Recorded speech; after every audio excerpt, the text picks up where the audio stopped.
stand. I'm gonna dust it off with my own hands. Black blizzard coming, old man keep running. You better get out while you can. We were broke, cold, let in, pushed out. Thought I heard it so, to up and leave this town. Head out west, they say, maybe California. Leave this dead land behind. So long, Oklahoma. I think they said farewell to me.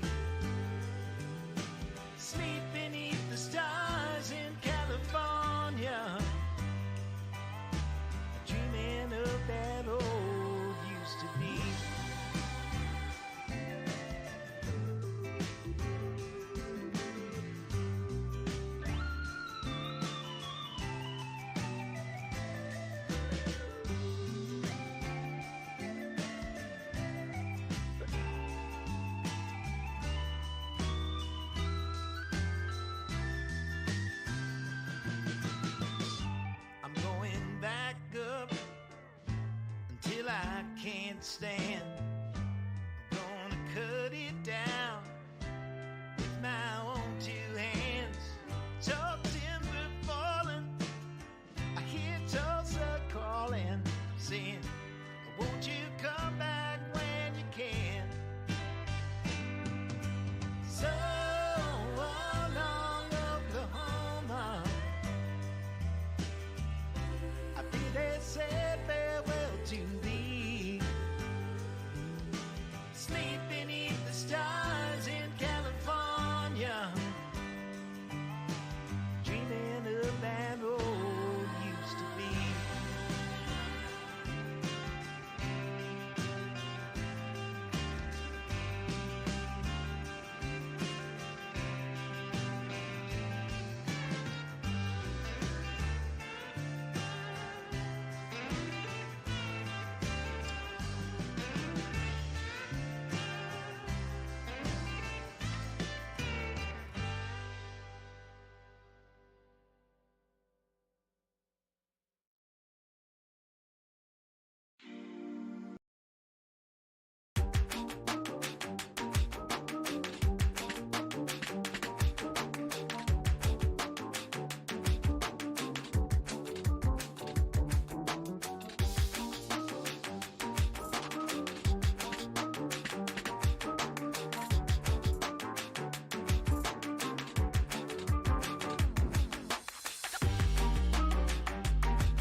Ciao, Bella and blokes. I hope you brought your brollies because it is raining for Tier 3, at least in qualifying. Hello and welcome to Imola for round 18 of round 19. 2 to go. My name's Jamie Conboy and joined at this very moment by the beautiful Alexis Bowen. Hello to you, gorgeous. Might be on push to talk, Alexis. Can't hear you. Also going to be joined by Jacob Weatherburn a little later on, but until then, all we've got for you is myself and Alexis, and she'll sort herself out shortly soon, I'm sure, and join us for this reverse cam Alpine Fest. There we go, that's better. Get some of that happening. Can't hear you on Discord. Oh, maybe I'm on push to talk. Hang on. Duh, I did this with Jacob one day. That's my fault. Sorry, Alexis. Hello, beautiful. Welcome to you. Hello everyone. It is great to be here, and we have a bit of moisture to well and truly spice up our day. At least for qualifying, yeah. Hopefully it follows through into the race too. Only the 13 drivers here tonight for Tier 3, so probably need that little bit of extra spice to get us through. Looking forward to Tier 2 and Tier 1, of course. The championship's wide open there in Tier 2 and Tier 1, and it's still mathematically possible for Amuana to pinch this one from Donny Sadewa, but you would suggest that Donny's probably got this one wrapped up. All he's got to do is keep it going straight tonight and next week at China, and he's got Tier 3 wrapped up, I reckon. But the Constructors title is still up for grabs here in Tier 3. Williams have had a firm grip on it all season long, but a big duck last week in Saudi Arabia. 0 points for the Williams team meant that Red Bull just gave themselves a sniff, and they're only about 120 points behind, so both Williams out there tonight in Tier 3. Jesse McLean and Tom Maloney. And both Red Bulls out there as well, Joe Williams and Keelan Dryberg. So, yeah, the Constructors is the one to watch here for Tier 3. How's it been? Nice and warm in your neck of the woods, I assume, Alexis. It's been bloody hot here. It's been beautiful. Yep, this is the hottest we have had it for quite some time, and we'll say being out in it, having to pack up a lot of stuff into a truck in these conditions is not fun. You're popping stuck in it. What are you doing? You moving house or something? No, market. Ah, okay, nice. So you're selling stuff at the market. Yeah, okay. Yes. What sort of wares are you sprillicking at the market? Plenty of beautiful plants, as we see a beautiful time from Jesse McLean, a 25.8. Plants, nice. So you grow those at home, or? Yes, that. And then they get sold. And take them to the market and sell them away. Yeah, nice. Beautiful. But yeah, it's been 37 degrees up here. 34 degrees is child play. What do you got? 37. Nice. Yeah, I reckon it has, probably only been around 33, 34. It was bloody warm yesterday too for the Kyalami 9 hour. So yeah, got the sweat across the brow during those stints, that's for sure. But yeah, another follow-up today, nice and warm. So good to see that summer's finally here. It's taken a while to get here, but it's just starting to crack in now. Yeah, it's definitely taking its sweet time. Hello, chat. Bear Among Men, Suma, Avids, everyone, of course, as always and every week. Good to see you here. King Itchy and Madness, couple of reserves. Not able to qualify. Probably would have let them qualify tonight, considering there's only 13, but anyway, is what it is. Keelan Dryberg now quickest on the map with a 25.6, 2/10 quicker than Jesse McLean. And the great David Nolte on stream. Bender loves his rain. So we're just following him at the moment, seeing how he's going. I think you mean David McDulty. David McDulty, absolutely. No, we're not cursing him, are we? Not the Alpine teammate of Balexis Lowen. Don't want any of that. So we're trying to avoid the curses. Both Red Bulls up the front in front of the two Williams at the moment. And then Amuana comes across and says, come on, Donny, what do you got? You better put a bloody time on the board because I'm now quickest with a 25.0. Gerald Chu. Very nice. Up there with a 24.8. Gerald Chu is 2/10 quicker than Amuana. And David McNulty comes across and posts a time worthy of P6 for a start. That is solid from David McDulty, but great time from fan favourite Gerald Chu. That's a bit of a tongue twister, that one, so I'm going to let you try and roll with that one and not curse your teammate. Hopefully it is raining in the race, because he would absolutely froth that and needs a good result. He hasn't had a good race in a little while, has Bender, so hopefully he can have a bit of fun tonight. Yes. Currently looking on at Donny Sadewa, the last of the drivers to set a lap time that is not one of the reserves who has retired. Donny is doing quite well this season in Tier 3, obviously, being right there smack bang at the top of the championship. I mean, as you said earlier, he's basically just going to finish these races, but Amuana is approaching slowly, and so far this lap has not been the cleanest, just running deep there at Aqua Minerale. Yeah, he's been solid and consistent. Hasn't quite had the blow-away pace that Amuana's had on a couple of occasions. But he's had enough poles and enough fastest laps and certainly enough race wins to put himself at the top, and crucially has turned up to almost every race. The AlphaTauri of Gerald Chu taking a nice liner through the beach there to get out of the way of Donny Sadewa, who comes across with a 25.5 for his first lap. Definitely improvement in that. I reckon he lost probably half a second at Aqua Minerale alone. They get so easy to get it lost at Aqua Minerale. It's such a tricky corner to get right, especially in these sorts of conditions. Yeah, it's a tricky track in the dry. It's one of those tracks where it hasn't got a whole lot of corners. It's got enough, but it hasn't got a lot of corners to lose time on. But there's a couple of tricky sort of double apex things and uphills and a bit of elevation change and a couple of places where it's easy to lose traction. Apparently this is another track where grip is at a premium. That's going to suit very well for me with zero practice. You were bad last week until you were. The bloody qualifying lap blew us away. Goodness gracious, we were, and I know you were too, very surprised with your qualifying lap, and then obviously didn't carry through the race, unfortunately.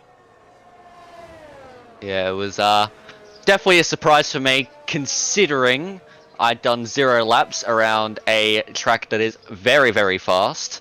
And yeah, didn't have a lap time on the board up until that point, and somehow chucked it up right with the rest of them.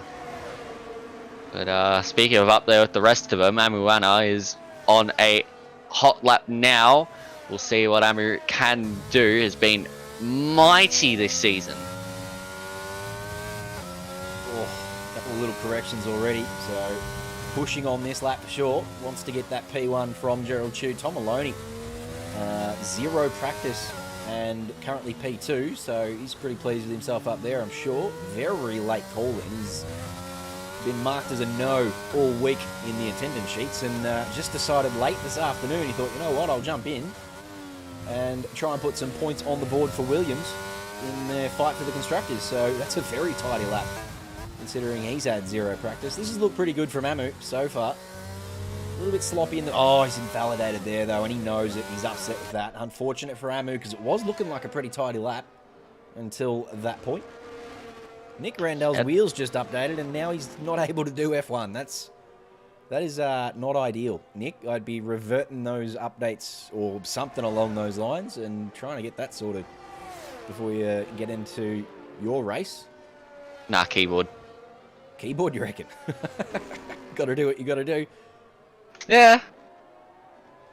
But yeah, it did look like a solid lap, but Amu was actually down by 0.2 per second through that first sector, so I don't think it would have amounted to anything. As Raj Sandhu seems to have crashed just after Tamburello. Unlucky for Raj. He's got a 26-0 on the board so far, and one of the 25's already in front of him, so he might see himself falling down to the back of the field.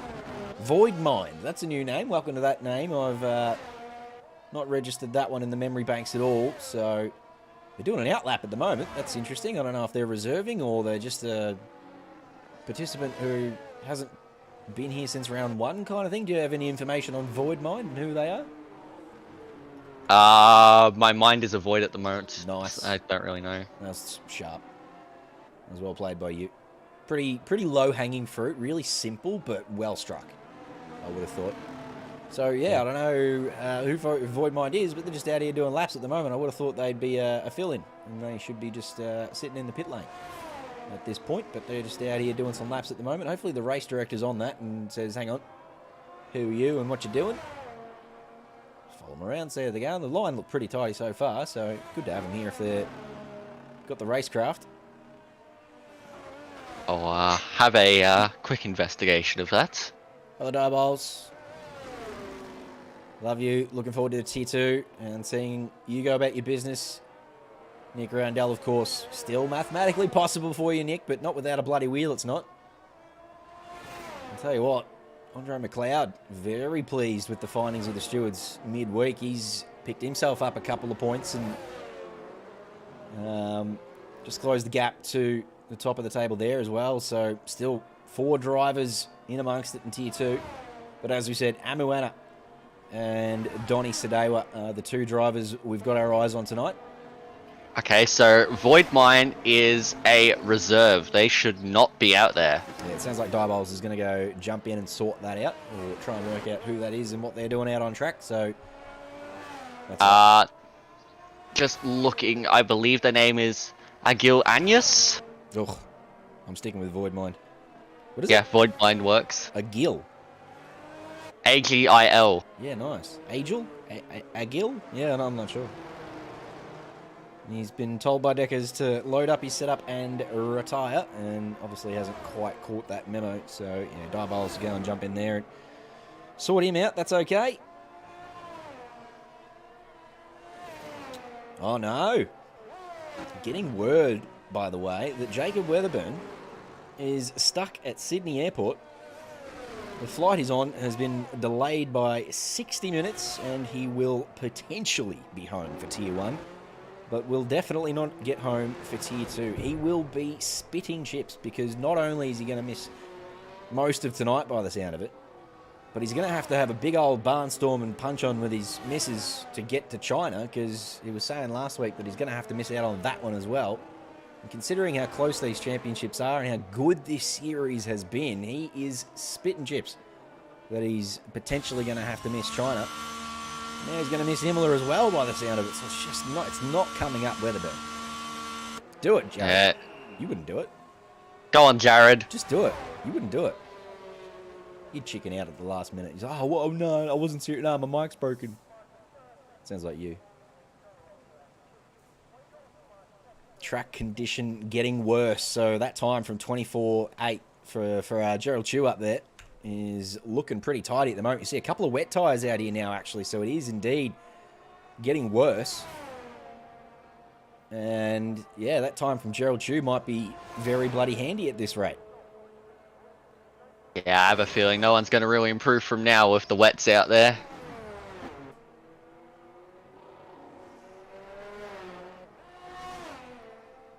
One man who won't be wishing for, well, actually don't even know if he will. I don't know if he'll care. He gets rocket ship starts off the line. Hashtag, the last couple of weeks especially. I haven't noticed them sort of early to mid-season, but definitely over the last 4 or 5 weeks, every single time those lights go out, this man makes up positions.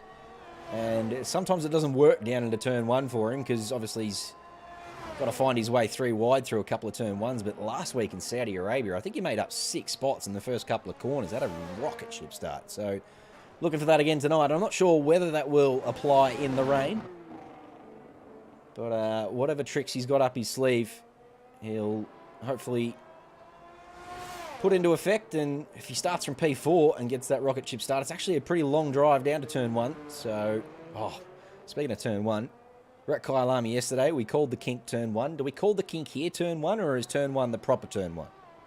On the track map, the kink is called turn 1. The Tamburello chicane is considered turns 2, 3, and 4. Ryan Ing sent us a friend. I've never seen that before either. What's going on there? That's a update to F1, I reckon. Yeah, that would likely be from RaceNet, Codemaster's RaceNet. Interesting. I've literally never seen that before, so that's a pretty recent update, that one. Ooh, that could be for the crossplay stuff. Ryan's one of our keyboard users, isn't he? I think he's a Tier 5 keyboard avid enjoyer. Yes. All right, well, Joe Williams is a second and a half down on his lap, so he's not improving. Gerald Chew's out there in the beach, so that's not an improvement. Tom Maloney's sitting in the pit lane. He's not going to improve. Amuana's just come across the line 3.5 seconds back, so unless he's on an outlap, that's not an improvement. I don't think we're going to see much more improvement over the last minute and 40 seconds. Just have a feeling there's going to be no more improvement. Yeah. I think this session's pretty much done. We'll stick here with Amu, because he gave us a yardstick before in terms of his line and length and how he was finding the apexes, and you can see already he's just nowhere near as quick through that chicane as he was on the last time we were on board with him. So, yeah, it's just not going to happen for any other driver other than maybe, you know, Ahmad and maybe Radicha, who've got, you know, 26s and 27s on the board at the moment.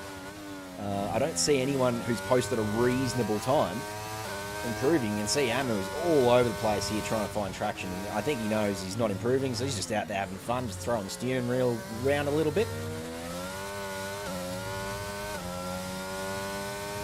It looks very, very, very, very, very dicey. The only reason why drivers would be out here at the moment would possibly to get a feel for the conditions.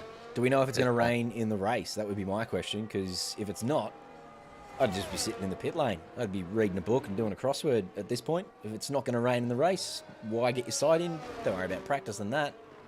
Oh, nice little drift around the final corner, Amuana. Beautifully done. That was a nice one. Who else has got a drift in him? Showboating at this point. Absolutely, yeah, showing off, yeah. So you're not going to improve, Joe Williams. Have you got any drifts in you? Show us a little bit of sideways action. Skirt, skirt. Let's pull the handbrake on, get sideways.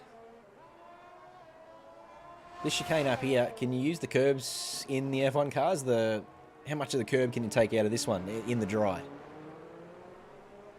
I know in last game you could take the first one, but not really the second one. Yep. I think it's a similar thing. Don't quote me on that though. Like I said, zero practice. But we'll see, we'll see. It's going to be interesting. Well, the checker flags are out, and no one's improving. 4.5 seconds down is Joe Williams, so you can see the conditions have become pretty treacherous in the last half of this qualifying session. So it will be Gerald Chew starting from pole, and I, for some reason, have 2 constructors tables up and no drivers. Hang on, give me 1 second, because I reckon, just off the top of my head, that might be Gerald Chew's first pole of the season. Let's have a look through here. Gerald Chew, he's got 1 win, he's got 1 faster. That's his first pole position of the season, Gerald Chew. There you go. How about that? So, round 18 and 19 here at Imola. Gerald Chew is starting from pole for the first time this season with a 24.875. He was around about 2/10 quicker than Tom Maloney on 0 practice with a 25.0. A 25.03 for Tom Maloney, a 25.07 for Amuana. So really close there between 2, 3, and 4. Joe Williams not far back either. So, as we discussed before, hashtag we'll be looking to get that rocket ship start off the line, and if he does that from P4, you would suggest he'll have a nice little run down into turn 1. But he'll have to get past Gerald Chew, who will start from pole. Nice work, Gerald. Tom Maloney, Amuana, Joe Williams, the first 2 rows. Donny Sadewa, championship leader from P5. He'll be looking to track down Amuana. You won't want to finish too far behind him, because whilst the gap is a very healthy 130 points, anything can happen. So you want to just make sure he stays within sight of Amuana. I don't think you want to let him get away too far, because Amu, we know, is very, very quick and can potentially win any race on his day. So, yeah, I think Donny will sort of want to be around about P4 at worst if Amu's the winner. Well, by my calculations, as we see, it is a dry race at the moment, but those clouds are looking very, very ominous. By my calculations, Donny can wrap up the championship at this round. Ooh, so tell me about that, because I'm not very handy with the abacus. What does Donny need to do? Okay. So, the maximum amount of points in a weekend is, I believe, 110. So, if the gap between Amu and Donny is more than that at the end of this race, Donny has the championship.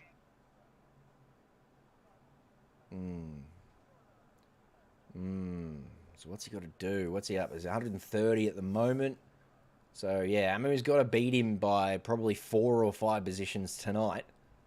And then that still leaves him with a mammoth task next week. He's got to hope that, basically, he's got to hope that Donny DNFs next week, if that is the case. So, yeah, he's got a long way to go.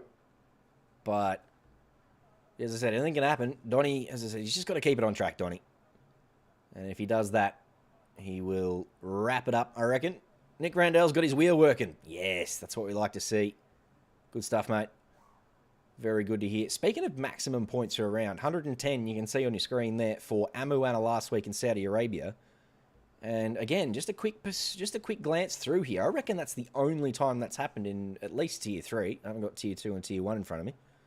But the clean sweep last week for Imola with the fastest lap and the pole position and the race win. So maximum points of 110 for Imola last week. So yeah, I can't see that here in Tier 3. 106 from Donny Sedewa at Hungary in round 1, so very quickly. And Mexico in round 13. Yeah, so he's had a couple of cracks at it, Donny. And he's Baku as well, sorry, 2 rounds before that. So Donny's had a couple of cracks at it, but never quite reached that 110. But yeah, last week, Imola got the full 110 on the board. And Donny only managed 60, so he's just keeping that door open. As we said, it's only a mathematical possibility at this point. It's not likely, but again, we have seen everything in this Legend Series so far this year, and I would not be surprised if... Well, I'm not even going to pretend like I'm not even going to. I saw Zachary Smith get taken out by a bloody AI car at Abu Dhabi, and since then, anything can happen. Anything can happen. In these last 2 points, in these last 2 rounds. Apologies. Hello, Crofty. Good evening to you. Hard tyres from pole for Gerald Chu. Everyone else. We want to get this overlay off. Everyone else on the mediums and the softs. Yes, we do. That's a great call from him. Very sharp. I mean, it's just somewhat obvious having a giant box of spreadsheet in the middle of the screen. You've got a different screen in there, so I need you to bring that to my attention because my poor old brain gets a little bit lost sometimes and I'm just a little bit slow. Yes. Especially today, I'm thinking on crutches and I'm in all sorts of pain and struggling. So I need you to carry me, which you've done so far through qualifying, and now I'll take the race start here. I'll get Gerald Chu off the line, but keep your bloody eyes on that Red Bull in P4. Joe Williams has had a couple of rocket ship starts in the last couple of weeks, so he'll be looking to do the same here as the lights get up. 1, 2, 3, 4, and 5. Ready to go. It's a bit of a delay. It's a long hold, but they're away now. Nice start from the Alpine in the background. Looks like Raj Sandhu's going to have a knock. There we go. We're off. And we're up into turn 1. Looks like Joe Williams has got 1 spot off the line, but not enough to jump up into P1. But another nice start from Joe Williams. And then back through the field, no yellow flags and no safety cars. So a good start from Tier 3. Gerald Chu got away nicely. And leads from Tom Maloney and Joe Williams. Looks like Amuana is the victim of the hashtag great start. And Donny Sedewa, well, I was going to say Donny Sedewa has held position, but it looks like he's just been done by Raj Sandhu, who's also gone past Amuana. So Raj Sandhu's up 5 spots, speaking of rocket ship starts. He's having a cracker. He was that Alpine we saw get off the line really nicely. And up into P4 for this man, Raj Sandhu. He's got a little bit of a gap up to the top 3 who've got away nicely, but he'll be very, very pleased with that jump off the line. Yeah, what a start from Raj. That is brilliant. He is on the softs, mind you, though. So that will give him a boost. There are a lot on the mediums. 4 drivers are on the softs, and Gerald Chu has held on to the lead, starting on the hard compound tyre. Yeah, I wonder how long that's going to last, though, because he's under pressure here from Tom Maloney, who was in his slipstream, but then when he went to try and make the move, he just hit a big wall of air, and that cost him a bit of tow down here. So looks like Gerald is going to manage to hang on to P1 down into turn 1 just for now. But as you said, Alex, those hard tyres will take a while to come into their own, and he'll be under pressure from these superior mediums and the softs that are following him along onto the second lap now. Good evening to you, Craig Dale, you lovely legend, and welcome to your Sunday evening content. And of course to George Fowler and everyone else. Sorry, Alex, go ahead. Raj Sandhu's just gone up the inside of Joe Williams. I was just about to say, it is nice on board here with the Red Bull, seeing the correct colours on the Red Bull. Of course, I haven't pointed that out past few rounds, but yeah, correct blue on the Red Bull now, which is always nice to see. But Raj Sandhu is on an absolute rampage, up 6 positions now. You'll have to explain that one to me, because I'm not noticing any difference. I thought you were talking about the white Red Bull livery that we Oh, no. No. So, when the game launched, the Red Bull was the wrong color of blue, and they only fixed that like a few weeks ago. Ah, so it was just like a lighter, darker, I don't know. It was a brighter blue. You got better eyes than I do, because I haven't noticed that. So here we go again, on to lap 3 now. And again, same as last lap, Tom Maloney had a nice little run out of the last corner, got up alongside Gerald Chew, but then just hits a wall of air. I don't know if Gerald's running a little bit lower wing, or Tom's got a little extra, or what the hell the go is there, but he's going to have to use the DRS to get past Gerald Chew by the look of it, which has opened up on this lap. Oh no, hang on. Ooh, he's not going to wait for the DRS. I reckon he's going to try and use these medium tyres to get it done in one of these corners. He's certainly putting lots of pressure on Gerald Chew. Meanwhile, further back, there seems to be a little bit of congestion, but here is Tom Maloney side by side. Gerald Chew, they get so close to touching. Gerald Chew runs off the track, and Tom Maloney gets position. Now Raj at Aqua Minerale around the outside gets it done on Gerald Chew on the soft. So Tom Maloney gets the lead after pushing Gerald Chew off the track. Raj Sandhu follows through, and now Joe Williams is behind the AlphaTauri. Interesting. So Gerald hung on for as long as he could, but got side by side with Tom Maloney, and Tom might have got the elbows out a little bit, you reckon? Yes, I have a feeling it might have been in fair spirits though. I don't entirely know, but that'll be something that'll come post race, I would assume. But what that does do is it brings Joe Williams right onto the back of the AlphaTauri. The Red Bull versus the AlphaTauri. Who will come on top? But out front, Raj Sandhu is going for the lead. Oh, they touch! Oh, there is a and bit of around they contact go. there. Both of them obviously getting a little bit loose there. Raj on the soft tyres, having a little look up the inside of Tom Maloney. And Tom will be most disappointed with that. He's come off. Oh, there's another one gone too. Gerald Chew getting a little bit loose there. So there's a couple of drivers now. In fact, back in the background, I think that's David McNulty or Keelan Dryberg. So there's a lot of drivers now who have just, in the last lap or so, come a cropper and fallen by the wayside. The Hasses have both domed into the pits. Keelan Dryberg has retired after a severe collision with Gerald Chew, which he has been penalised for. So I don't know if that's a rejoin from Gerald, because we watched Gerald go off, and it looks like a safety car. Yeah, Bert's come out and he's heading on his way down to turn 1. So there's a lot to unpack there. Down into turn 1, Tom Maloney and it was Raj Sandhu and Tom Maloney getting together. And then a couple of corners later, Gerald Chew looked like he made his own little error. I'm not sure if he had any contact, but he was off the road pretty comfortably when other cars were going on through. And then obviously we didn't get to see what happened between Keelan Dryberg and Gerald Chew, but Gerald Chew would have had to have rejoined the circuit, and hopefully he did so safely, because if not, he's taken out one of the Red Bulls, which is pretty big considering the tightness of the Constructors' Championship. Red Bull need all the points they can get, and that's not going to be it. Joe Williams carrying the show for Red Bull at the moment. He's out the front after a nice start. But, wow, yeah, so it got off nice and safe the first couple of laps, and then lap 4, it all kicked off.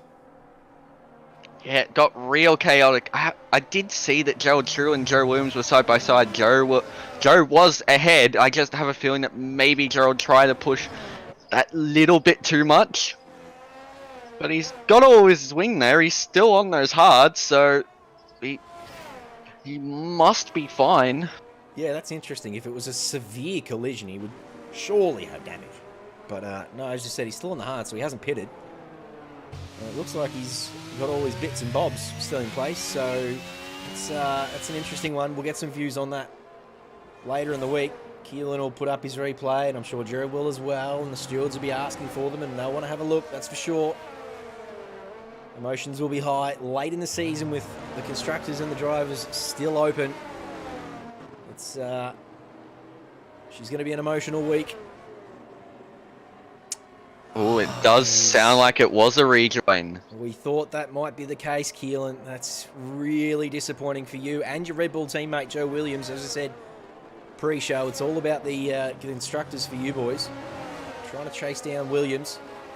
And Williams know it too, mate. They know you're coming for them. Tom Maloney stepping in late tonight just to try and put points on the board and keep Williams in front of Red Bull.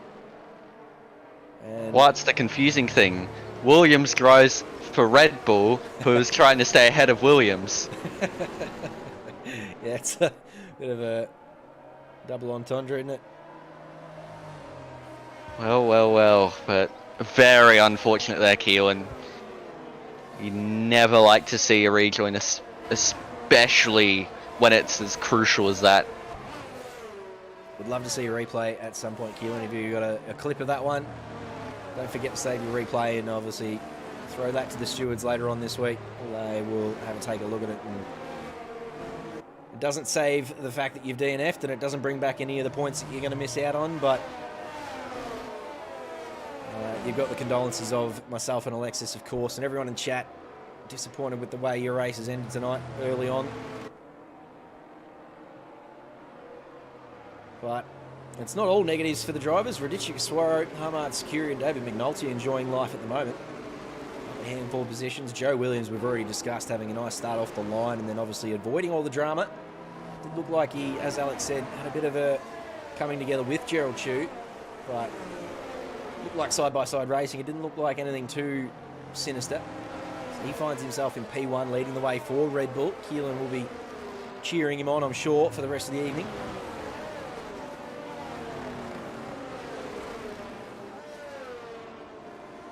Raj Sandhu, after his ripping start, he had a really hot first lap. I don't know if he has pitted. He has pitted off those softs under safety car, so he's in a really good position. It looks like he's leading the way of the cars who have pitted. Indeed, that is the case. And on the medium tyre now, so I believe the mediums will last the 32 laps. I think both of the tyres, the hards and the mediums are both capable of doing 32. Obviously, the mediums will be in all sorts of trouble by the time we get to the 32nd lap, but the word is that both are capable of going the distance. So an early safety car not causing anyone any problems here. Everyone using that to full effect other than the first 5 drivers. But here we go now. It is, as I said, a long way down to turn 1, so Joe Williams is going to want to hold these guys up for as long as he possibly can. But the start-finish line is just up here. He's got to go, and he does, and he's done it nicely. He's got the nice little jump on Radichik Aswaro. And, oh, we'll have a look at this. Down into turn 1. It looks like David McNulty and Gerald... Whoa, it looks like there was a little bit of contact there between the two of them. David McNulty and Gerald... Oh, it's all gone poorly now. They've gone sideways, and hopefully everyone there respects the yellows. Indeed, they do. Amuana and Voidmind doing very nicely to get on the brakes and avoid any further carnage there. Very smart heads-up driving from Anuana. Poor old David McNulty gets 10 seconds for exceeding track limits, which I'm sure he would have got just trying to rejoin the track after being involved in that collision. Well, I'm going to put my 2 cents down here. That was extremely amateurish driving from both Gerald Chu and David McNulty there. Oh dear. Although I have a feeling that was probably self-imposed from both those drivers, just pushing way too hard on a restart. Well, it was an interesting restart because I don't know what Armand Security was doing. I don't know whether he just does. He's got maximum wing on or something. But those two swallowed him up on the safety car restart. And because they both went around him, and then they found the kink, obviously George Williams and Valtteri, was it George and Valtteri who had the little issue at the kink? And yes. And it looks like that's what caught them out too. And then they came down here into turn 1, took too much curb, and got into each other's business again. And then, as you said, they probably just tried to keep the throttle in it and tried to keep it going straight, and it didn't work out. So she's all a kerfuffle here in the first 8 laps. Goodness gracious, we had a nice clean first 3 or 4 laps, but I said in the Get Live notification, she brings carnage, Imola, and we are only 8 laps in and we've had plenty of it. Yes, it has been quite the chaotic start.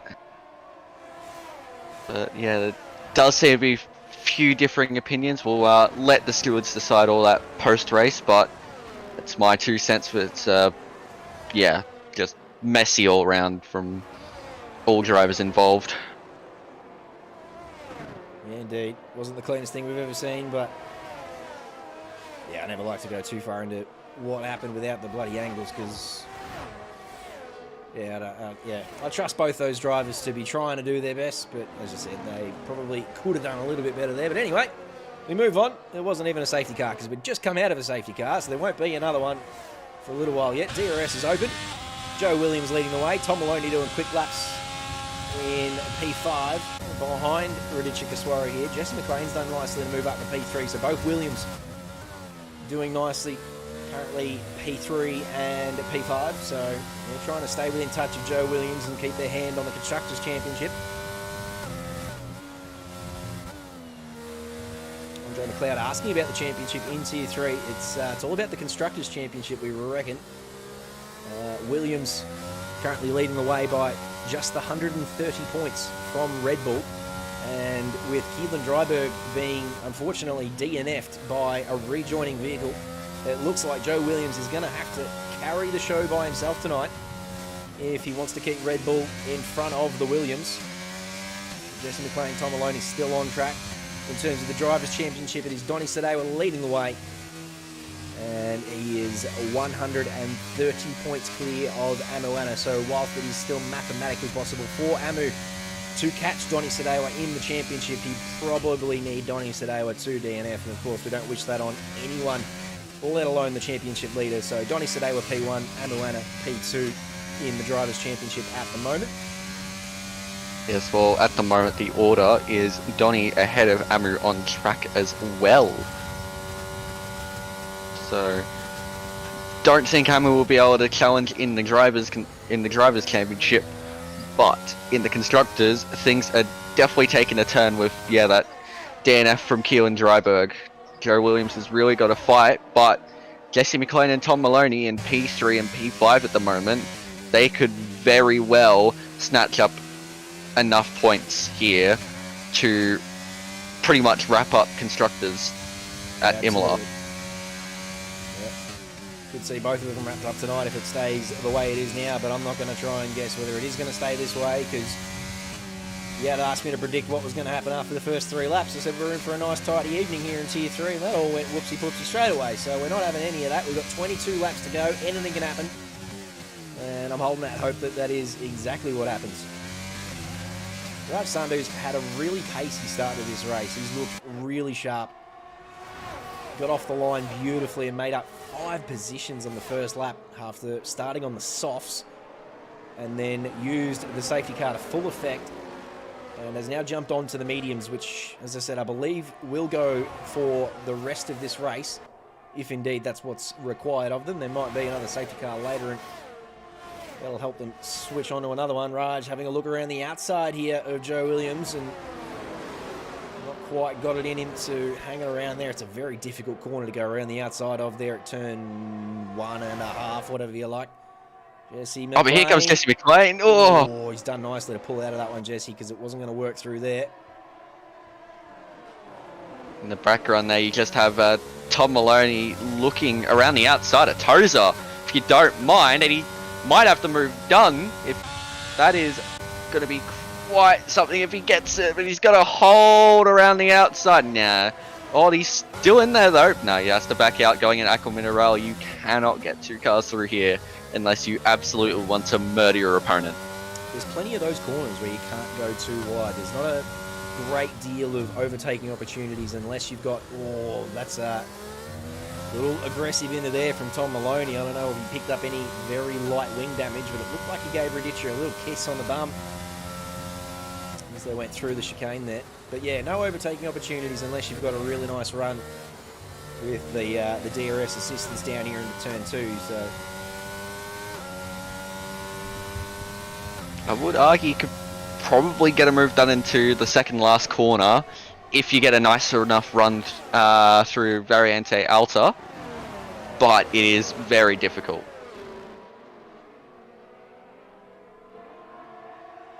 Oh, so we see in the back. It looks like, yeah, he's found himself on the beach. He's going to have to get himself started again. I was just about to say the top 7 have developed into a nice little DRS train, but now that is the top 6 as Jesse McLean falls out of that battle. So these guys up here all just following along within a second of each other and going along nicely. Sector 1 and 2 yellow, I think that's Jesse McLean still trying to recover himself. I don't know if he's done another spin there on those cooked tyres, but we'll keep the camera off the great man as he tries to recover himself.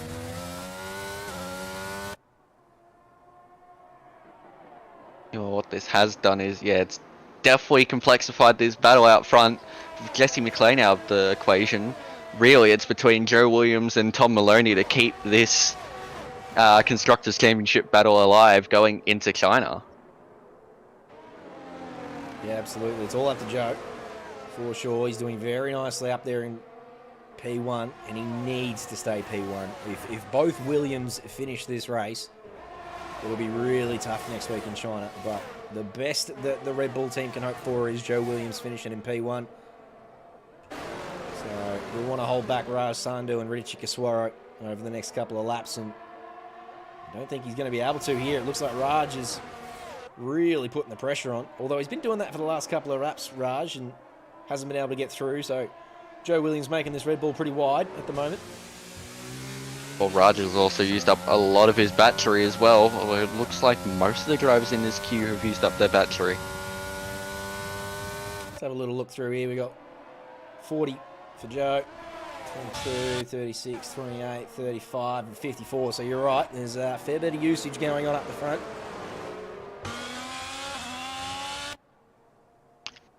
Amu's just biding his time. Amu had wing damage. I wonder if he's still got that wing damage. Chironics? Close enough, I guess. Good effort, sorry. He's just built himself a nice little buffer before he gets to the last corner. Joe Williams got a nice little middle sector there. And he's dived in the pit lane. And he balked a few others. Looked like Raj potentially was going to follow him in there. And then chose at the last second not to do so. And so, yeah, a couple of pit stops coming through now. Joe Williams and Richie Kaswaro diving in. Raj Sandhu takes over the lead of the race. Tom Maloney up into P2. And the two drivers, protagonists, Donny Sadara and Amuana, P3 and P4 at the moment. Donny will be loving life here in P3. Just doing nicely. Hasn't been involved in any of these fracas so far. Oh, a little bit of a cross up there from Raj. I don't know if he just got that hairpin wrong on exit, and it looked like it cost him too much, really. Still got that 4/10 gap on Tom Maloney, so nice little save there from Raj. Yeah, nicely done from Raj. Just struggled a bit on corner exit, probably with traction. It's very hard to get traction out of the hairpin at Tozer. You know all the corner names, don't you? Is there anything you don't know? Goodness me, I was watching you talk about the World Cup this morning, and honestly, I don't think there's anything you don't know. You are insane. You're an encyclopedia. What is your IQ, by the way? You have to be like 150 or something, wouldn't you?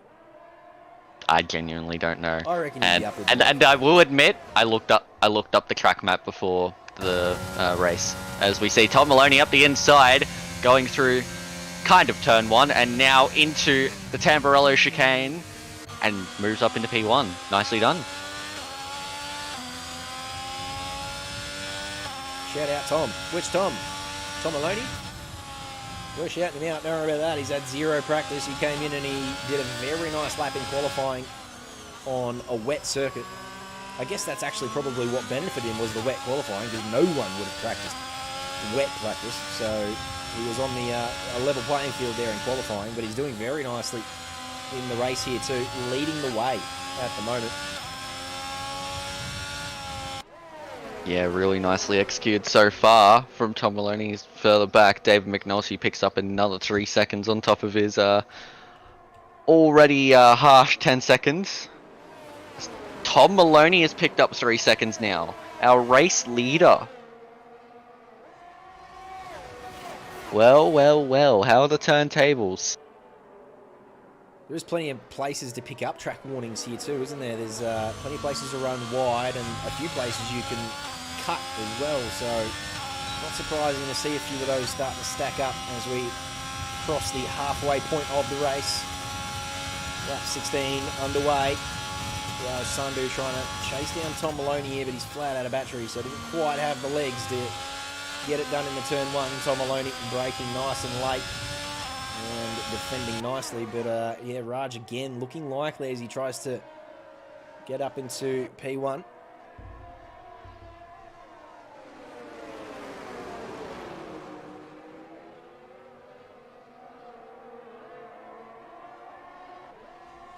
here. Radicha Kaswara using the DRS very nicely to sneak past Joe Williams, who's back here in P9 now after completing his pit stop. That's everyone having done their pit stop too now, so Joe's going to be hoping for some drama up ahead. If he's going to have any chance of making up many more positions, he's going to have to rely on another safety car or someone DNFing. Speaking of DNFing, bang, straight away. And it's a Williams. It is Jesse McLean.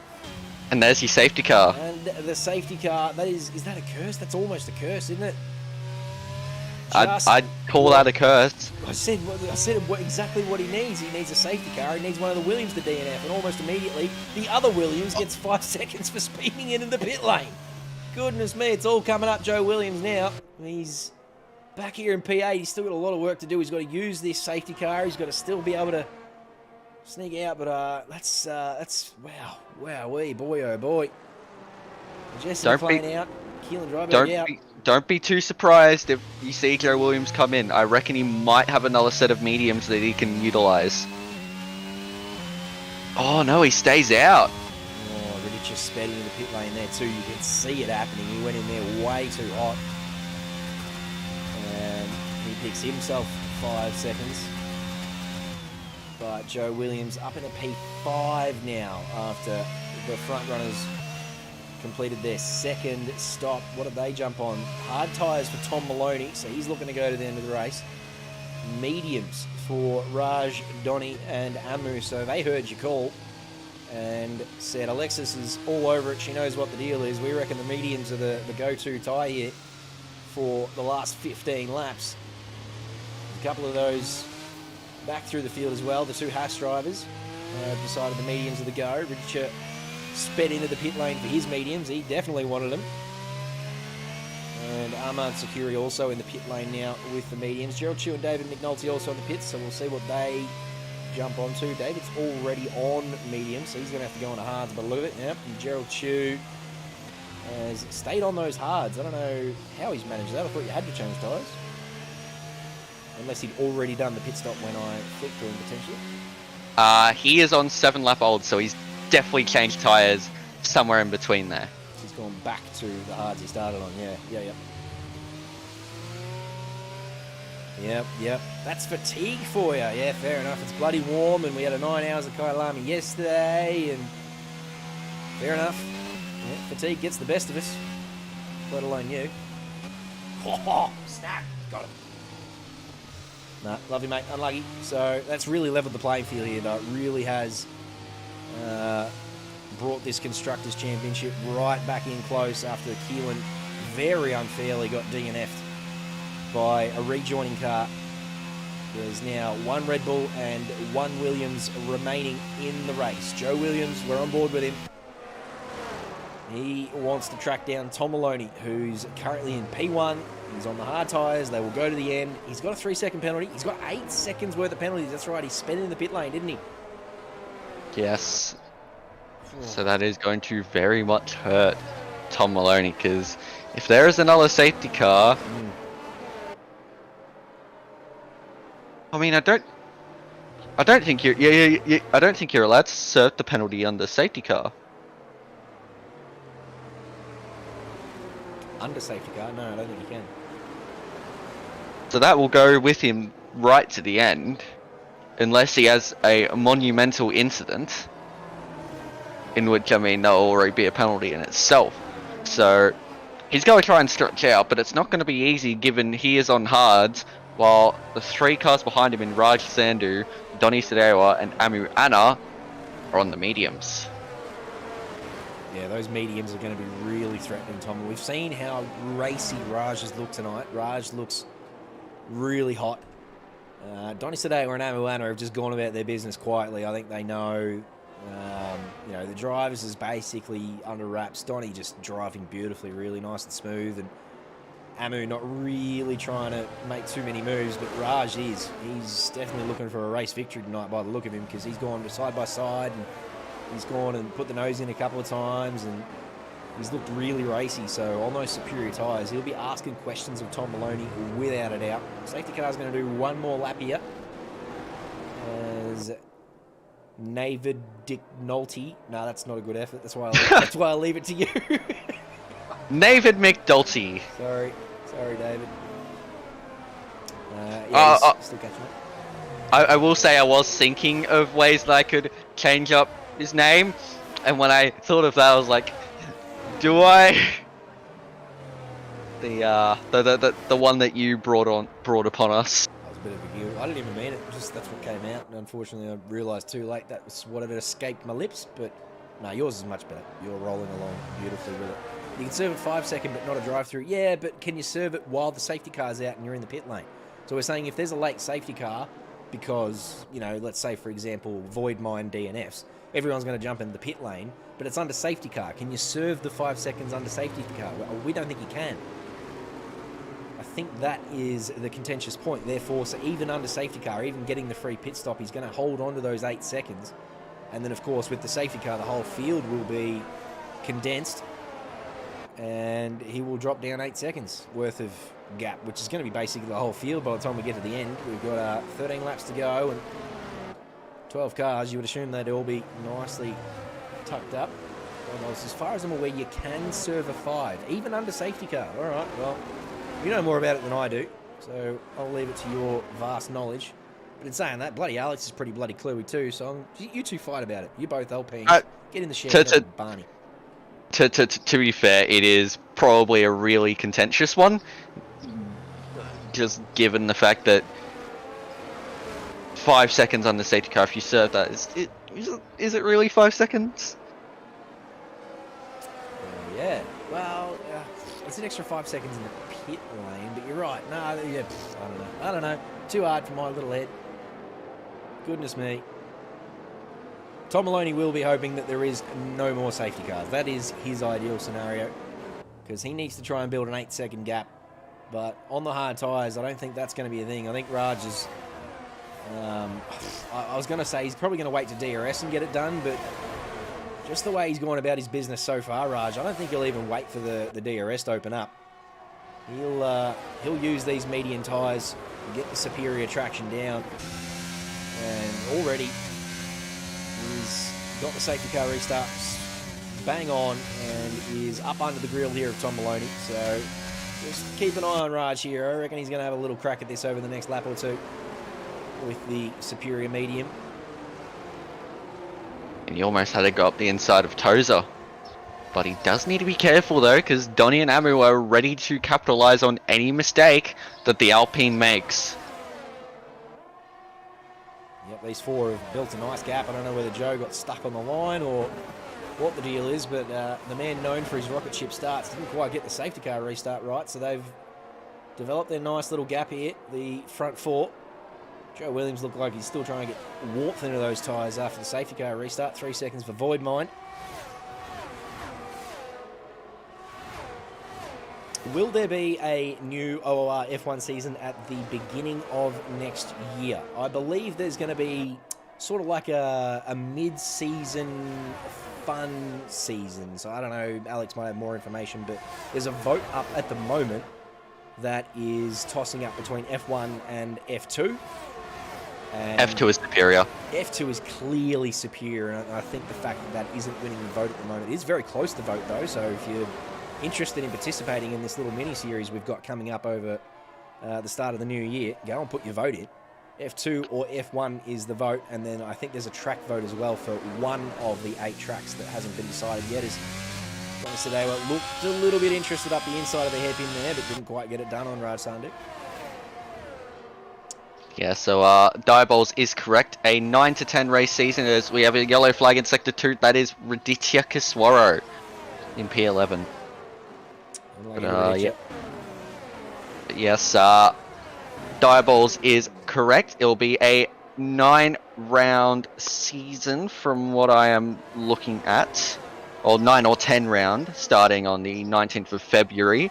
There is currently a vote ongoing between F1 and F2 cars. F1 is at 36, F2 is at 35, so it is very, very tight. And for the track vote, it is between Portugal, Canada, and Monaco, as Tom Maloney sets fastest lap on hards. Nice. Very nicely done. Zero practice, Tom Maloney showing him how it's done. We said the mediums would be trying to track him down and putting pressure on him, but he said, none of that, thanks. So I'm going to go out here and put a couple of purples on the board. Very nice start after the safety car from Tom Maloney. So 10 laps to go. Can he build an 8-second gap? It is a hard task, but he's certainly looking like he's got the pace to do it. Well, he did drop a bit of time there just through Sector 1. It's now back down to 3/10 as Gerald Chu picks up a 5-second penalty for gaining a position off track. How did he manage that? He looks like he's nowhere near anyone either, so I don't know what's happened there. Gerald Chu getting himself in the penalty book again. Not for the first time this season. He's racked up a fair few penalties this season, Gerald Chu. He's had a qualifying ban at one point. And, oh no, Ahmad. Oh, poor old Ahmad's just got that all wrong coming out the chicane there and couldn't get the power down. So, oh, reset to track there too. There's no cars around, so it wasn't dangerous, but a little cheeky. We don't generally condone that at all. But all's well that ends well anyway. Well, out front, this is now a DRS train. And Raj is closing in, but all he has to do is hold behind, and Amu is up the inside. But oh, it gets very tight, but Donny holds on nicely. They're just starting to get their elbows out a little bit, this front four.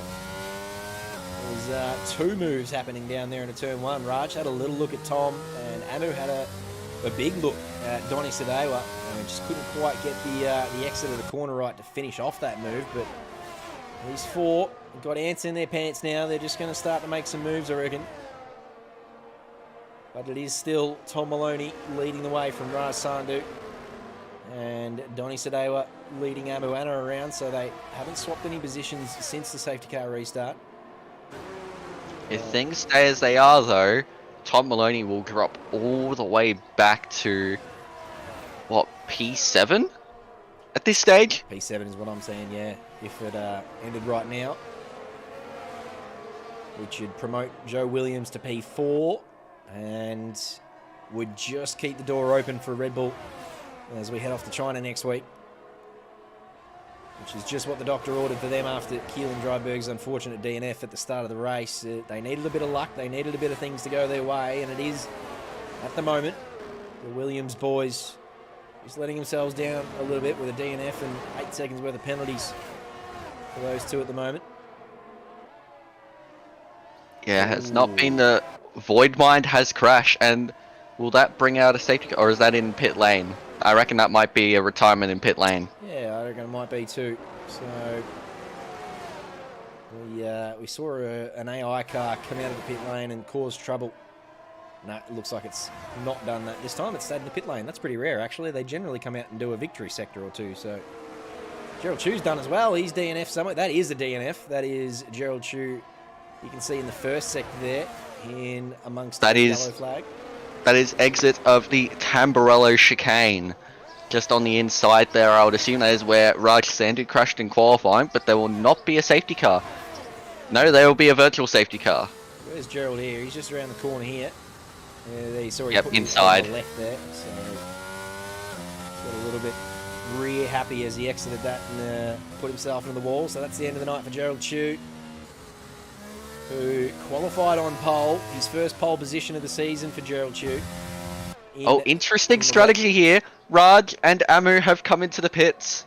Have they? Yeah, they have too. All right. Going on the softs for the last 7 laps using the VSC. Oh, but they've dropped quite a few positions and they're going to be a fair way back. Yeah, this features... I have a feeling that was the wrong call. It's not the slowest VSC I've ever seen. Tom's pretty faint. He's going pretty quickly here. We've seen some VSCs. We've seen cars have to stop on the road because the delta's that bad. This one looks very generous. Tom's up in a 60 here. He's flying along. Oh, never mind. But Raj gets boned for it anyway. He's the one who pitted for softs. Amu also got boned. What? Take a look at penalties. Yeah. What? Oh no. Hold on. Did the Delta play silly buggers as they came out of pit lane? That is a common occurrence in this game. No way. Surely not. So we said it was a poor choice to pit for the softs. Well, it's double extra poor now because they've picked up drive-throughs for it. That is the most expensive pit stop we've ever seen. Goodness gracious. It's all worked out nicely for Joe Williams, who finds himself up in a P3 now. And I'll tell you who else it works out for is Donny Sadewa, who's just seen his closest championship rival dive into the pit lane, put himself down in P8, and pick up a drive-through as well. So it's just all Donny's now. He's just got to bring it home. And he will be the Octane Online Racing Legends Series Tier 3 champion. 6 laps to go for Donny. Oh, Amu decides to stay out, so wants to try and get ahead of Raj after the drive-through. Oh yeah, nice. Go for a little overcut. How long do you got to serve? 3 laps? It's 3 laps. Yeah, same as ACC, yeah. Maybe a little overcut. We'll keep an eye on that from Imola, trying to use those soft tyres to full effect because, yeah, Raj diving in, doing the drive-through as soon as he can. He's probably going to lose a bit of temp in there while he's in the pit lane. It's a very long pit lane here in Imola too, so he will lose a fair bit of temp. So because of that, there is now a chance that Tom Maloney will stay on the podium. Yeah. There's a big In fact, chance. he could well and truly end up finishing ahead of Joe Williams. That is about 8 seconds to leader. In fact, I believe that is more than 8 seconds to leader now. 8.1, 7.9 at the moment. It's very close, but yeah, basically by the time we get to this race, if Tom can find an extra couple of tenths per lap, he's looking really good to finish in P2, even with those 8 seconds worth of penalties. So what was looking like a bit of a rough stick for Tom Maloney, it's all coming good for him now. But Joe Williams will be pretty happy with the way it's going for him too. He won't be displeased up here on the podium at the moment for Red Bull. But he is under a lot of pressure from King Itchy behind. In fact, both Hasses are very, very close. I'm trying my best, Tom Malone. I don't know what I got to do. Put together a nice little dossier and got the Paul Ricard 8-hour happening early on this season. Maybe I've got to get the political boots on again and get the F2s happening because, as Alex said, they are the superior vehicle in this game. They are plenty of fun. And yeah, I'll be in that series without a doubt. But if it's the F1 series, I might just sort of give that a pass of it because I'm not quite quick enough in the F1s. To be fair for me, I've sort of just gotten sick of the F1s. If it's the F2s, I'll definitely give it a crack. Yep. If it's the F1s, I'll probably just stick on the side for a season. Yep. Yeah, I'll be the same. I'll just probably watch on and jump into chat and have a look at how it goes. But if it's the F2s, I'll be in there. Don't worry about that. But we will see what happens. I wonder what Jacob picked because he's looking to come back too next season. He's going to jump back in the car and get back amongst it. So I don't know whether for this mid-season thing, maybe he wanted to jump in the F1s as a bit of practice for that to sort of warm himself up for the season proper. I'm not sure what Jacob would have picked, but we can probably try and swing his vote. And there's a couple of the Kovacs lads who race in the F1 series. We can probably swing their vote. So I've got a couple of votes I can swing for you, Tom Malone, and I'll do my best. How about that? I haven't really put much effort into swinging that vote, but I'll do my best. I do want to see the F2s. They're a lot of fun. This sounds exactly like politics. Yep, that's what it is. But the only difference is I'm not purchasable. My votes aren't purchasable. You just got to be a nice fella, and I'll go out campaigning for you. And I love Tom Malone, so I'll go ahead and do that. And you, Alex, and everyone else who's voted for F2s, you're all my people. So I'm going to go out there and do some work. Leave it with me. Tom Malone loving life up there. He's got 8 seconds worth of penalties, but it's nearly 10. It is over 10. Sorry, 9.5, 10 seconds the gap now to Joe Williams. So with 3 laps to go, he's looking to hang on to P2 there. Donny Sadewa has had a beautiful race. He has dodged all of the carnage and hasn't been involved in any. He's got no penalties. He's just done beautifully tonight, Donny Sadewa, as he has done all season long. King Itchy's just gone around the outside of Joe Williams. Yeah, it's nice. And up into P3. Nicely done. That's a rare move. Around the outside there, yeah. We said that earlier. It doesn't happen much through there, but he's done beautifully there. King Itchy using the DRS and getting on the brakes nice and late. And then around the outside. He's done 2 stops. He's on nice fresh mediums, and Joe's on those 15-lap old hard, so he definitely had the tyre advantage, but had to make it work, and he did.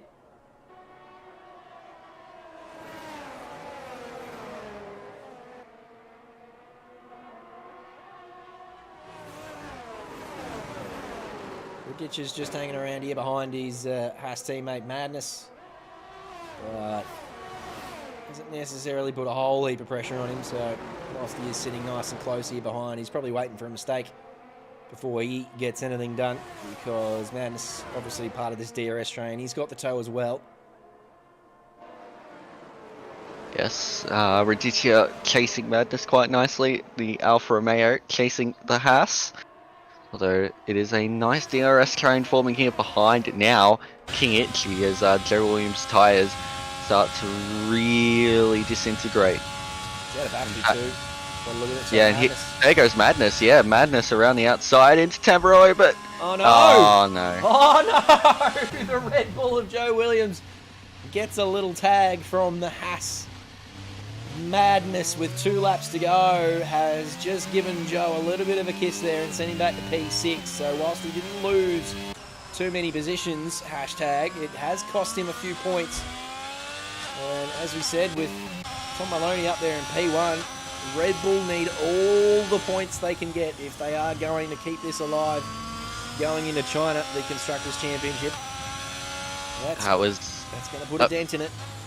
Yeah, it was a self-inflicted from Joe Williams, just tried to hold on to that position and desperately, and yeah, just clipped the rear left wheel of Madness, and around you go. It always happens when you hit that rear left wheel.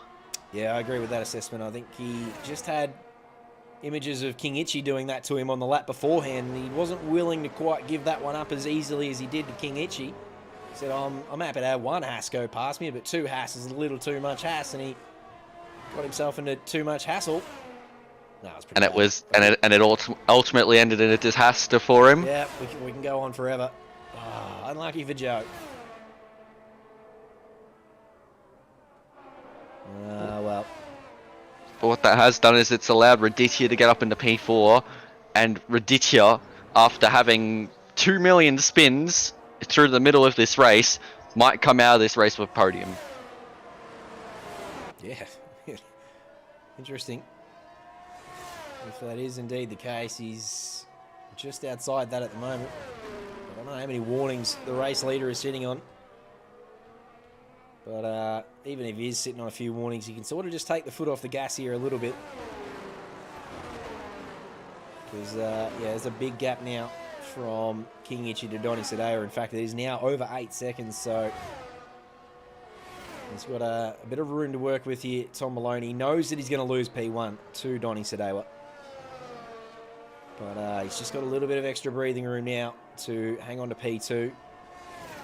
And as he comes onto the final lap, he'll know that. So he'll just try and avoid any last-minute warnings here. But indeed, Mac Daddy celebrating the season of Donny Sadeo. It looks like with 1 lap to go, he's going to come across the line and take the Tier 3 championship.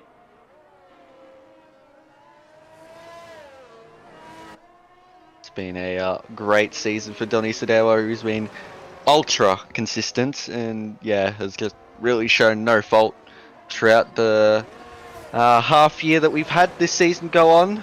And yeah, it's a very well-deserved championship for him in Tier 3, and I greatly anticipate what he can do in Tier 2 if he so chooses to continue. That's where he'll be for sure if he continues. Know about that. 7 pole positions this season for Donny Sadeo. 0 fastest laps, interestingly enough, and I don't think he's got tonight's fastest lap either. That's currently Amu Anna's. Amu Anna's had plenty of those this season. So with a 1:16.7, he's probably got that one well and truly wrapped up tonight. So yeah, 0 fastest laps, but as you said, consistency has been the key. 12 top 10s make it 13 top 10s and 3 wins. Donny Sadeo is the Tier 3 champion for Tier 3 in the Legends Series with his 3rd win of the season. He comes across and takes the checkered flag. Tom Maloney crossed the line first, but with the penalties, drops down to P2, and it is just P2 after it looked like he could have dropped all the way down to P7 or 8. Tom Maloney has enjoyed P2 for the evening, and Kingichi rounds out the podium as a fill-in, which is a bloody handy result, coming up 10 spots from the back of the grid. So nice work to Kingichi, sticking himself on the podium. And Radici Caswaro and Madness are the top 5. Joe Williams, unlucky for him in the last couple of laps there, fell down to P6. But here's your champion, ladies and gentlemen. Donny Sadewa, P1 tonight in Imola, and P1 in Tier 3 2022. Radici Caswaro is the Codemasters driver of the day, and I reckon we can nearly pay that, Alex. I'd say probably pay that. Although just the way that Donny's gone about this race, he just did not look like making a mistake. Was ultra consistent, and I mean, he's taken this championship in style with a race victory. Yeah, very Stays a fair bet. Radici gets the Codemasters driver of the day, but I think we better give it to Donny Sadewa. He gets our driver of the day as he claims the championship in Tier 3. A little more than champagne on the way to Donny tonight. Very nice work. Donny Sadewa from P5 on the grid, finishes in P1. Tom Maloney fell back to P2 with 8 seconds worth of penalties, and Kingichi on the podium from P13. Nice work to those drivers. 4 stops for Radici Caswaro and still finished in P4. That's a bloody good effort, just quietly.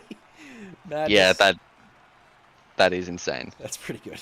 There's a couple of drivers with 4 stops down there. Actually, Ahmad Sakuri and David McNulty having to do 4 as well. Joe Williams managed to just do the 1 stop and finished in P6. Amoana grabs the purple lap in P7.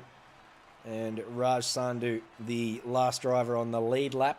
A couple of laps behind for Ahmad Sakuri and David McNulty, and of course DNFs for Gerald Chu, Void Mind, Jesse McLean, and unfortunately for Keelan Dryberg out.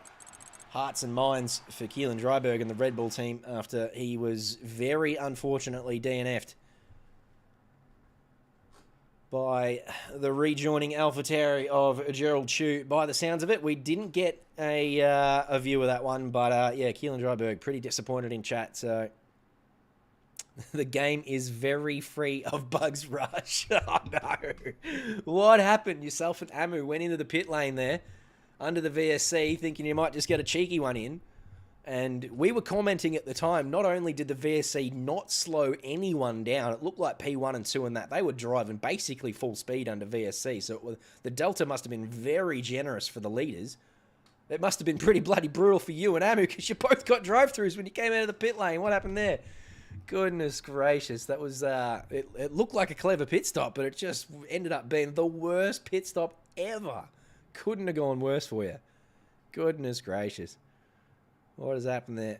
Amu Anna in chat now too. Noiterate, unlucky to yourself and Raj after that silly pit stop. Thank you, Codemasters, for yet again demonstrating something that I haven't seen. Alex at the time said that it's a common occurrence. I've never seen that one, Alex. It is something that has happened very often with this game. Come out of pit exit, and the game just does not show you a delta, and by the time your delta does show up, oh my god, you are like however many seconds in the red, and safety car ends. Unreal. Well, as I said, yeah, brand new one to me, but clearly pretty common. All right, so we've got 13 minutes now until Tier 2, so I want yourselves to go and have a break and have some water because it's bloody hot here where I am. Alexis Bowen has joined us for Tier 3, and I want you all to thank her very much and wish her luck for a 0 practice crack at Tier 1 tonight. So thank you, Alex, and good luck to you. Thank you. I'm going to leave some tunes on for you beautiful people, and I'm going to go and try and find another commentator because it looks like Jacob Weatherburn's stuck on a plane somewhere, so I'm not going to have him join me for Tier 2, but I'm sure there's plenty of beautiful vocal talent out there. It sounded like Jared Ellis might want to stick his hat in the ring. I'm going to go find out whether that was genuine. But yeah, for now, as I said, grab a drink. We'll be back in around about 12 minutes for Tier 2.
City of mine, how I love the city of mine. It never gets me down. City of mine, how I love the city of mine. It never gets me down, yeah. I was born in the city, I was raised on its edges. My pop work is life when it's complex. I found love in its center. If I could live here forever, think it'd be for the better. I love the weather, even though it's fog 24/7. I love the people, this is city. I met all my best friends, and I wanna thank every brick. I wanna thank every entrance to every building that I step in this city of mine. I owe you most my best moments in life. See, I fell in love for the first time in Golden Gate Park. I saw my first rap show at Great American Hall. I used to beg my homies for a ride across the bridge to goof off and spend the whole damn day doing whatever we want. Keith drove us down to Ice Place while we'd roll up a blunt, and me and Jack would get stoned, walk around and get lost. Don't think I'll ever truly pay back all I was lucky to get just by walking through the city. No, I'm a small part of this. City of mine, how I love this city of mine. It never gets me down. City of mine, how I love this city of mine. It never gets me down. I never really had a place to call my own, so I travel and I roam till I find that. But I'm full of adventure, so I wander and I venture, and it's safe to say that really I don't mind that. I book a flight to try to figure where my mind's at, a spot where I don't spend no money, just some time at. I mix and mingle with the people till I learn a little. I brought some Plenty to unpack after Tier 3. Once again, congratulations to Donny Sadewa, who is your Tier 3 champion for the Legend Series here in 2022. Moving across to Tier 2 now. 16 on the grid. Keelan Dryberg backing it up, which is good to see after his very unfortunate DNF there in Tier 3. And we've had a lot of discussion about the Drivers' Championship and how close it's been, but it's the Constructors I just want to draw your attention to quickly. Alpine already have this one wrapped up, so we won't worry too much about them. They're well and truly clear at the top, the Alpines, but it's the battle for P2 that is interesting. And one of the commentators I'm about to introduce to you has had a really good result for the Haas team last week and has lifted them up into P2 after the Ferrari squad Momo DNF'd last week and poor old Bear Among Men finished at the back of the field, so they had a poor old week. And Jared Ellis filled in, got the P1 and lifted Haas up into P2. So good afternoon to you, Jared Ellis. Welcome to Tier 2 and tell us about your win last week and how you're going now.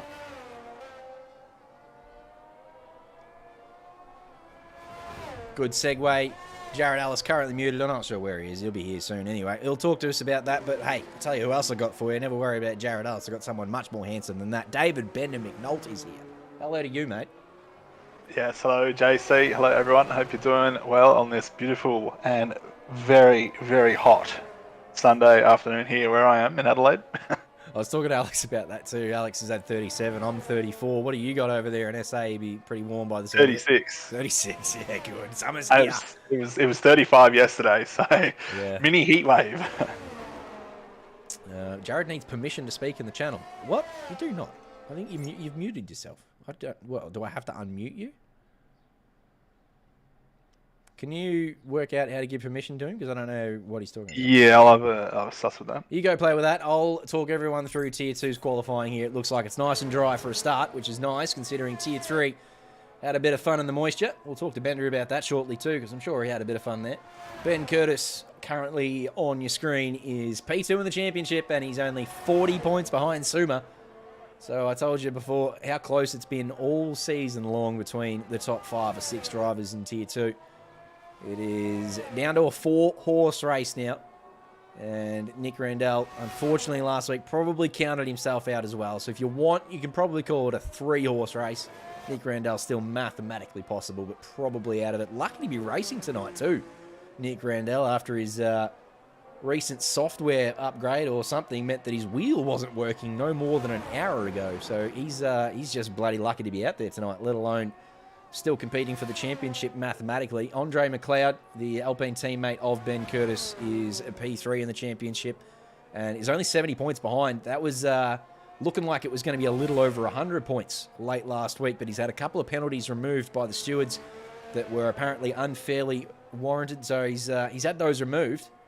And, just re-enters the battle, and he's, as I said, only 70 points behind, so he's sniffing, that's for sure. And as I said, he's the Alpine teammate of this man, Ben Curtis. The two Alpines, P2 and P3, that's why they are dominating the Constructors' Championship. But it is Robert Wenzel.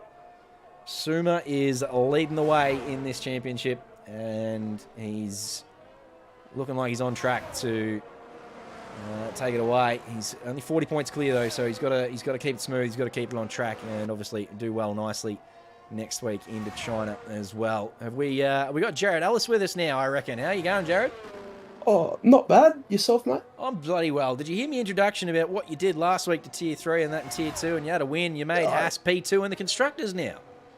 Wasn't aware that I got them P2 in the Constructors, but anything to get the Haas boys up there. Doing God's work, and Haas supremacy is in order. Good stuff. So I agree. Welcome to Tier 2 tonight. Good to have you. We'll get to you soon. Ben, I want to talk to you first about the rain in qualifying for Tier 3. Was that a lot of fun, or was it just your sort of stand to get around, and then obviously the race didn't play out for you? No, the rain was a lot of fun, although at the same time it was frustrating because I think a lot of us got tricked because it had the wet qualifying, and then for the race it had one block of sun and then it had a whole bunch of rain clouds for the rest of the race. Oh. So I know a few of us on Team C put on wet setups. Oh, no. And then we go for the race and there's no rain. And then, of course, it's the classic pit engineer. There's 5 laps to go. I'll rain in 10 minutes. just to rub a bit of salt in the wound. Oh, no. Oh, no. Oh, enjoyed yourself in qualifying. Looked pretty sharp out there in qualifying too. We were following you around for a little while. There's only a few drivers out there who looked comfortable in the conditions, but you did, as always. Yeah, it was tough. The conditions started okay, but they got progressively worse. So if you didn't nail your first lap, you just weren't going to improve. Well, that's exactly how it played out. Gerald Chu on pole, he posted that lap early on the intermediates, and I think there was about 8.5 minutes to go when the last improvement was posted. And then for the last 8.5 laps, you could tell drivers knew they weren't improving. Like Hashtag was just drifting it, and Amuana was drifting it. They were just putting on a show for us. It was great. So, yeah, I just went out on some wets. Why not? Yep, that's it. Kenneth Ang on pole last week. And as Jacob said, he seems to be the sort of driver who times it perfectly. He comes out for the last lap of qualifying and generally comes across the line either last or close to last. He waits for the maximum track evolution and just surprises us with, as I said, a cheeky pole. So we'll keep an eye on him tonight. I'm not letting him escape my vision, that's for sure. Currently out there on his in-lap at the moment, having posted a 16.2. There's only one driver in the 15s, and he is deep into the 15s. A 15.6 from Andre McLeod. How's that looking for pace, Jared? What are you expecting here in Tier 2? And again, in Tier 1, what do you reckon the pole time should be in the dry? So I reckon for Tier 2, you'll get maybe a lower 15, like a 15.4 maybe. I reckon I could see the top guys doing it. And then for Tier 1, I reckon you'll get 14s, high 14s possibly. I'm not too 100%. That's crazy. We'll just 14. see how it goes. Wow. Yeah, the boys in Tier 1 are definitely fast. I struggle keeping up with them, that's for sure. Peter Thomas is in chat. He reckons 14.9. What about yourself? What's your personal best? What are you sort of aiming for if it's not a 14? What are you trying to scratch around about, a mid 15 or something? Or what are you aiming at? I'm going to hold you to it. Oh, I reckon like a 15.2 I could scratch in there. I'm not 100% sure what my best is in T2 in TT, but we'll just have to see how it goes. And how much practice have you done this week? Are you the kind of driver who puts in a couple of laps of practice, or are you going to do the Alexis Bowen strategy and just turn up on the night and have a crack and see how you go? The strat is no practice, because keeps it a bit spicy. Has that always been the case, or is that just because it's round 18 and everyone's getting a little bit lethargic towards the end of the season? I'm not sure there's a lot of drivers doing practice at this point of the season. Yeah, no, I definitely think it's to do with how long the season has been. I think people get a bit tired and they just want to do the race. But at the start of the season, for sure, I was doing heaps of practice, but couldn't really convert it in the races. I've had a bit of a mare. Hey, But Mrs. Tully's in here. I didn't notice that. Hello to you, Mrs. Tully. Happy Sunday evening. And to you, Pete Thomas, of course. Thank you for joining us on this. As Bender said, he rightly pointed out, it is very toasty. Even now at 20 to 7 Eastern time or whatever. I don't know what time it is where you are in the world, but it is bloody warm. So, yeah, summer well and truly upon us now. I'm not sure whether it's supposed to cool down again this week, but yeah, it's been a nice weekend for me, especially. I'm a big fan of the heat. Don't know how Ben Curtis would be feeling. He gets scared of the heat. Anything over 24 and he starts roasting, so he'd be bloody struggling today for sure. Well, he's in VR, and I imagine that he requires quite the computing power. So unless you've got a good fan setup, that will just be roasting. Yeah, not only the computer, but the VR headset itself will be just toasty all over his face. So he will be dripping with sweat. That's a good call. I'm not sure how I forgot he was in VR, but that's well pointed out. He will be roasting. you guys are doing it tough over in your states. Here where I am, got nice 26-degree day. What? Nice and sunny. Where you are? What are you? Western Australia or something? Queensland. No, it's very nice here. What? That's backwards. You're supposed to be hotter than we are. Right, okay. So you've got a nice little 26 up there. Nice. Yeah. That's all right, JC. We get the dry heat. They get the humidity. I know what I prefer. Yep. Yeah, no, I definitely agree. The humidity is a killer. Absolutely. So we're in Queensland, sort of northeast Queensland, where it is actually super duper humid, or southeast where it's a little dry? A little bit drier, so around Toowoomba way. Oh, yeah. Nice. Yeah. Oh, there you go. So, Andre McLeod has improved to a 15.5 now. He's shaved a 10th off his already pole position. And Nick Randall's the next best. He's 7/10 off. So, well, sorry, a little over. Well, it's nearly 7/10 is Nick Randall in P2. So that's a mighty lap from Andre McLeod. It looks like that's really impressive here in Tier 2 because there's a couple of good drivers up there. Momo and Kenneth Ang, Nick Randall, they've all got poles this season. And the best they can manage so far are some 16s. 16-0 from Kenneth Ang as he improves and still can't scratch into the 15. So a 15.5 from Andre McLeod looking very, very strong at this stage of qualifying.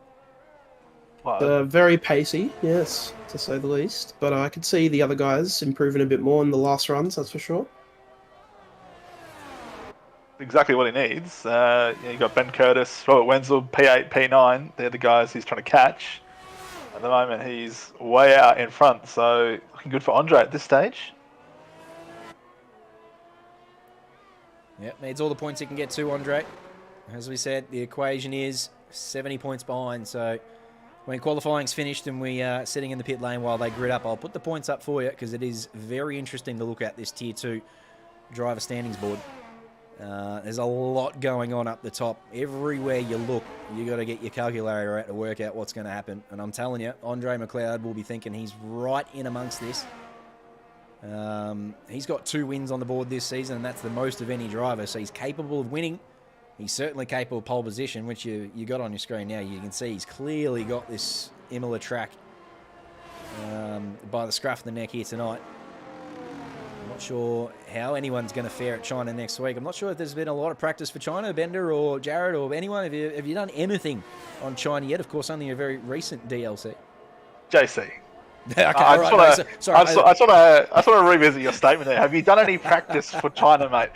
You're asking me about practice. My apologies. That was a very silly question. It was pointed only at Jared, and I'm not sure why I brought you into that. Thank you. No, I've done a few runs at China. I've missed racing at China. It's a great track. You know, the turn 1 through 3 or whatever it is I think it's probably the best bit of track in the calendar. Nice. Or that was in the calendar for sure. Yeah, personally, I agree with that. I like China as a track, and I'd love that turn. As you said, what do you call that? Is that one turn, that the radius of it continues to tighten. It is just a right, so I guess it is only the one turn. Yeah, I think it's turns 1 through 4, I'm going to say off the top of my head. That whole section there. I know you haven't practiced it, Bender, but you enjoy China? You looking forward to next week? It'll be interesting. It's not one of my favourite tracks. I think it's better in the F1 games than in real life. I think in actual F1 it's pretty boring because everyone just waits to the massive long back straight and breezes past with DRS, so it's not really that challenging. But in the game, like I said, you get some great overtakes. The first sector reminds me a lot of Sepang. That's always a great track. Yeah, for sure. It's not a bad one for overtaking in the games, like you said, but what I'm more interested in will be if people go for a cheeky dive in the pit lane, trying to overtake some people like I believe it was Vettel did. That'll be something to see if it happens. Suma coming across the line here and improves by nearly half a second. But again, still can't scratch into the 15s. No one able to get anywhere near Andre McLeod with that 15.5. So that is a rapid time here in Tier 2. Bender, I want you to dig into your history books and say hello to Trogster. Trogster22's in chat, and he reckons he remembers a lot of these names. I don't know how long you've been here, Trogster, or what you're up to, but hello and welcome to your Sunday content. And I want to know if Bender recognises you, because if there's anyone who would recognise your name, it would be the great David McNulty. The name does sound familiar. I'm having trouble placing where it's from, though. I want to say early-ish days of F1. Yeah, tell us about it, Frogster. Trogster. Welcome back for, I don't know when you've been here or what. Obviously, I don't remember. I've only been here for a year or so. So tell us who you recognise. Who was you got an old teammate here or something? Or what series did you participate in? Where are you from? What are you doing? How you going? What was over there? Want to know. Good to see you anyway. Here in chat. Deckers has retired from this session a little while ago, so I'm not sure whether that was a DNF or he's just chosen to put the Q in the rack. But a 16.5 for the great Deckers man is seeing him in P9 at the moment. He's just been relegated down there by, I think, Corbin Hanna came across and did a 16.5. So that's him down there. We're going to have a look at Andre McLeod here, who has just started what looks to be a flying lap. Got the battery down and using, so I'm just going to jump on board with him. Let's see what he's doing different here, because again, he's still the only driver into the 15s, and he's half a second clear. So let's just take cheeky geezer at what he's doing. Oh, using the grass out there on the exit. I'm not sure if that was ideal and whether he intended that, but he seemed to miss the apex there a little bit on the hairpin, so might cost himself 2/10 there on his personal best. Little green flag up here as the Aston Martin jumps out the way for him. Nice work there. And then he comes through the chicane here. We're going to get an indication of what his time's like as we come across the sector timing line here. There's another nearly 2/10 in the bag, and that's even after using the dirt. So he's just flying tonight. It's Torterra. Absolutely stonking it along. He's looked really clean throughout this middle sector. 2 corners to go now. Finds the apex nicely there, nice and wide. This is obviously a key corner in the race because it's a long straight, but it's not much of a run down to the finish line here. So he's going to improve again here. What's he going to find? It's a 2,000 slower. What? Oh, he's had a poor last sector. He was 2/10 up, and those last 2 corners didn't look like he made a mistake. So I don't know how he's lost 2/10 in the last couple of corners there. Oh, I mean, to me, it was very, very minor. It looked like he just had bit of oversteer mid corner at the last corner. Speaking of oversteer. Not how you do that one. So I don't know how much time he's got left. We've got the yellow for sector 1 and 2 at the moment. Pretty much it. So he's not got time to get around for another one? No. Okay. That'll be the pole time, I would assume. Unless any of these other fellas can put a stonker in. Well, let's stay with this man, because if there's anyone capable of doing a last lap stonker, it is Kenneth Ang. He's done it multiple weeks in the latter half of this season at least. Looking forward to going back through the archives of this entire season later on this week with Jacob Weatherburn to hand out the awards next week before China. And I'm going to have a quick look at what Kenneth's been doing at the start of the season, because he's just sort of, I reckon he's just popped up in the latter half of this season. Currently P8 in the championship, which I just don't think quite reflects the pace that he's had. But yeah, just looking through here, he's a couple of DNFs and a couple of low scores as well, so he might qualify pretty well. But sometimes maybe not quite getting the race right. Aaron Heather has posted a 15. So he sneaks into the 15s and joins Andre McLeod. So up in a P2 he goes. We're on board here with Kenneth Ang as he comes around the last couple of corners. I think Ben Curtis is about to cross the line. He's got a 16.5 on the board at the moment. And it doesn't improve, so he's still down there in P10. Kenneth Ang, I told you to do it! There he is! Bang! Woo-hoo-hoo! I told you to watch out for him.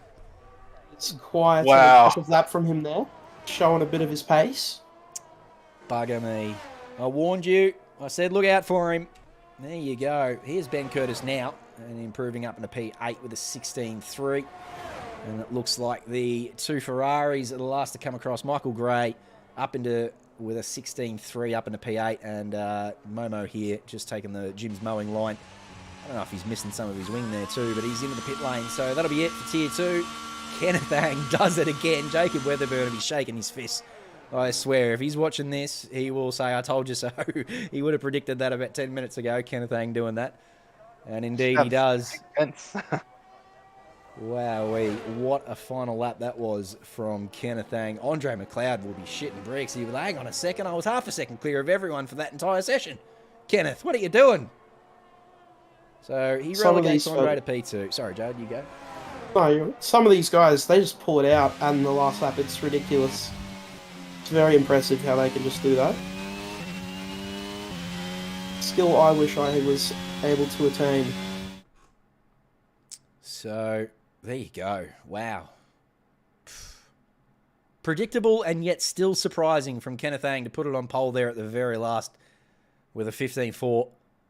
Very, very sharp time. Andre McLeod with a 15.5 will be a little disappointed, I would suggest, but still pretty pleased with that lap. That's still 4/10 clear of Ethan Small and the rest of the field. Sorry, just on that Ethan Small, did he set that time right at the last? He must have. Because he was he was way down. Yeah, Aaron Heather was the only other 15, and he snuck in there. You're spot on. So he's done that without us looking, and he's just snuck across in there. Well, yeah, well spotted by you, Bender. Yeah, so he will be on the second row with Aaron Heather. And then Robert Wenzel, championship leader from P5. If you had told Wenzel he was starting in P5 as a championship leader tonight, he might have been slightly disappointed. But Ben Curtis couldn't quite get his lap together either, and he's going to be starting from P8. So Robert Wenzel, all he's got to do is stay in front of Ben Curtis tonight. Just got to keep those points ticking. And if he can finish in front of Ben Curtis and Andre McLeod, he'll head off to China next week. Very, very comfortable. Look at those clouds. They look ominous. Yes. Could we see a bit of rain? Possibly. Wouldn't be a bad shout. I hope so. Yeah. Speaking of rain, I don't know if people were just taking me for a laugh earlier, but for Tier 3, I was like, has it rained any time? So, and then people were saying it rained in Tier 1 at Abu Dhabi. Yes. Did you not see it definitely did? did. That really happen? Yes. It actually happened, yeah. It was it was crazy. I loaded in, saw it was raining, and I was just jaw dropped to the floor. It was insane. I'm gonna have to go back and watch that. That's insane. Yep. It blew us away up here in the commentary booth, and I'm sure it took the drivers by surprise as well. What sort of chance of that is there? Like, obviously, there's numbers and ones and zeros that are programmed into this game. That'd have to be like a 0.01 kind of show, wouldn't it? It's got to be. It's incredibly, incredibly low. Like, you probably could try 1,000 different sessions and not replicate it. Like, it was crazy. It's like the holy grail of lobbies. Yeah, I danced extra hard for that rain, so I was pretty happy when I saw it. So there you go. The points up on the board now. You can see a couple of red boxes there in Saudi Arabia for Nick Randall and Momo, which has sort of taken them out of any contention. As I said, Nick Randall is still mathematically a possibility, but he would need Suma, Curtis, and McLeod all to DNF horribly in probably this race and in China to give himself any chance. So you could probably count him out. So, yeah, probably brings it down to Suma, Curtis, and McLeod over the next 2 weeks. And you can see there Andre McLeod with the most points last week and in Abu Dhabi. So he's on a late run. He's having a late charge. He's Torterra. He wants it, but he's got to make up 70 points over the next 2 weeks, starting from P2 tonight. So again, doing everything he can to make sure he's still in the equation. But it's Robert Wenzel's to lose. He's got 10 top 10s. He's been very consistent. Big handful of podiums and a win as well. So Here we go then. The formation lap At gets least with this underway. track, he's starting on the better line, in my opinion. P1 is a bit difficult because you have to turn off the line to get going, otherwise you're off the track. It's a bit odd, this one.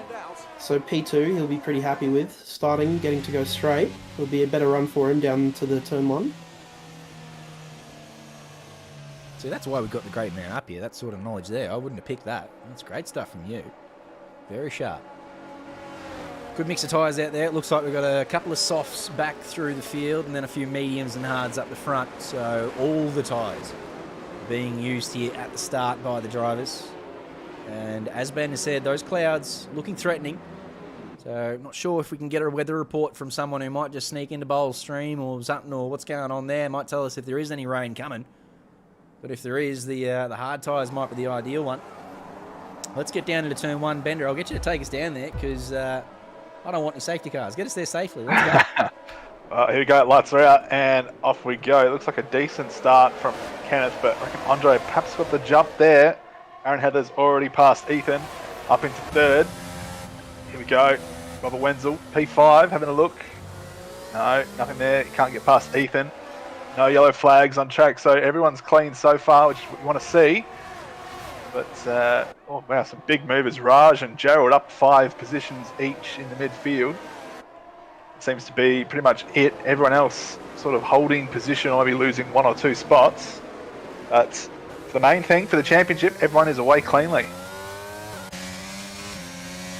Very, very respectable driving by everyone there to get through T1 clean. It's a bit of a difficult corner. If you chuck it side by side there, someone's always going to end off worse.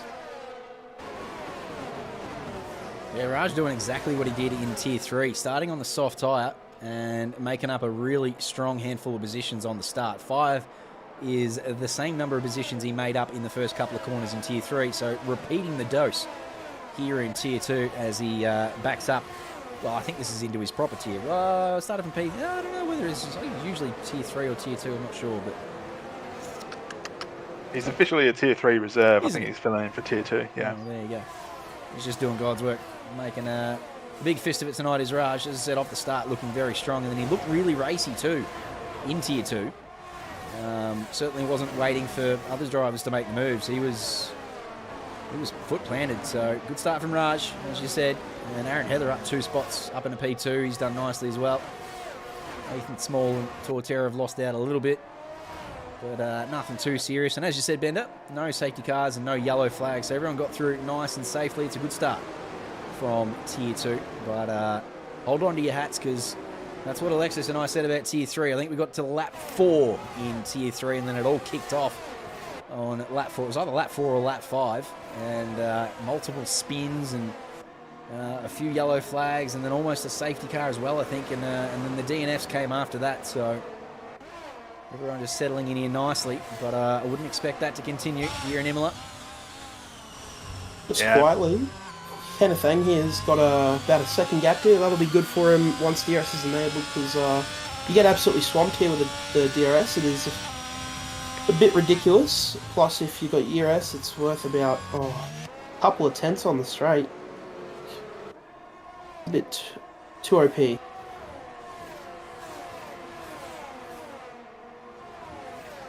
you go, Aaron Heather sets the fast lap, and we can see some of the medium tyres. I was going to say, interested to know what he's starting on. I reckon he might have just gone out a little bit aggressive there to get amongst Andre and Kenneth to help his teammate Robert. But what's that? Top 7 all on the mediums. Raj and Michael on softs. Gerald, and it's been a bad start for Ben. He's down in 13th, but he's on the hards, so. Look, the soft strategy is an interesting one because they tend to drop off quite quickly here. So I'm Not sure how those boys are going to go, but everyone else starting on mediums is pretty much what you want here. The hards, if you get a safety car early on, your strategy's kind of ruined. You'll have to make up the pace somehow. Just give me a second, because I reckon the stream could be a little bit more buttery. So I'm just going to try that single button there, which someone enlightened me to one day, and I think that might just make the YouTube stream a little bit nicer for you. Not that it was bad, but it just could be a little bit buttery, and I like butter, so you can have some more butter for you out there in YouTube land. Hopefully that's a bit smoother for you. But 4 laps down, nice start from Kenneth Ang from pole. He's done nicely on the medium tyre, and as Jared said, has built more than a second gap now with the DRS open, so he's just enjoying life out there. Aaron Heather and Andre McLeod within DRS of each other. Andre's just hanging in there underneath that second. So it'll be interesting to see how he can go about his business here through the second and third sector. If he can hang on to that, he's got to stay under a second. And then Robert Wenzel's also just over a second behind. So the top 4 have just started to spread out a little bit. But then back here, Ethan Small, Momo, Nick Randall, Raj Sandhu, and Michael Gray, all within a DRS train of each other and comfortably as well. So that'll be an interesting watch over the next couple of laps once the DRS is really starting to take advantage, and the tyres as well. Raj Sandhu and Michael Gray on the softs. We'll be trying to use those to make moves, so we'll be keeping an eye on them as well, because they haven't got many laps before they will start to really die off and be less useful. The mediums and the hards both capable of making the full race distance, so early safety cars not a problem. But the softs, of course, as they have been at almost every track this season, are just no good for any more than, what would you say, Jared? Probably 5-6 laps? Yeah, that sounds about right, JC. About 5 or 6 laps, maybe if you're pushing it, maybe 7. But they'll be pretty dead by then. Well, Raj will want to make use of these because they're 4 laps old now. But as you can see, when you're in a DRS train and the bloke in front of you has got DRS as well, there's just nothing to be gained. So he's got to use the soft tyre advantage through the middle sector and see if he can use the added grip to brake a little later and hug the apex a little tighter. But already you can see the softs just not quite having the grip that Raj hoped that they would. He made up the 5 spots after start, but now he's up here in Tier 2. The pace of these guys obviously slightly quicker than the Tier 3 guys. It doesn't look like he's going to go much further forward. So he'll be now hoping for a safety car. Not for himself, of course, but for someone else to DNF, and he can sneak into the pit lane and get those softs off and jump onto the medium or the hard tyre.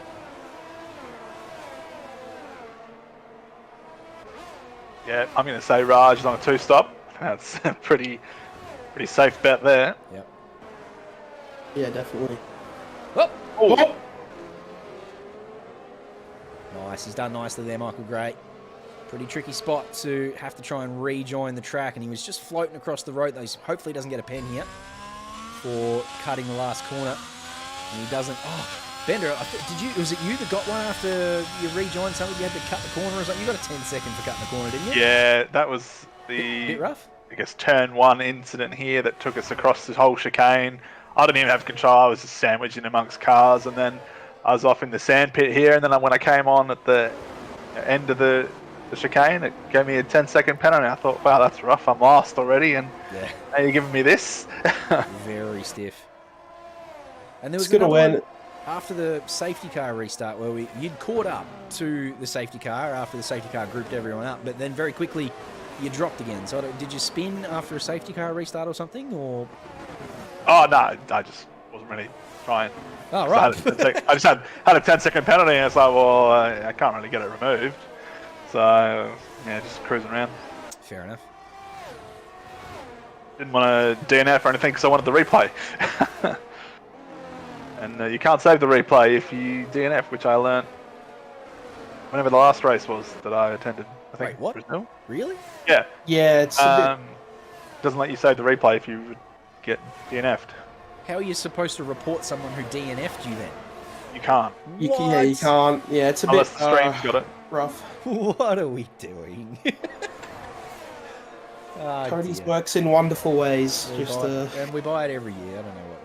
Anyway, don't mind. Hopefully EA money really starts to make an improvement on this game, because we all love it. We love the series, we love the cars. It's a very good looking game and it's got a lot of positives, but Jesus, it's got some negatives. And obviously EA, having purchased it a couple of years ago, you would expect that those funds really start to make some improvement in the next sort of 12 months or so. Hopefully this next game coming is really good. Again, it doesn't need to improve, it just needs to get rid of so many long-standing bugs that, yeah, I mean, anyway. Well, I mean, this could be quite cynical, but I think EA has improved the game in the areas they want to improve it. That's about it. Bye, Yeah, Coach. I do agree. I'm talking about the Cosmetics store here, the cosmetic store. They've improved that, and that's what they care about. So all the money-making stuff. Yeah, look, there are a lot of positives with this game, but the negatives are just like the engine revving bug is still in the game. That's been since 2018, I believe. We've had that, and it hasn't. You know, they fixed it, and then it's back in this game, and it's just a whole mess. Deckers is the first one to dive in the pit lane and get off those soft tyres. He's had enough of them. 7 laps old, they are done. So he is at the back of the field now. And onto the medium tyre. Raj Sandhu and Michael Gray still hanging it out for one more lap. So you would expect them to probably come in on this lap and get rid of those soft boots. Michael Gray's Ferrari teammate Momo is just in the middle of this DRS train still at the moment. These guys cruising along nicely. Kenneth Ang's built up a very nice lead out the front. He's now nearly 3 seconds clear of Aaron Heather. And Andre McLeod, who had the same sort of pace as Kenneth Ang in qualifying, is unable to sort of get past Aaron Heather and try and keep up with Kenneth Ang. So Aaron just defending nicely, it seems. Oh, that's very wide there from Nick Randall. Not sure if there was a little collision there with Raj Sandhu as he came through. Nick is just diving back off the track there to avoid anyone else. The same as Michael Gray there. It's the same spot that Michael Gray had his spin before. So it's done nicely to get out of the way of the oncoming cars. But unfortunate for Nick as he finds himself sideways around the final corner. He's going to have to pit for a new wing there. There's a bit of damage on the right-hand end plate. Oh, there is too. Interesting that he didn't come into the pit lane on that lap then. It's not like he didn't have time to duck in there. So, yeah, well spotted by you. There is a little bit of wing missing on the front right of that Haas. Of course, the front right by the driver's eye. The front left from our perspective. So, yeah, he's just missing that end plate there. So it is interesting that he didn't dive into the pit lane there. I would have thought that he had plenty of space after the last corner there to get in there. He might want to be trying just to make the pit stop window, and then he'll chuck it in. If he pits now, it'll be a bit harder to run those hard to the end of the race, I think. Hard's definitely not capable of going 30 to 23 laps, surely. Oh, I think they probably would be. I haven't done much tyre testing, but I don't know, maybe he didn't realise he has damage, or a bit of an odd one.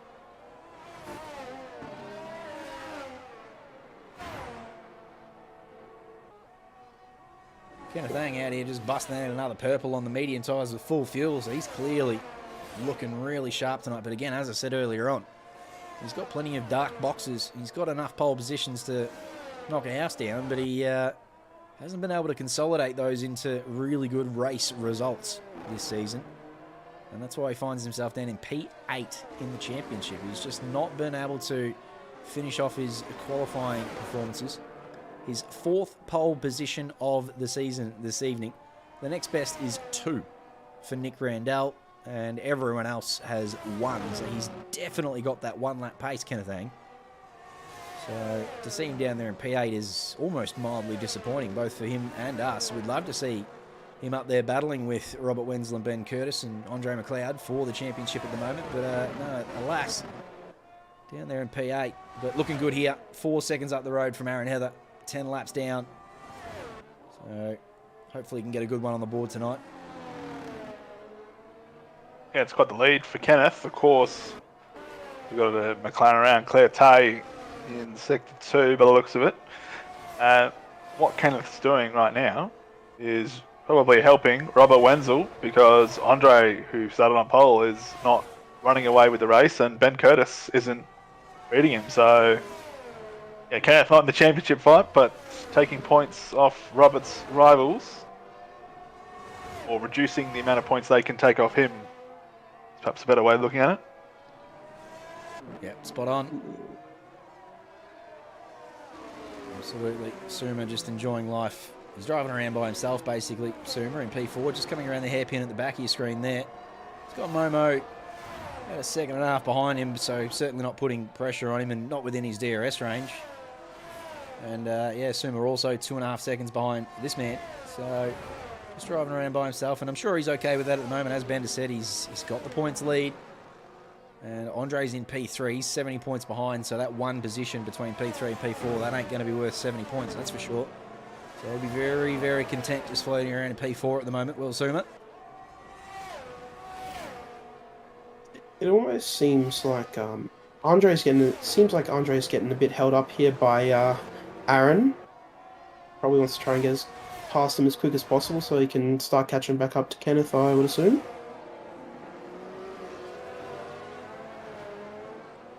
Yeah, absolutely. As you said, he's not been able to find a way past in the first couple of laps, and then he dropped out to about a second and a half gap there for a little while. But it looks like he's clawed that right back in now. He's about half a second back from Aaron Heather, and they're going through the second chicane there now. So we'll jump back up to them when they get back around to the DRS zone. Just on board with Corbin Hanna here, Pingu. Very strong season after finishing P2 in the championship for Tier 3 last season. Got promoted up here into Tier 2 and has done very nicely to mix it with these fellas. For sure, was in the championship running for a long time, still P7, and was mathematically still capable of winning it no more than 2 rounds ago. Obviously, with only 2 rounds to go, he's not with the chance now, but he's, as I said, currently sitting in P7. He's only 2 points behind Bevis Lau in P6, and he's only 3 points behind Momo in P5. So that battle for P5 is bloody tight. 605, 604, and 602 for Momo, Bevis Lau, and Corbin Hanna. The battle for P5 is right on. So that'll be a cheeky one to watch next week in China as well. Bit of bragging rights there for Corbin and Momo and Bevis, and whoever can pinch that. But yeah, really strong debut Tier 2 season here for Corbin Hanna as he dives into the pit lane. Nice onto the limiter there. We saw a couple of speeding into the pit lane for Tier 3. None of that so far. Deckers and Corbin showing us how it's done. Nick Randall and Raj Sandhu have also completed pit stops without penalty. So nice work to them. Oh no, never mind that. Claire Tay and Nick Randall 5 seconds for something else. I don't think that was for speeding in the pits, was it not? Nick did speed in the pits, unfortunately. Okay. Picked himself up a 5, but we'll have to see what happens. So back down in P15, he's got a long way to get back into that fight. You never know, things could happen.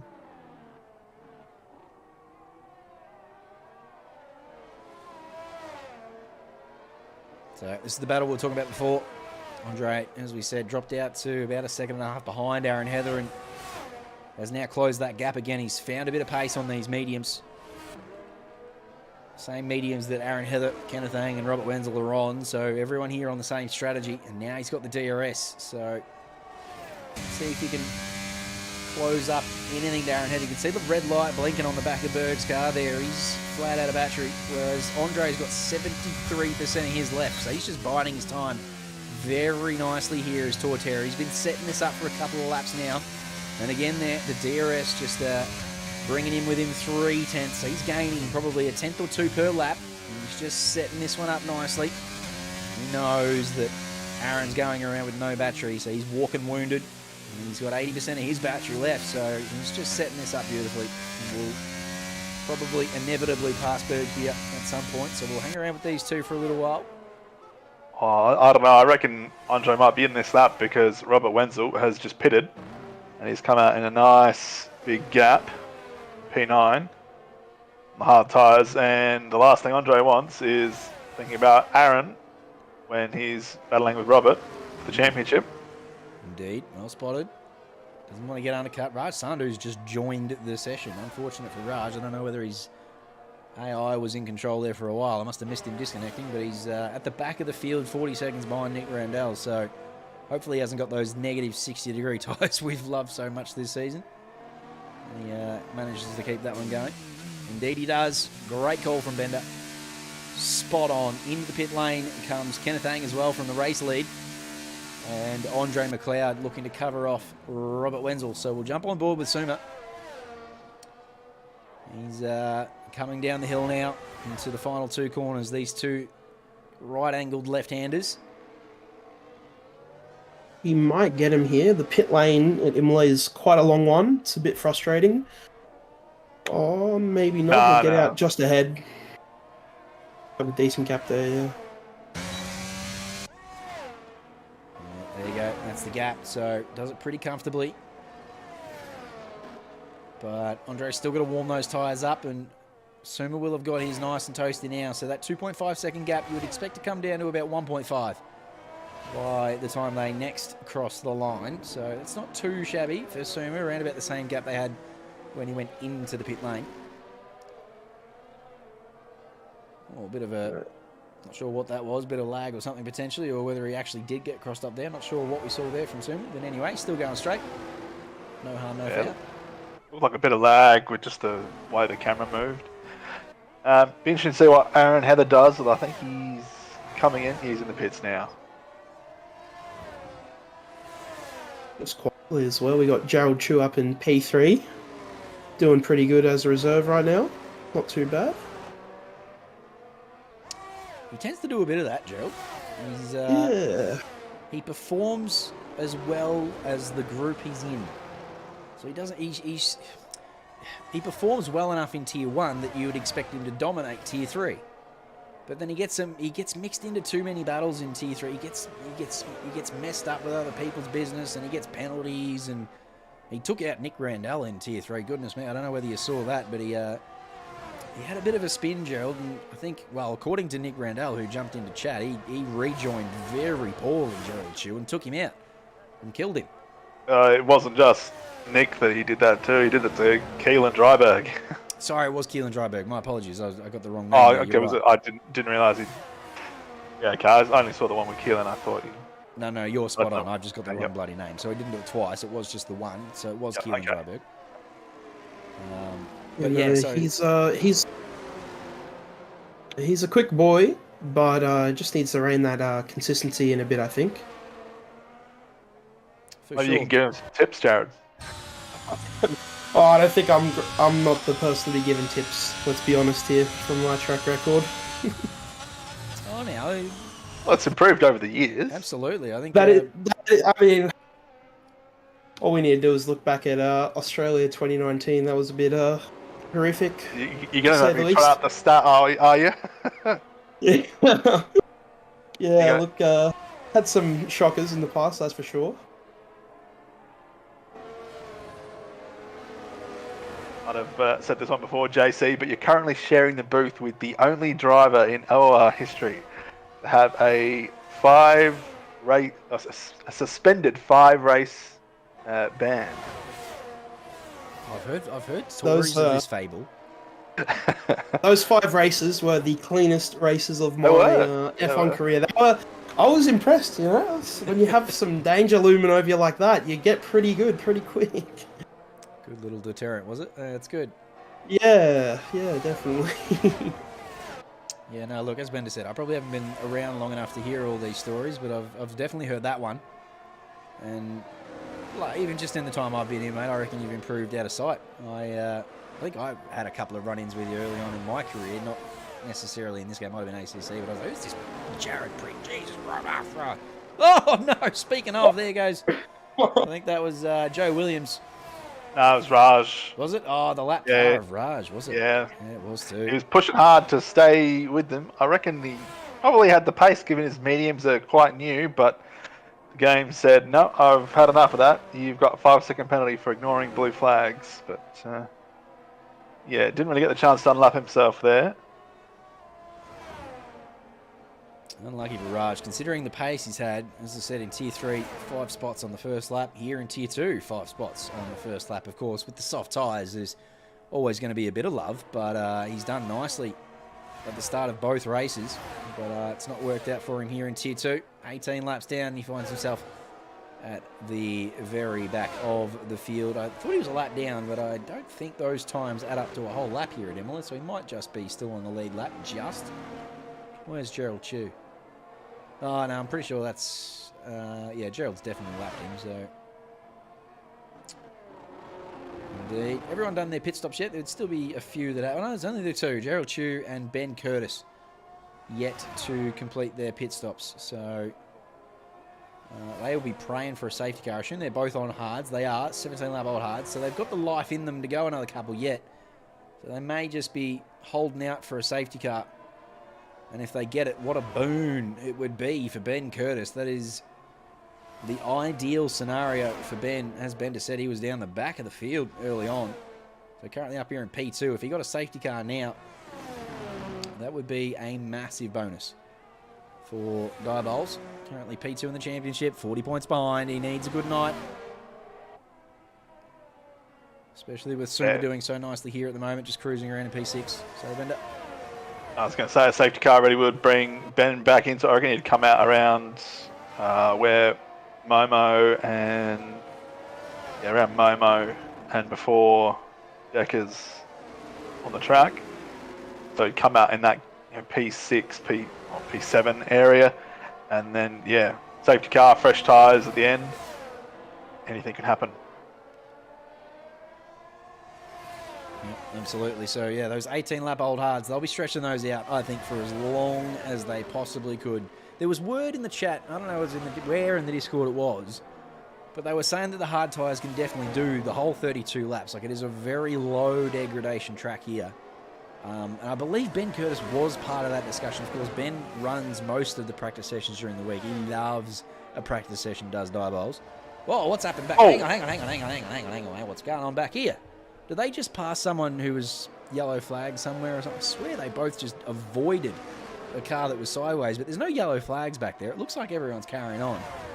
So maybe they just got in a battle of their own. I'm not sure what happened there, but that was very interesting between Robert Wenzel and Andre McLeod. Suma using the DRS there to get a nice little bit of suck down into the kink and turn 2, or turn 1.5, or turn 1, or whatever you want to call it. So I think what that was the old double shuffle with the Aston Martins, because Aaron Heather was in front of Andre, who was in front of Robert, and Aaron didn't want to give Andre the DRS, so he slowed down and pulled over, and he might have actually had some issue by the look of it. Yeah, he's fallen a couple of positions since we started our discussion, just out there on the beach. Not sure if that was a mishap. Maybe it wasn't tactics. Yeah, maybe it was issue rather than tactics. I was giving them too much credit. Because I thought, wow, that's worked out well. Robert's got the DRS and he's just gone past Andre, but no, that's looking more like an issue. It's a bit of an odd one, to say the least. Oh, some Bender trivia in chat. I hadn't spotted that. Have you seen that? The answer's already out there, apparently, so we've missed out on this little bit of Bender trivia, but I didn't know the answer to that one, and XLR8 just coming out with a question. Can anyone name the F1 driver who was awarded the championship after his death? That would have got me stumped for sure. I would not have been able to pull out the answer, but CL13 very quickly comes out with Jochen Rindt as the correct answer. He was an Austrian, so there you know. There you go. Can anyone tell us what Diabols means? Yes, I can. Oh, you can as well, can you? Yeah, no, absolutely. Oh, no, we were just talking about Berg and the issues he was having. It looks like he's pulled in the pit lane loud enough, so maybe some hardware issues.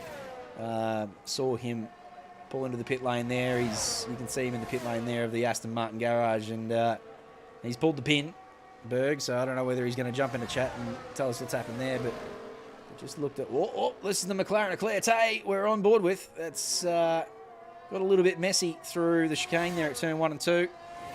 And Decker says, thank you, mother, for a rabbits. I'll have P11. On I go. Claire Tay having to recover that McLaren Did nicely to keep it going straight, but as I said, lost a position to Deckers. So we'll change the position there.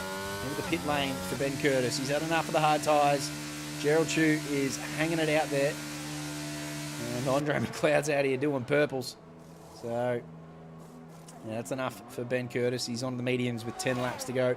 Gerald Chu is one of the few drivers in any series who will happily take a tyre to 100%. So I guarantee you he will go to lap 31 if he has to, waiting for a safety. Momo's out too. Momo is DNF somewhere on the red. In fact, he's very quickly been removed from the track. We've got no VSC and no safety car. There is no Ferrari on that track map. So he very quickly left the session and left the track. Don't tell me he's hit the retired car. That would... Oh, not again. Nah, the car was out the way. Yeah, Berg was well and truly in the pit lane. Safely tucked away. I think because Imola's pit lane is so long, that's the second retire we've seen in the pit lane, and neither of them have come out and done a victory sector, which is what the AI usually does. So I think because of the length of the pit lane, the AI just stays in there, which is kind of nice. Could just be due to like the time the AI has control after you retire from the session. And the fact, yeah, the pit lane's so long, it obviously times out. Yeah, we definitely don't want to see another incident like we had at Abu Dhabi in T1. That was quite a spectacle. If anyone's seen that video, I've ever seen in my entire life. I Smithy. Pain.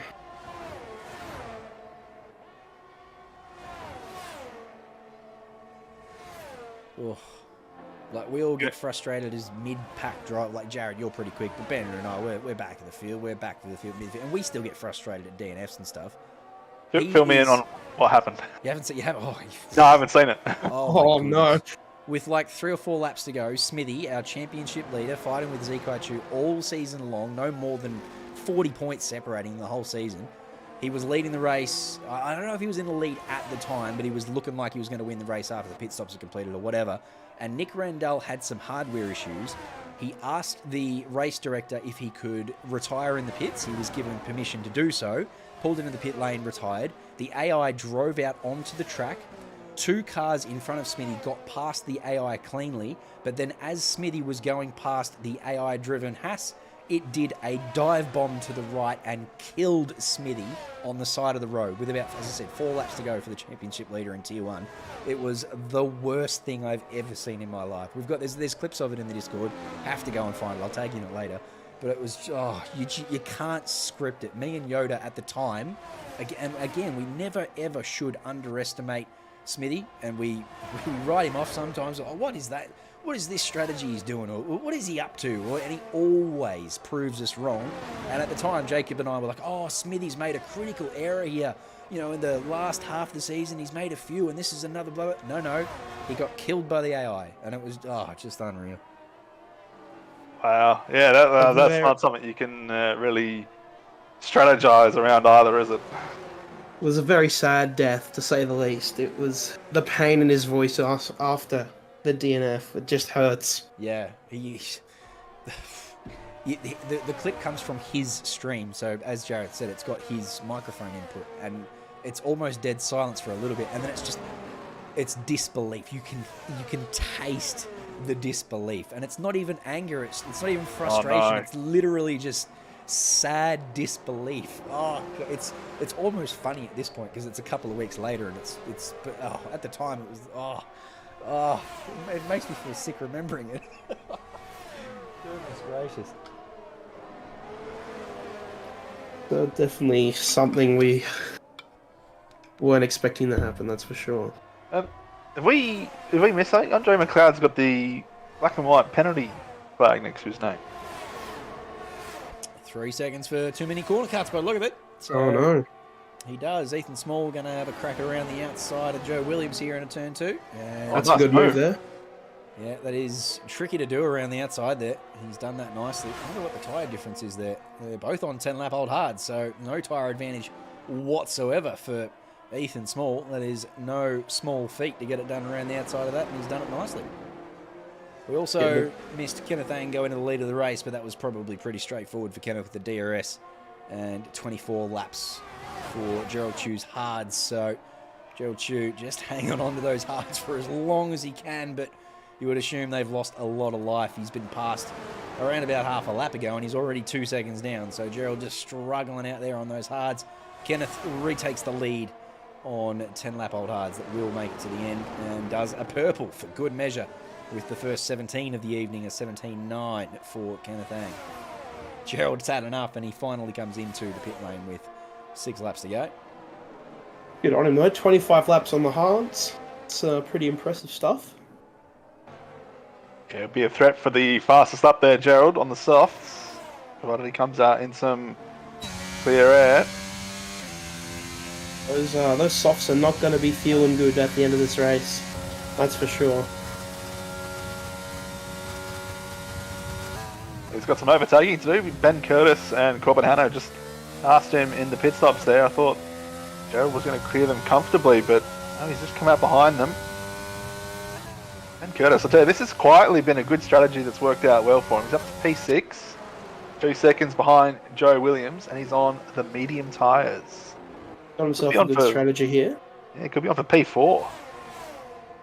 Get some overtaking done. If anyone can get it done, I reckon it's Diabols. He is not too bad in these situations, I might say. Speaking of Diabols, you were asking before what his name's all about, XLR8.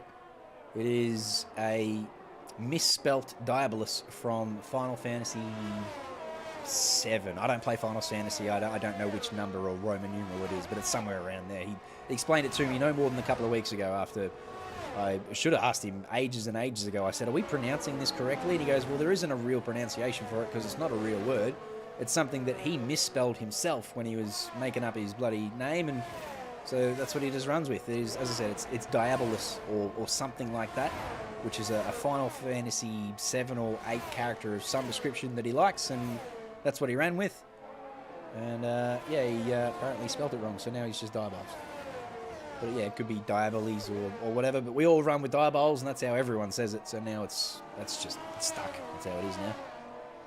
But yeah, the only person... You're up. The only person that pronounces it different is the man himself. Oh, does he?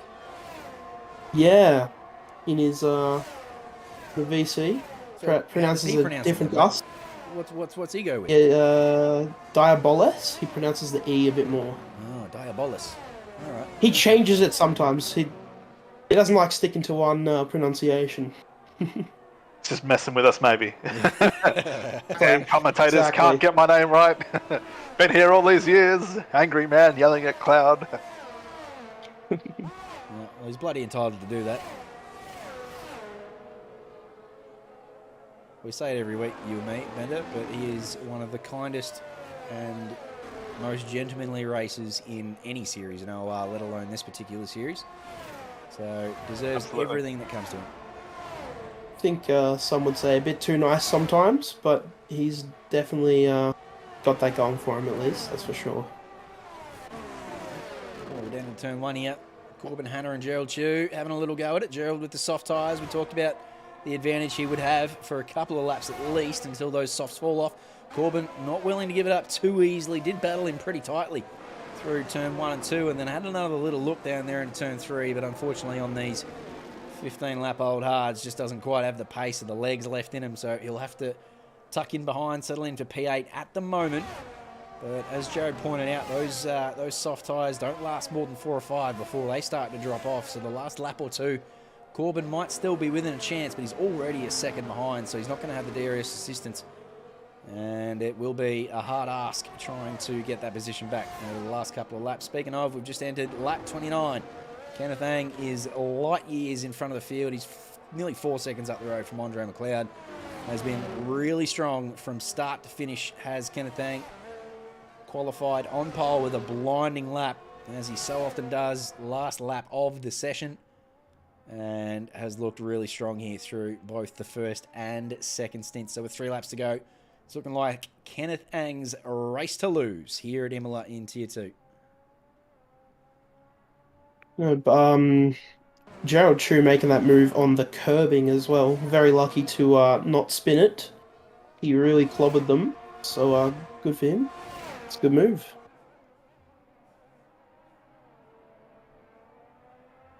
Yeah, some of the curbs in this game compared to previous games, I don't know if it's just the cars, the suspension settings, what, but some of them just seem deadlier than ever, which is so strange. Yeah.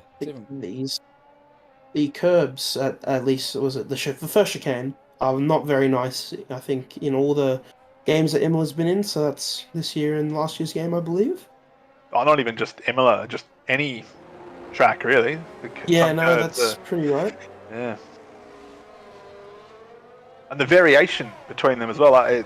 It'd be fine if they were consistent at every track, and you knew, okay, well, if I go on the curb, this is what it's going to do, blah blah blah, and it was like that every track, every time.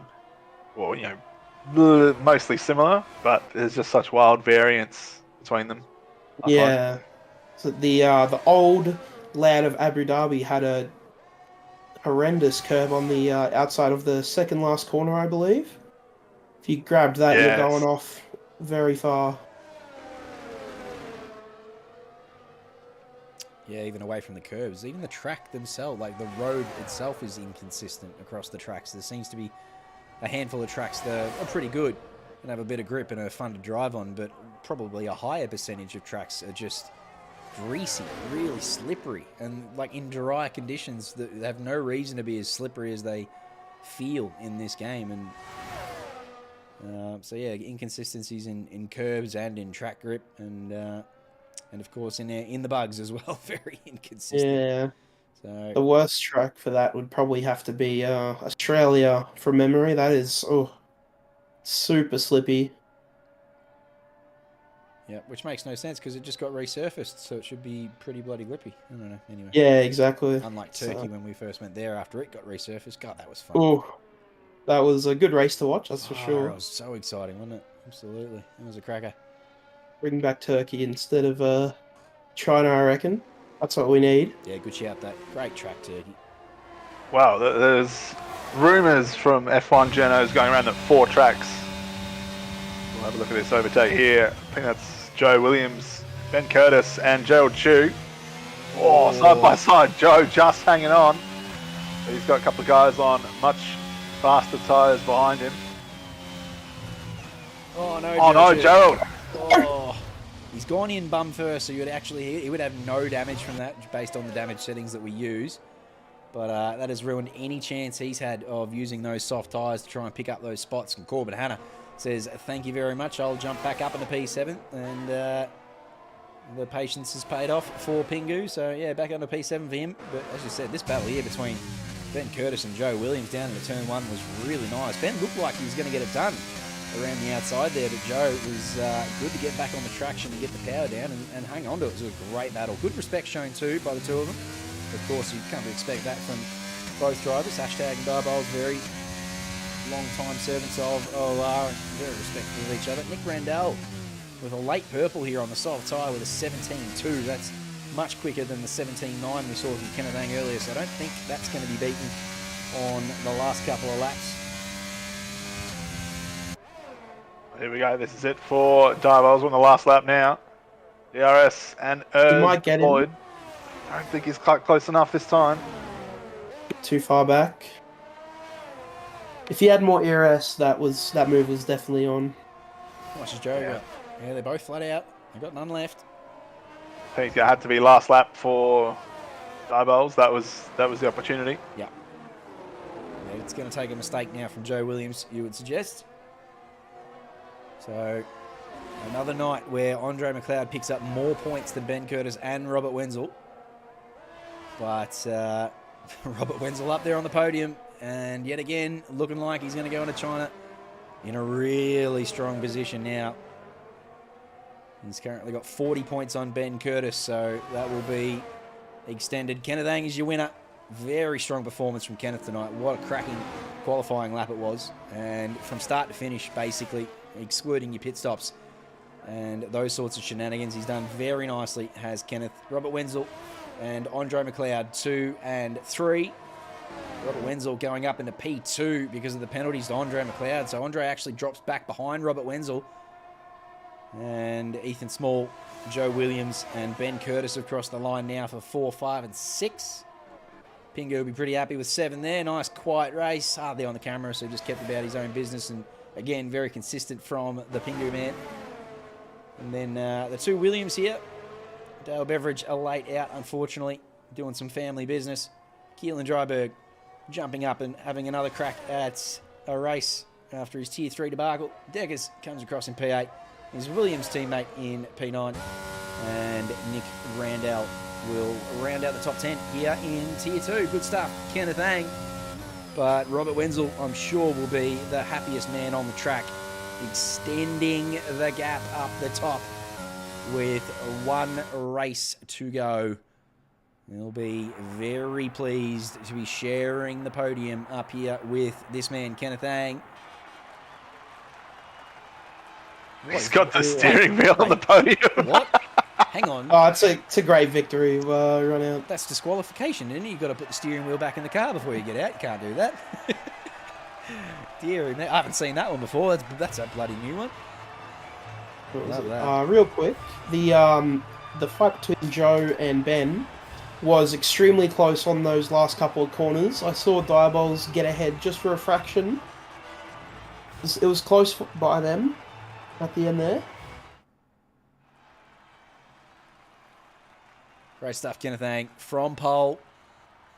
Didn't quite get the purple lap there at the end because Nick Randall came in and pinched that with a lap or two to go on the soft tyre. But other than that, was the only other driver to sneak into the 17. So a really, really strong performance from Kenneth Ang to win here tonight. Robert Wenzel, as I said, from P5 will be very, very pleased with P2 and already 40 points clear at the champ. That'll extend going into China. He'll be very happy with that. Andre McLeod in P3 might just overtake Ben Curtis. I'm not going to try and do that math right now. It is only 30 points the gap at the moment. I'm not sure if there's 30 points between 3 and 6. Probably not quite, but it's going to be close. But anyway, Andre McLeod P3 on the podium. Ethan Small, Joe Williams and Ben Curtis, Corbin Anadeggers and Keelan Dryberg 7, 8, 9, and then Nick Randall round out the top 10. I got to scroll down here and make sure we get the DNFs and the penalties. Otherwise, I get in trouble with Deckers and he gives me a spanking. There we go. All right. That's Tier 2 in the books. And again, nice and quietly got that out of the way. No rain. No safety cars either, I don't think. Maybe only the one. I actually don't think there was a safety car, was there not? I believe there was no safety cars that race. You are correct, yeah. So it absolutely flew by so quickly, in fact, that it's bloody only 7:45. So we've got 15 minutes to go until Tier 1. So you've got plenty of time to go and give your mum and dad a kiss, that's for sure. What's going on? You cursed the Ferrari boys, Michael Gray. Which is not what they wanted. Currently P3 in the championship, only 70 points behind Haas. We opened up Tier 2 by introducing Jared Ellis, who pinched P2 for Haas last week with his win when he stepped back into Tier 2 from Tier 1. Go up there and bloody Tier 1 and do your bloody business, Jared. You're too bloody quick for Tier 2. Showed that last week. And, yeah, pinched P2. Bit of Haas supremacy last week in Saudi Arabia. We do love the Haas supremacy in any tier. And Good Jokes was in here before too, so good luck to him in Tier 1, your Haas teammate. Not sure what the deal is there in terms of the overall constructors. I don't have those, but that'll be a nice one to go. I'm going to bring that out next week in China too, because the overall constructors, mixing all 5 tiers together, I think it's Mercedes, McLaren, and probably Alpine up there in the top 3. I'm not sure who the other, but it's definitely Mercedes and McLaren are up there though. But it's definitely Haas. Definitely not Haas. No, I think Haas are last. I think you guys. We've had a bit of a tough one this season. Yeah, I genuinely think Haas are dead last. Well, they were at least 2 rounds ago. You were dead last after a good performance from you last week. That might not be the case. But as I said, I'm definitely going to find out that information before we head off to China because no one wants the constructors' wooden spoon. So that'll be very interesting to look at. But anyway, that's Tier 2 in the books, done and dusted. We will say goodbye to Mr. Jared Ellis as he heads off to get ready for Tier 1. Thank you, sir, and best of luck to you. Thank you very much for having me. It was good fun, JC. So, just don't curse me tonight, mate, yeah? E-Rad What do you reckon? Jealous is the only person I know who races in Tier 1, so good luck to E-Rad. It's good to hear, good to hear. I'll try and avoid the curses. Good luck to you, mate. So easy. You guys have a good night. And of course, Bender, always a pleasure with you here in Tier 2. Haven't heard from Jacob Weatherburn just yet, so I'm not sure who's going to be joining us for Tier 1, whether it's yourself or Jacob Weatherburn, or I might just plain do it solo. I'm happy to do that too. I'm not sure what's going on, but we've got about 15 minutes to figure that out. So if we don't hear from Bender again, I want you to all wish him the very best, and we'll see you next week in China if we don't see you in Tier 1, Bender. No, thanks, JC. You won't be alone. I'll say that much. You will have lovely Tom Maloney with you. You can introduce him when Tier 1 comes on, and if Jacob Weatherburn's not back and I've finished eating dinner, I will see if I can jump on. Don't stress yourself too much, because that ginger man is well and truly capable of carrying the show. So if you don't feel like backing it up for Tier 1, that's all good. But if you do, hey, it would be a pleasure to have you. Anyway, we'll chat about that in 15 minutes when we rejoin you for Tier 1. Don't go far.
far away now. Tier 1's coming at ya.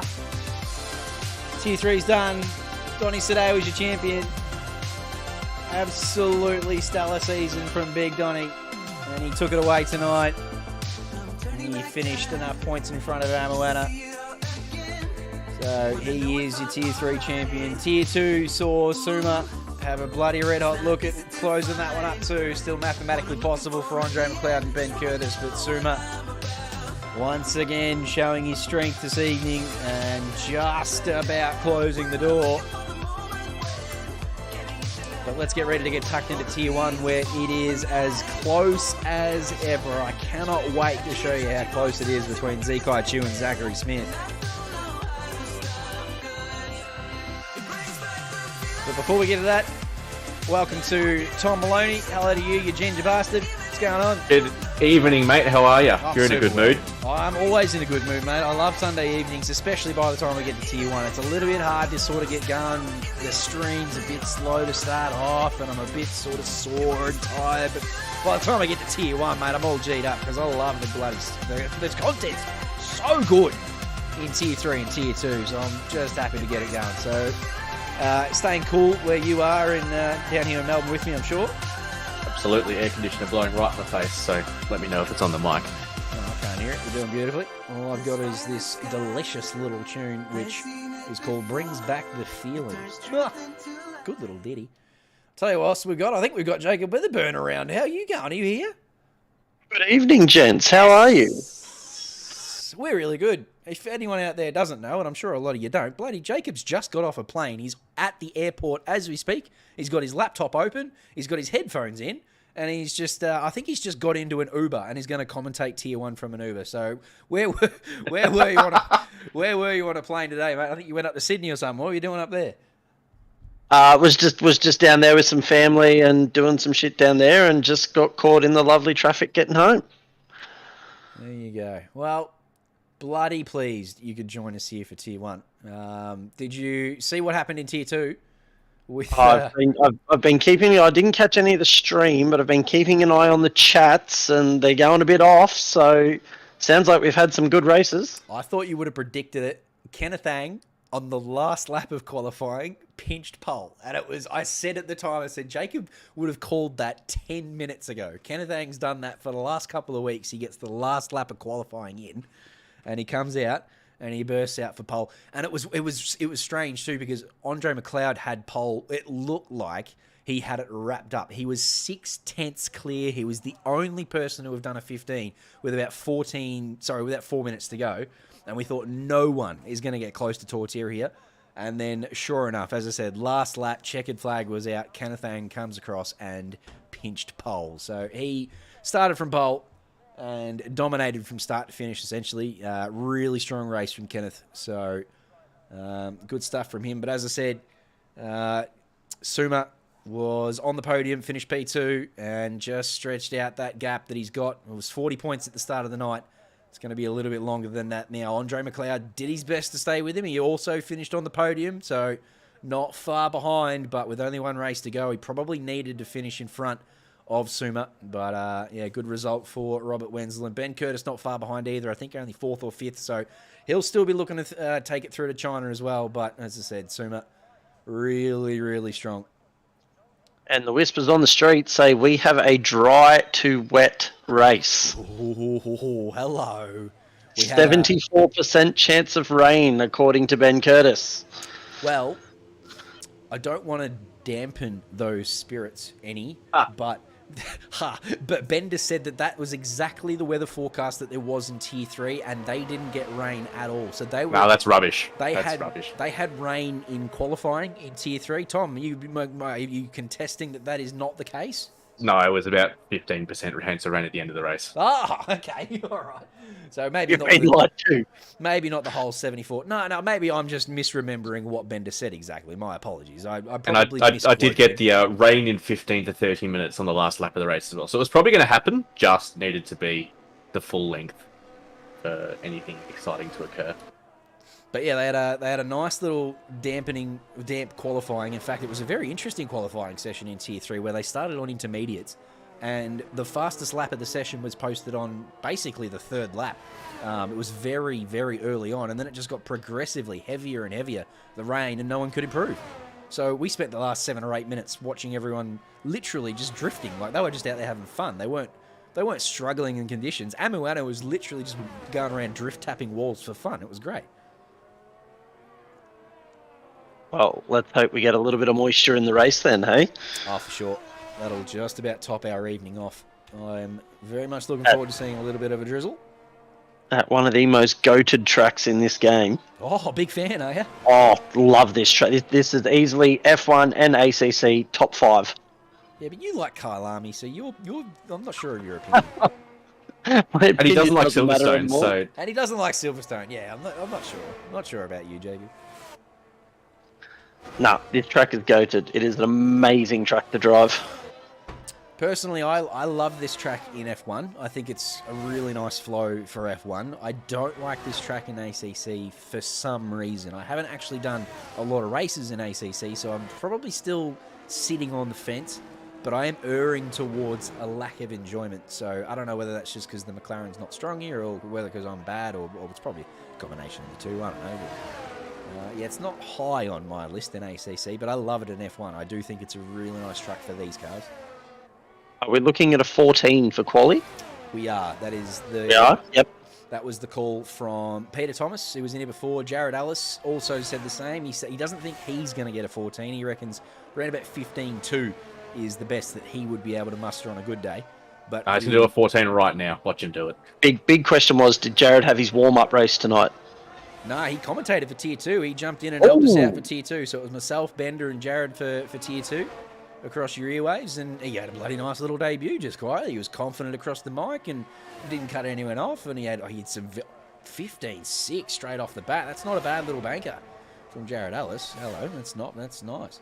No, he was good. Yeah, good to have him in Tier 2, so we can we'll do that in the future whenever time he likes. He's got obviously a very nice knowledge base. He drives it every season, so he knows what it's all about, that's for sure. And, yeah, he said that a 14.9 is probably going to be the pole time here from either Zachary Smith or Zekai Chu. Not to count out anyone else, of course, but it's generally those two up the top end. So we'll have to see. Although it is Kenneth hanging here just quietly. What did he do? 15...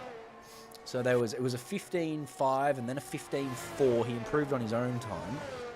No, so this is Andre McLeod I'm talking about. And then Kenneth Ang came and pinched it at the last, I think it was a 15.2 that he did.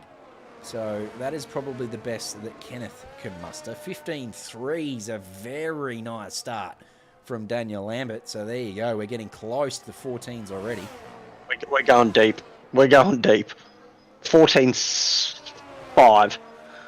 Gee whiz. We're going real deep. Gee whiz. 14.5. I reckon they're going to get a 14.5. Are you sure you're in the Uber, or are you still up there in the sky? You got a lack of oxygen up there or something? Hypoxia. I'm confident, all right. Oh dear. We'd have to see some genuine track evolution to get that happening. Jin Bin Chong will be hoping for a bit of that.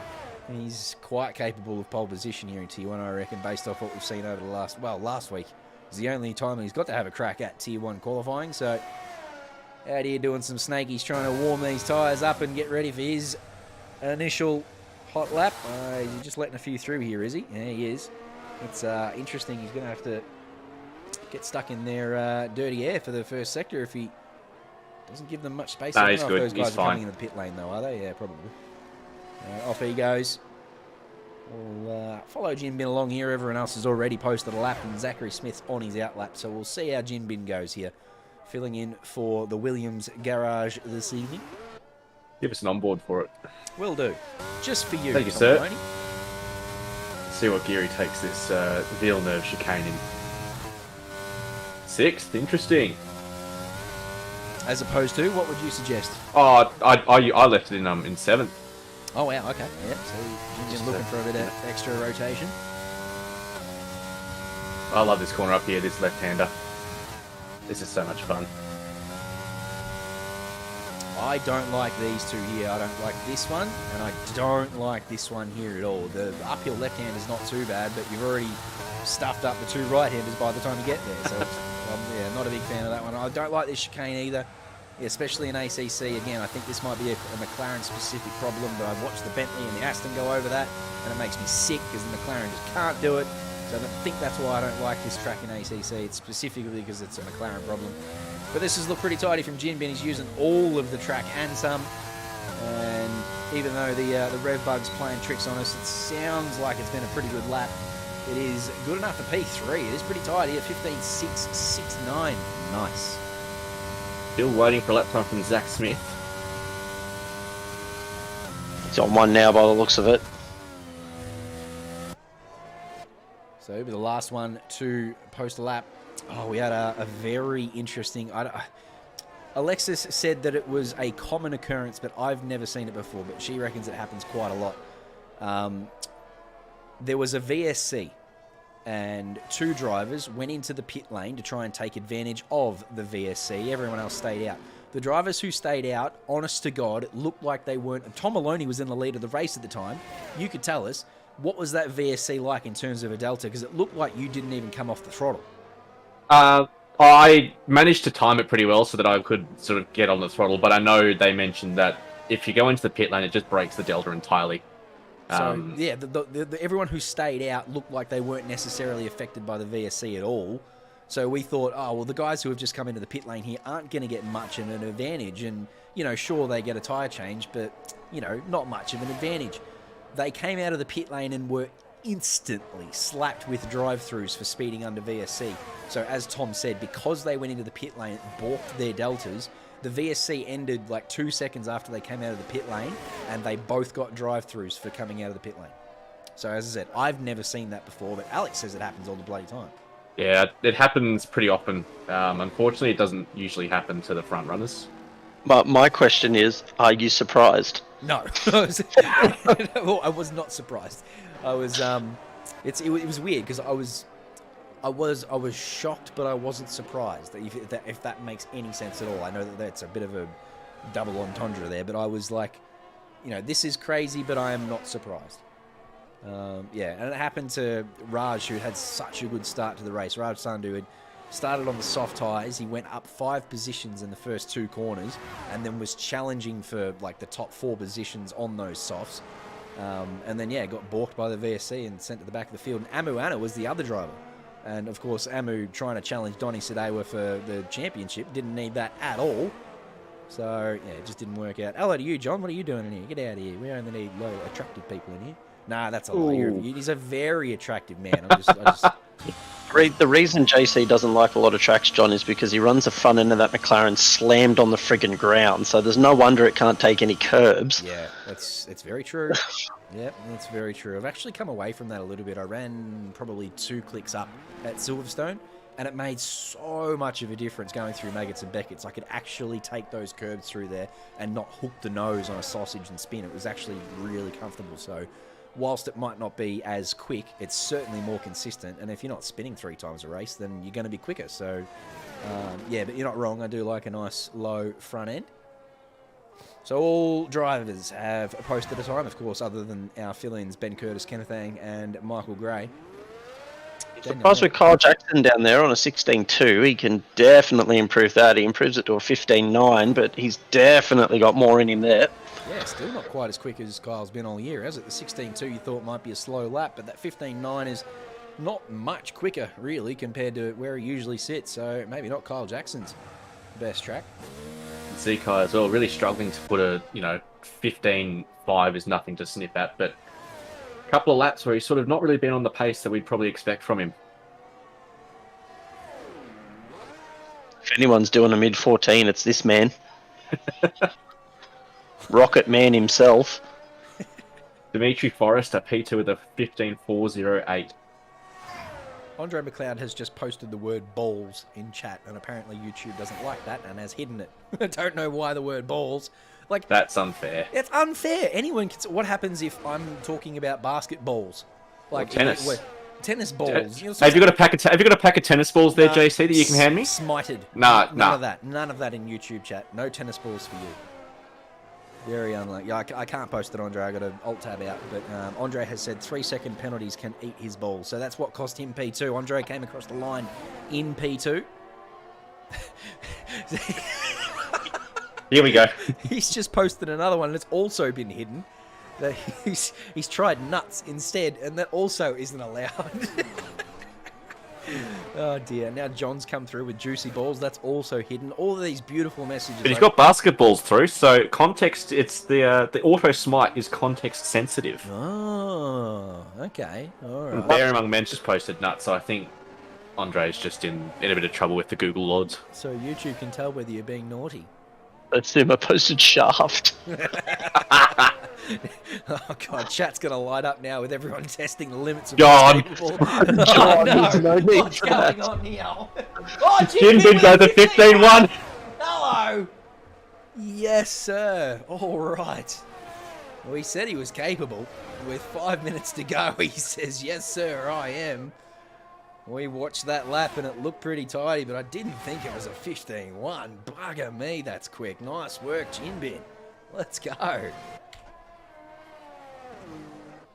Zachary Smith's nearly 3/10 up, so he'll be looking at a 15-1 if he can just hold this together through the last sector. It's only really 2 corners to go. Double left here onto the straight. Apparently you can lose a lot of time in these last 2 corners. Andre McLeod was 2/10 up coming into these last 2 corners. He was 2/10 up on his already provisional pole. It is a 15-1. Good call from you, Yoda. You were all over it, and it was. It's good enough for P1. But yeah, Andre was, as I said, 2/10 up. It looked like he got the last 2 corners pretty much bang on. They didn't look quick, but he didn't make any mistakes, and he lost all 2 of those tenths and didn't improve. So clearly a lot of time to lose in those last 2 left-handers. But Zachary Smith got him right, that's for sure. Yeah, getting it tucked into that first left hand is so critical. And you can just put yourself offline and just trying to set yourself up for that second left hand. If you get it wrong, it's part 1, part 2's gone. Alexis Bowen's jumped herself up into P4 with a 15-3. Hashtag no practice. No practice, Bowen. Let's go. Plenty of drivers out there with no practice now. We're talking about that with Jared as well, Jared's one who usually does a fair bit of practice, and even he's just put the cue in the rack late in the season. And of course, we're with Bender, who's not done a lap of practice in his entire life. So there's plenty in the no practice gang. That looked invalid from Jaden Chair, but apparently that's okay. He's going to be allowed to finish this lap. 3/10 down though, so he's not going to improve. Oh, no, He missed the first part of that chicane as well, so I think he might, yeah, he's backed out of this one. And he's going to have to head into the pit lane and get a fresh set of boots. Nathan Monks is totally awesome. Loves himself a Valtteri Bottas mustache and mullet combo, does this man. Got a nice little face reveal today. Very handsome gentleman is Nathan Monks. So currently P10 at the moment with a 15.8. I think this is an in-lap based on that battery percentage. There's a lot of people in the pit lane at the moment, so there's not a lot going on out there. Jeremy Washington, I think, might be on a lap here. He's 35. He might be on his way in too. I'm not sure. Only 2.5 minutes to go. Most guys will be coming out soon. Right. He's going to stay in it. All right, let's go. What do you got? Loudest Howard. Nice. Improves to P10. Sneaks himself in the 10. Nice. Finds enough time for a 15.8. Relegates totally awesome down to P11 with his McLaren teammate. Both McLarens a little bit out of position there with Kyle Jackson as well. But Yeah, Zico Chu in P7's on his outlap now, so he's ready to hopefully shoot himself up that order because he will not be used to sitting down there in P7 with his championship rival up there currently on pole. Yep, only about 40 points between them in the championship with 2 rounds to go, so it's anyone's game between those 2 boys. Who is the leading Z? Is it Zachary Smith? Did you say 40 points or 14? I think it's 40, but I would not be is surprised if it's 14. 14 points the difference. Zachary Smith leading the way. Then I said 14 points. Zico Chu beat him by 36 points last week, so it's gone from 50 points to 14 points the difference at the top of Tier 1. It is insane how close it is. After 17 rounds, where 110 points is the maximum, for those 2 drivers to be separated by 14 points, I think that is genuinely unreal. let's have a look at Zekai Chu, because as you said, he's well out of position down here in P7. He'll want to improve, and he's 2/10 up in the first sector alone. So if he's got more time in the last couple of sectors, this is a very threatening proposition. Oh, hang on, never mind. He was 2/10 up. Now he's 1/10 up. We've gone through the first sector line, so I'm not sure how the hell we managed to come on board with 2. Anyway, he's a 10th up. That's fine. Improvement is improvement. So we'll hang out with him for a little while, and we'll see how this goes. He's only got to find 4/10 to be on pole, so it's not like he's got to find much.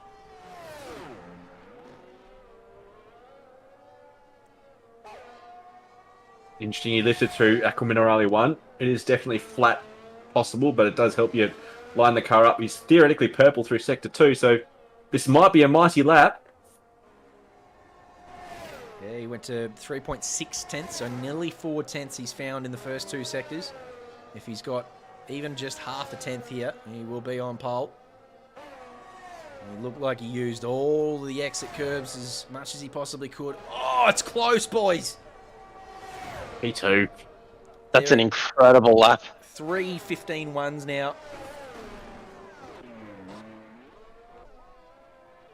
Come on, Jinbin. 14.5. Do it. Smithy's flying according to Suma. Suma's on board with him in his stream, so he reckons Smithy's got a 14 in him here. As he rounds the final 2 corners now, the checkered flag is out, so these will be your last laps of the session. What's he got? Is it a 14? Oh, yep. You bet it is. A 14.8 surpasses all expectations and puts himself firmly at the top. Can Jinbin reply? No, he can't. Not out there. That's not going to be an improvement. It's not invalid somehow, but he was up, but it was 0.2. So now that he's gone wide out there, he's probably lost 2/10 out there, and that's probably going to end any chances he's got of pinch and pole. It looks like he's going to come across and finish it. So he must have found maybe a 10th or so. He has improved, but he has improved by enough to pinch P2 from Zekai by 2 thousandths of a second. Goodness Christ, it's as close as it gets up there. What do you do?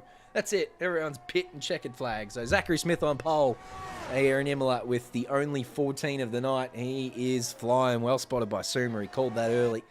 14.8 for Smithy. Jinbin Chong right at the last there. 2 thousandths of a second quicker than Zekai Chu. And then those two are about a 10th, well, about half a 10th quicker than Daniel Lambert, so pretty close there as well. He's a 10th quicker than Dimitri Forrester. And Alexis Bowen is a 100th slower. It's very, very, very close up the top of Tier 1, as it almost always is. Love to see it. Nice stuff. Zachary Smith dominated that session really with that last lap. 3/10 clear of anyone else, but then as I said, really close between position 2, and I mean, it's second gap all the way down to Jezza and Nathan Monks and Kyle Jackson, everyone. Kyle Jackson, last of the qualifiers, is very surprising, and yet a 15.9 is probably pretty bloody handy, so what do I know. A couple of reserves down here, obviously unposted times, so they will start from the back. And we said it's going to develop into rain, so they're all going to start on dry tyres. Is that correct? Yeah. Depending on when that rain comes, do you start on hards and sort of hope the rain turns up when the tyres die, or is it going to be so late that you need to do a normal strategy and then just jump on the wets when the time comes? Well, I don't know. You're the one with the weather report. Someone said it was 75% of the rain, but when is that 75% chance of rain coming? That is my question.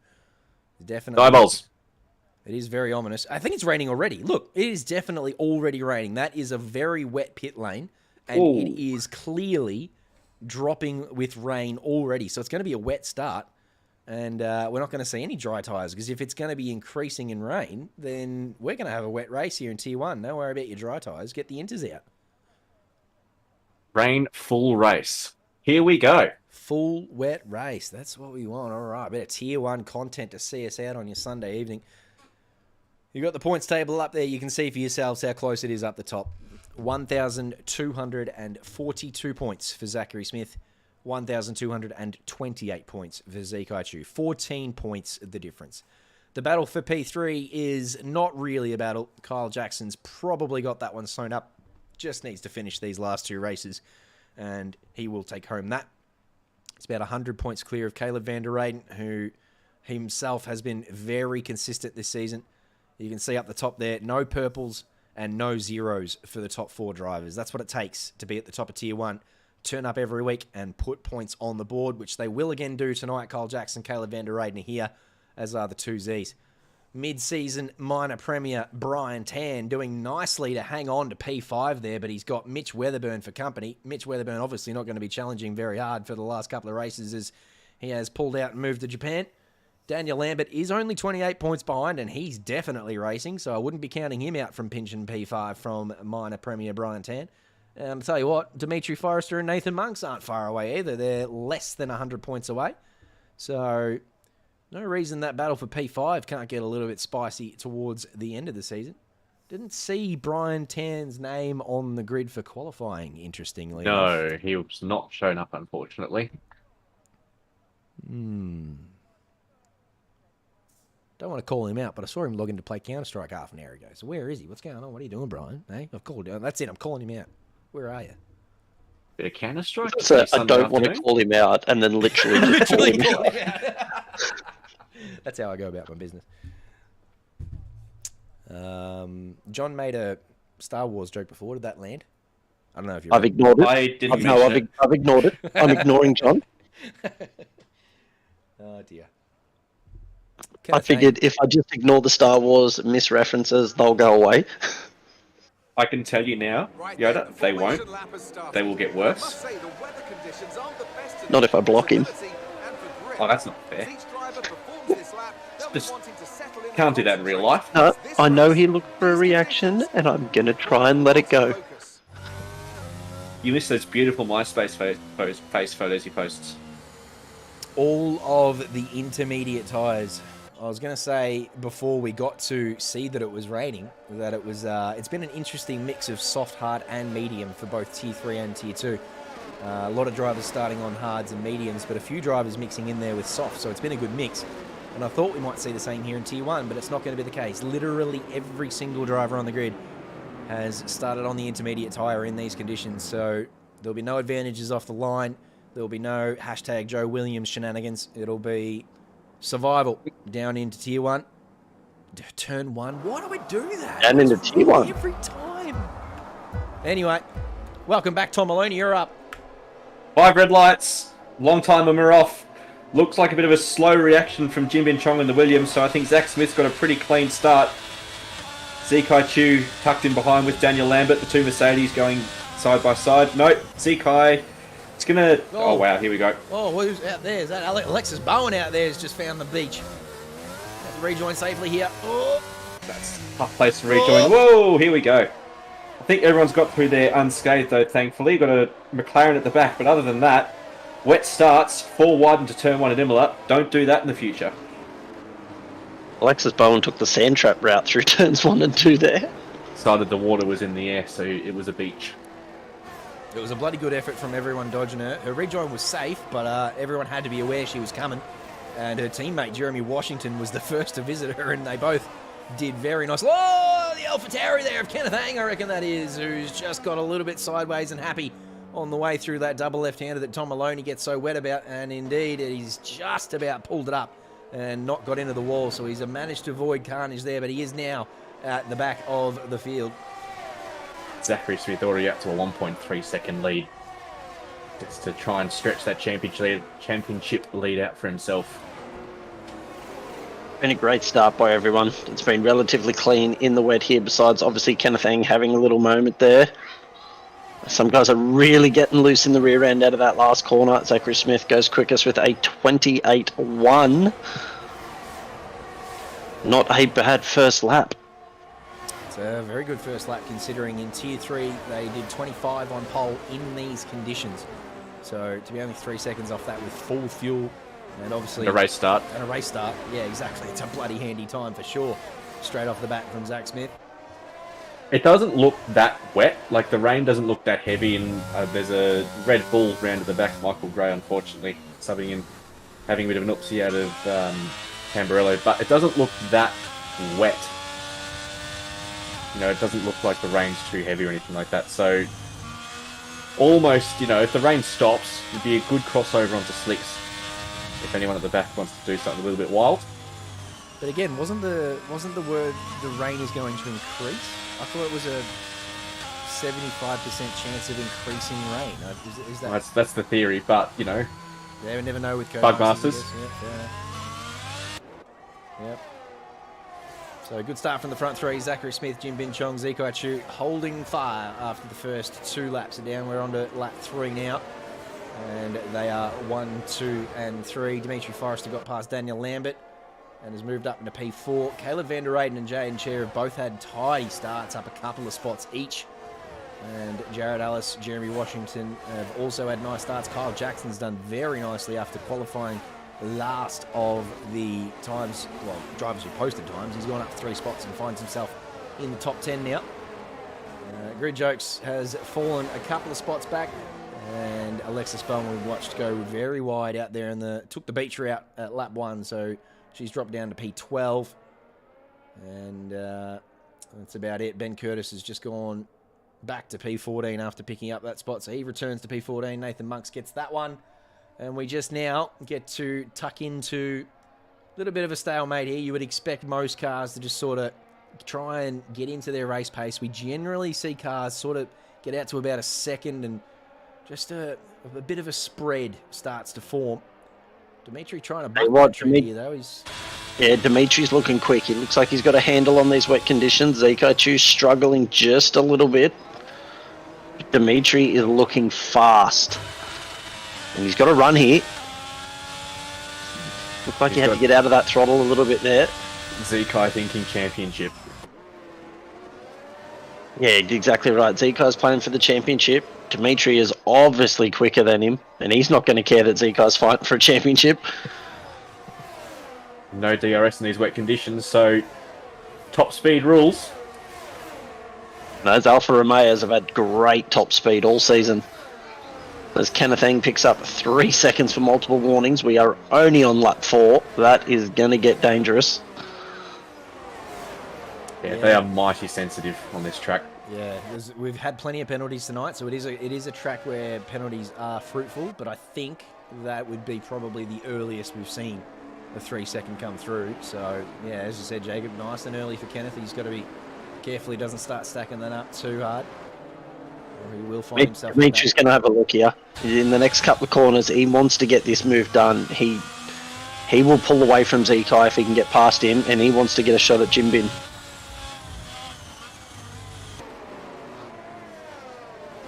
And I reckon his chances on the exit of this chicane here, heading down into those final 2 corners. He just looks better out of this chicane here. If you can do it, he's a bit wide there. You can just tuck into the slipstream. I don't think he can pass and go wide there. No, not that he run wide that lap, but he's getting a much better exit there. Jaden Cheers having a look at Caleb van der Eyden. He's going to get up the inside here. They're going to have a drag race down the main straight.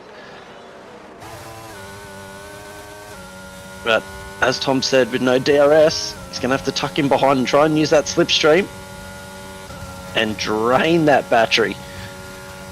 Yeah, that 5 already down to 30%. It's not too hard to charge your battery here, thankfully. So, and Caleb's going to get mugged by Jared. Jared Ellis wants a piece of this too.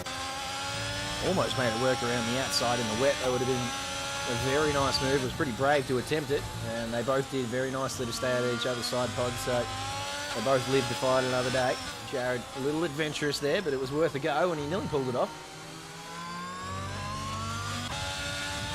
But back up here, as you said, Dimitri, he does look at probably 2 tenths quicker than Zikai Chu, but he's got to find his way through safely. There's not many places on this track to make a move, and the only place is really down into turn 2 with the DRS. And of course we don't have DRS in the wet, so even less opportunity potentially. Yeah, he's going to wait for Zikai to make another mistake. Yeah, I just hope he doesn't force the move. Dimitri's not that type of person that I think will force the move, but I'd just hate to see him force one on Zikai and make a mistake. So just bide your time, stay patient. If you just put the pressure on him, he will make a mistake eventually.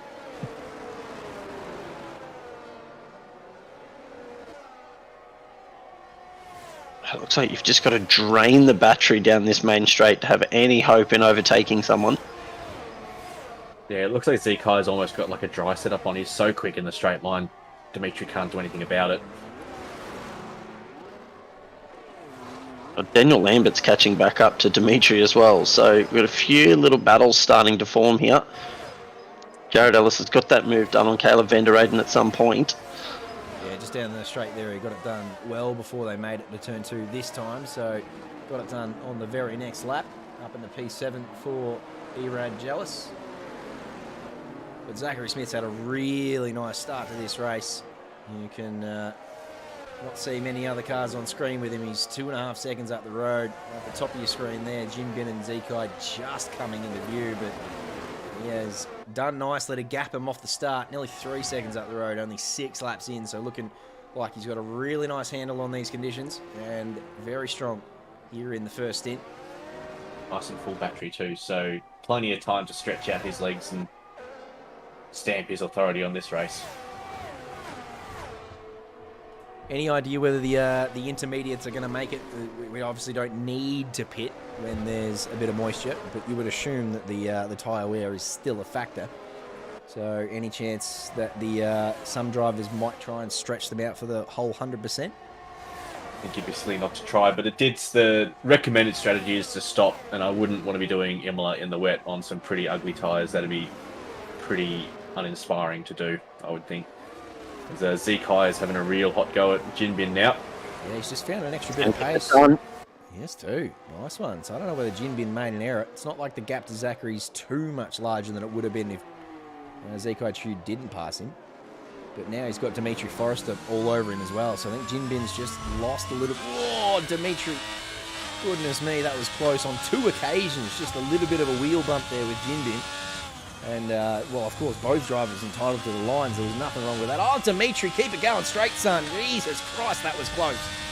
Got Daniel Lambert right behind him as well. So, dirty tyres. Daniel Lambert's going to be licking his lips. I might have saved that out of both those corners then. Oh, did he ever? I thought it was a race over. He's just got to get back into that groove a little bit. I think he was a bit put off by Zekai finding that extra yard of pace and going past Jin Bin. But meanwhile, this is just letting Zachary Smith stretch his legs and walk away, already out to 3.5 seconds. Yep, doing nicely up the front there by himself is Zachary Smith. Then you've got this little pack here, Zekai Chu leading the way. And then another little pack back here, which has got Jared Ellis and Caleb van der Eyden, Jeremy Washington, Kyle Jackson. They're all here. So, a couple of little packs forming. It looks like Alexis Bowen and Danny Wong doing battle here. Alexis getting that one done nicely before turn 1. So up into P11, one of her spots made back after starting from P6. She's got a long way to go to get back there. And as I said, she's got to make her way through a very tight little battle pack here that is being led by Jaden Chia, who's just quietly going about his business here. He's got Jared Ellis for company. Jaden Chia and Jared Ellis both very quick on their day. But Jaden Chia with the superior initials will probably hold on to P6.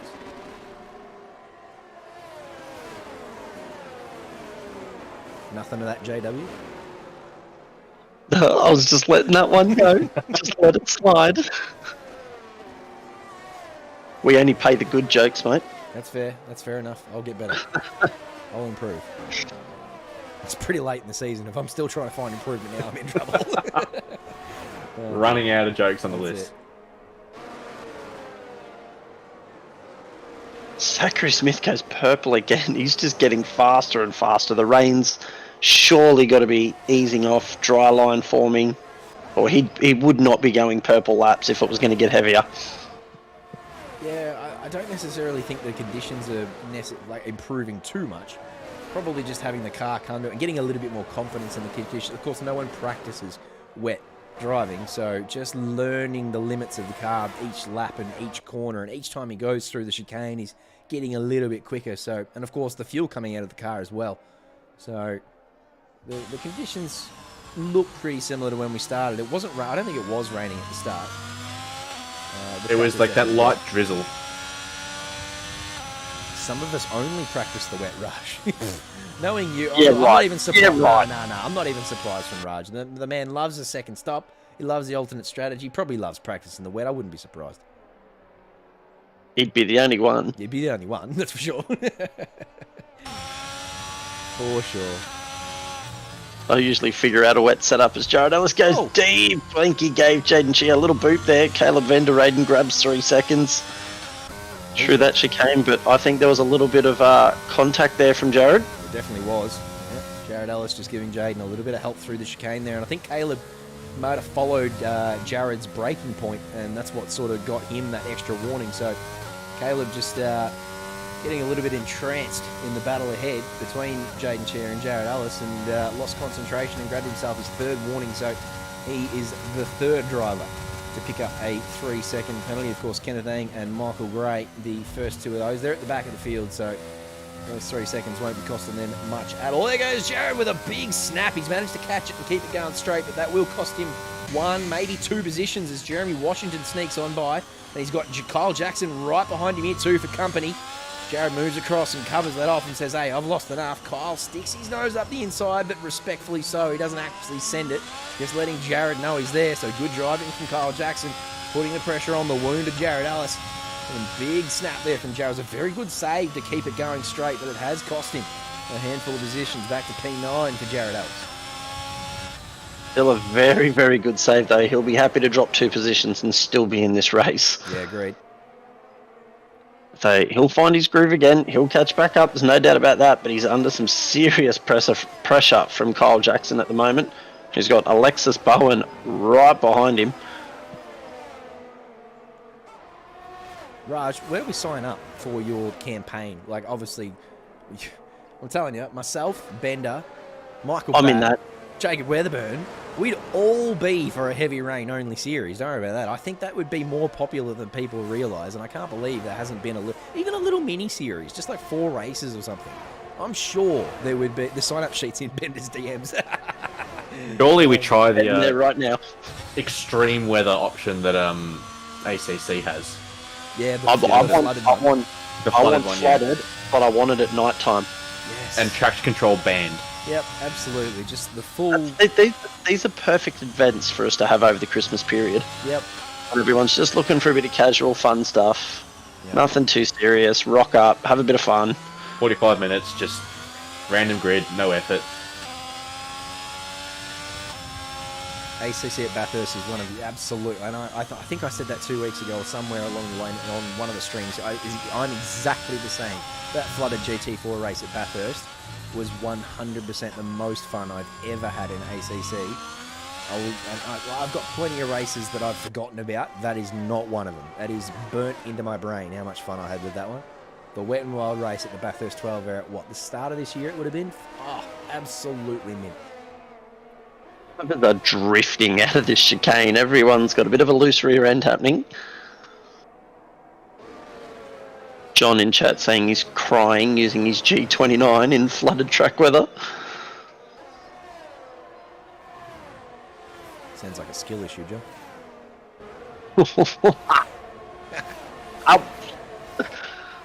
No, I love having you here in chat. Don't get upset. Don't get all fairy because I'm picking on you. I'll put some cream on that burn. You just hang on. Throw it straight back at him, John. I love having you in here. I don't know where Peach is too. Peach is vegetating somewhere, he said. We nearly had him in here for for tier 2. Why do I get those mixed up? What is wrong with me? I think I have autism. Peach was going to jump in and commentate tier 2, but we said, no, it's okay, mate. You go and vegetate. So he's sitting on a couch somewhere. So we love you too, Peach. Where's Alex Imey? That's a good point. We haven't heard from him in a long time. And he's back. I know he has. Yeah, I know he has been away lately. He is back now. Yep. So there's no but excuses I know he's now. been off. He's been off saving the world probably. As he so often does. Zachary Smith though, nearly out 4.5 seconds. No one is catching him at the moment. This little battle pack for what is now just P3, P4. Zico Chu's walked away from Jinbin a little bit. It looks like Zico's found some pace, but Dimitri looks like he's lost some pace too. So whether he just took a little bit out of the tyres or whether he's decided to just back off a little bit.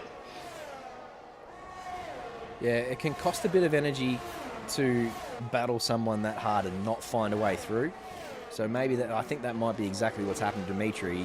He battled trying to get past Zekai, and then once Zekai got past Jinbin, he just sort of thought, oh, and he's not necessarily not putting in the effort. He's just not putting in as much effort, and it's just sort of settled in to P4 and is waiting for something else to change. Only 13 laps in, so we've still got 20 to go. Still plenty of time for action to kick off. Tier 3 and Tier 2 both had quiet starts. And no yellow flags and no safety car. Zachary Smith, 3 seconds. Ooh. That's down to 3.33 now. So Dimitri's gone very deep at Aqua Minerale. Zekai chewed 2 seconds out of Zachary Smith this lap. Interesting. And Smithy's grabbed his penalty, so that makes it very spicy. Just as we were saying he was looking untouchable up there, he goes ahead and grabs himself 3 seconds. And as you said, Zekai is absolutely eating into that gap. So Zekai, after being under a lot of pressure from Dimitri early on, has, as you said, found his own little bit of pace now and is starting to threaten Zachary Smith Delta a little bit. Well, here's a question. Going into the last round, do you want to be the hunter or the hunted? Do you want to be in P1 or P2 in the championship? Oh, you'd have to say hunted, wouldn't you? You'd have to be. You'd take any advantage you could get in a championship this close. There's no way I'm giving up a 40. If you asked me whether I wanted a 14-point gap or not, I'm taking that 14 points every day. Every advantage I can get, I'm taking in a battle this close. See, although I probably do agree with you there, for me, I drive better if I'm hunting something. I don't like the thought of someone catching me or something like I want a target to chase. If you said someone's got 14 points on you and you've got to beat them, then that's what motivates me to get the practice in, get quicker, and beat that person. Yeah, yeah, I can understand that too. Actually, now that you've sort of put it in those words, I still think I'm taking the 14-point gap, but I can certainly understand where you're coming from. And a point, starting equal points. Would you rather that than it's a straight fight? I think they're going to be that close in points that it's just going to be whoever finishes in front of the other one wins the championship, regardless of position. What would it take to go in? The team tie's just gone purple. I don't think you can with 14 points difference. I don't know if there's a permutation. Oh, I guess with the qualifying points and stuff. You can, absolutely. With qualifying points, fastest lap points, finishing P1 and P2. I feel like it'd be P1 and P2, but Zachary's already got pole. So Zekai would need to hold on to this fastest lap and finish in P1. That would give him 106, something like that. And then Smithy would have 90 plus his pole, which could be 92. I'm making this up. I don't know exactly what everyone gets. But I feel like there is as you said, a permutation that would grant that. We would be bloody blessed if that was the way it finished off. So Zekai needs to win this one, we reckon. Which, as it stands right now, I reckon that's exactly what we've got. I think if we did the maths right at this very point, 15 laps into this race, with Zekai Chu with the purple lap, but with Zachary Smith with the pole points, but with Zachary Smith with a 3-second penalty, meaning Zekai Chu, I reckon literally right now they are level on points. Or as close as they could possibly. Someone get the bloody calculator out. I reckon Diaballs, if you give me the spreadsheet, Diaballs, I'll work it out for us. Diaballs is in the car. He's P13 right now. I guess so. He can't do it. Deckers. Where's Deckers? Deckers! we reckon we're onto something here. Oh dear. Everyone's still on the inters. Kyle Jackson's come in and he's changed his inters. Daniel Lambert with a 23.5 has found a bit of pace as well. Dimitri Forrester and Kyle Jackson are the first to have come into the pit lane. So they are on freshies. And everyone else is still out there on the tyres they started on. Zekai smells blood. Why have I lost... Oh, okay. There we go. He does. He's hunting him. He's coming. He can see him now too. As I said before, Zachary Smith had a huge gap that so far that you couldn't really see anyone on screen with Zachary. But now, Zekai Chu, he's right there in front of him. He can smell him. So he's, as Jacob said, he's hunting him now. And he'll know that he's got 3 seconds too, so he's got the advantage. So that'll be the interesting thing for Zekai too, yeah, is that he'll need to be careful that he doesn't get himself a penalty, knowing that he's got the victory in the bag if it stays like this. So he's got to stay quick, but he also needs to stay inside the lines, and that might be trickier, easier said than done in these conditions for sure. I think Zekai's running a very dry setup. He always makes up a whole lot of time on the straights and sort of drops back through that middle sector where you sort of need the downforce and the grip. You sort of look at this delta now, 1.8, he's coming into box. Ignore everything I just said. Yeah, they both had enough. I think Zekai probably just followed in covering. Jinbin's still out there. Daniel Lambert's got his purple lap. He's still out there. Alex Bowen's had a very nice recovery just quietly, now being P5 after that first lap, first corner, Schmozzle. So she's very quick as well. Very lucky he didn't have to wait for Jaden Cheer in the Aston Martin behind him to come past, as Dimitri Forrester does the purple lap. That's on fresh inters, so that's probably fair enough that Dimitri pitches that one for now. Who's this? Is Kenneth Ang closing in really quickly here, but not quickly enough to insert himself between Zachary Smith and Zekai Chu. So Zekai Chu lucky to just get out in front of Kenneth Ang there. That would have been drama indeed if Kenneth Ang managed to plonk himself in the middle there. Yellow flag, sector 3. I think it's the Red Bull of Michael Gray, the bear among men, just struggling through the last corner there. So he'll probably come into the pit lane now. He does, and he'll want to get off those and onto some fresh inters.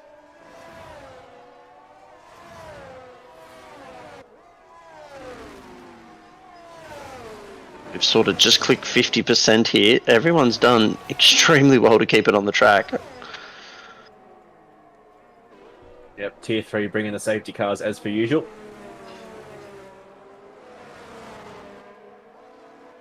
Oh, did you hear that? Oh, interesting. What? You're all over it, so love that from you. Oh, good stuff. I just got invited to a league game and Swo heard it because he's got league as well. He's in my friends list, so he knows the sound. Very sharp.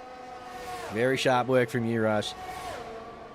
Very good for your starts too. I don't know whether you were in here before, but we're talking about you starting on the soft tyres, picking up 5 spots in the first couple of corners on both occasions in Tier 3 and Tier 2.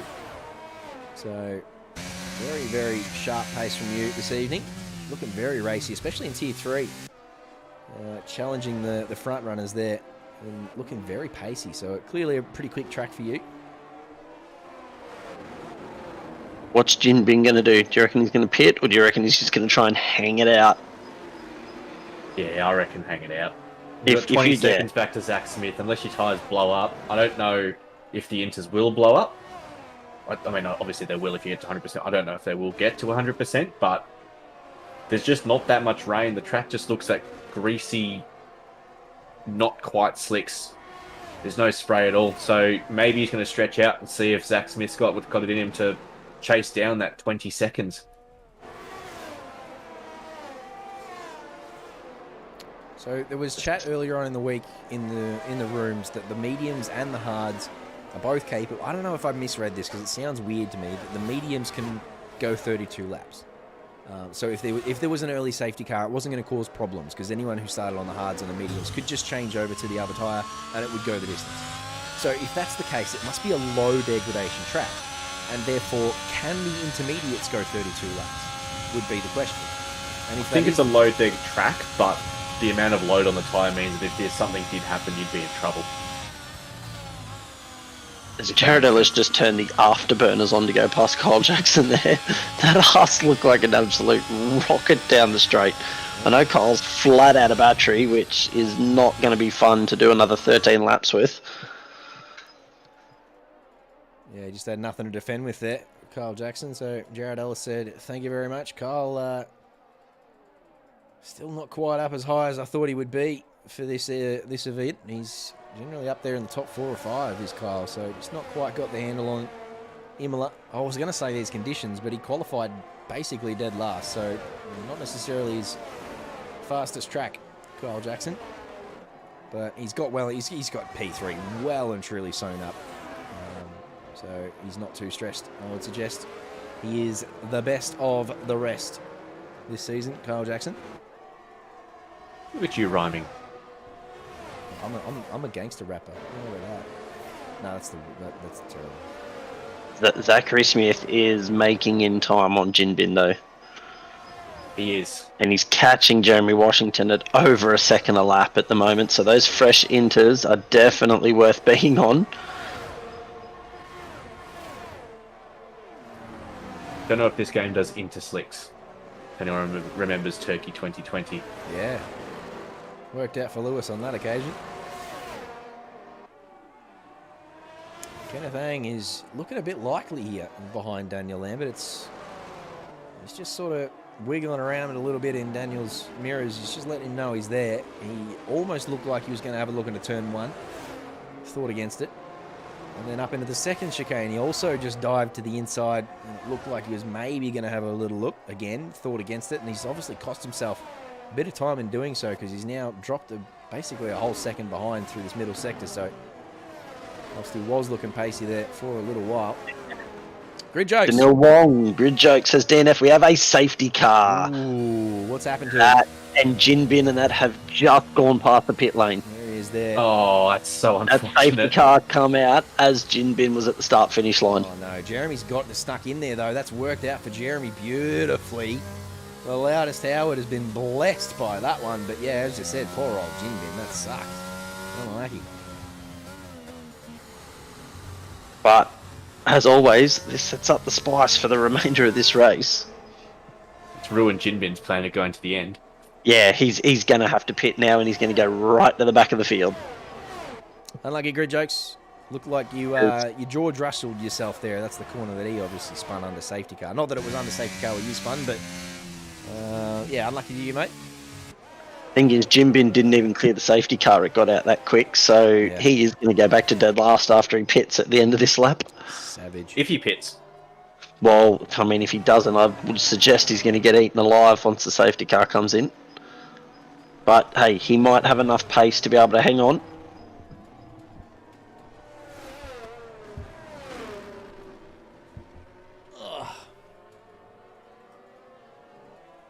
I want someone to put slicks on to see if it'll hold on. What? You are a crazy man. No way would I be putting slicks on.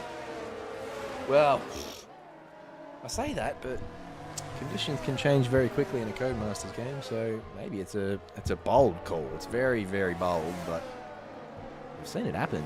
Grid Joke saying Jeff kept telling him it's the crossover point. Maybe. Ooh. Does Jinbin pit? Doesn't look like he's going to. Oh no, he is. Oh, no, he's fooled us all. Sold you. I don't know who you're trying to fool, mate. Everyone else is pitted behind you. That's it. Yeah, he sold me. I fell for it. Oh, no, I didn't too. Never mind. I was just trying to drop you in it, but I absolutely thought he was going in. He's got us all with that one. So, yeah, that'll be a very, very ugly condition for those intermediates. And by the time the safety car comes in, it'll be around about 10 laps to go. We might go one more under safety car, considering how far behind Michael Gray is, and Kenneth Ang as well. I reckon they'll catch up. Is that Michael Gray? No, that might be Ben Curtis back there, actually. It is. So where's Michael Gray at the moment? Well, Michael Gray's behind Jinbin. So he's currently in P2 behind the safety car. Right, interesting. He's going to be... It's going to be massive interesting once the safety car restart happens. They might let him unlap himself. I don't know if the game's got that built into the code. No, I don't think it does. He'll probably just have to move over and let everyone past him. He's already a lap down, so that's going to unfortunately. Yeah, well, I mean, yeah, but I mean, he's already a lap down, so. Welcome to the championship battle, Michael.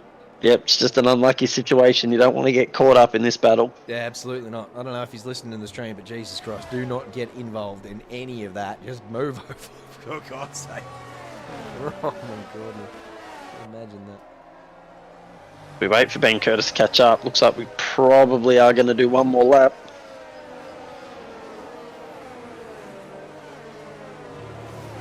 No, very late calling. Late call. Very late calling. I'm surprised no one ran up the arse of someone else then.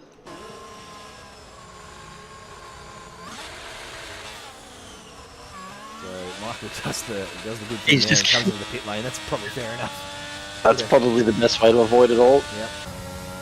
Oh, good start here from Zekai Chu on Zachary Smith. Hello.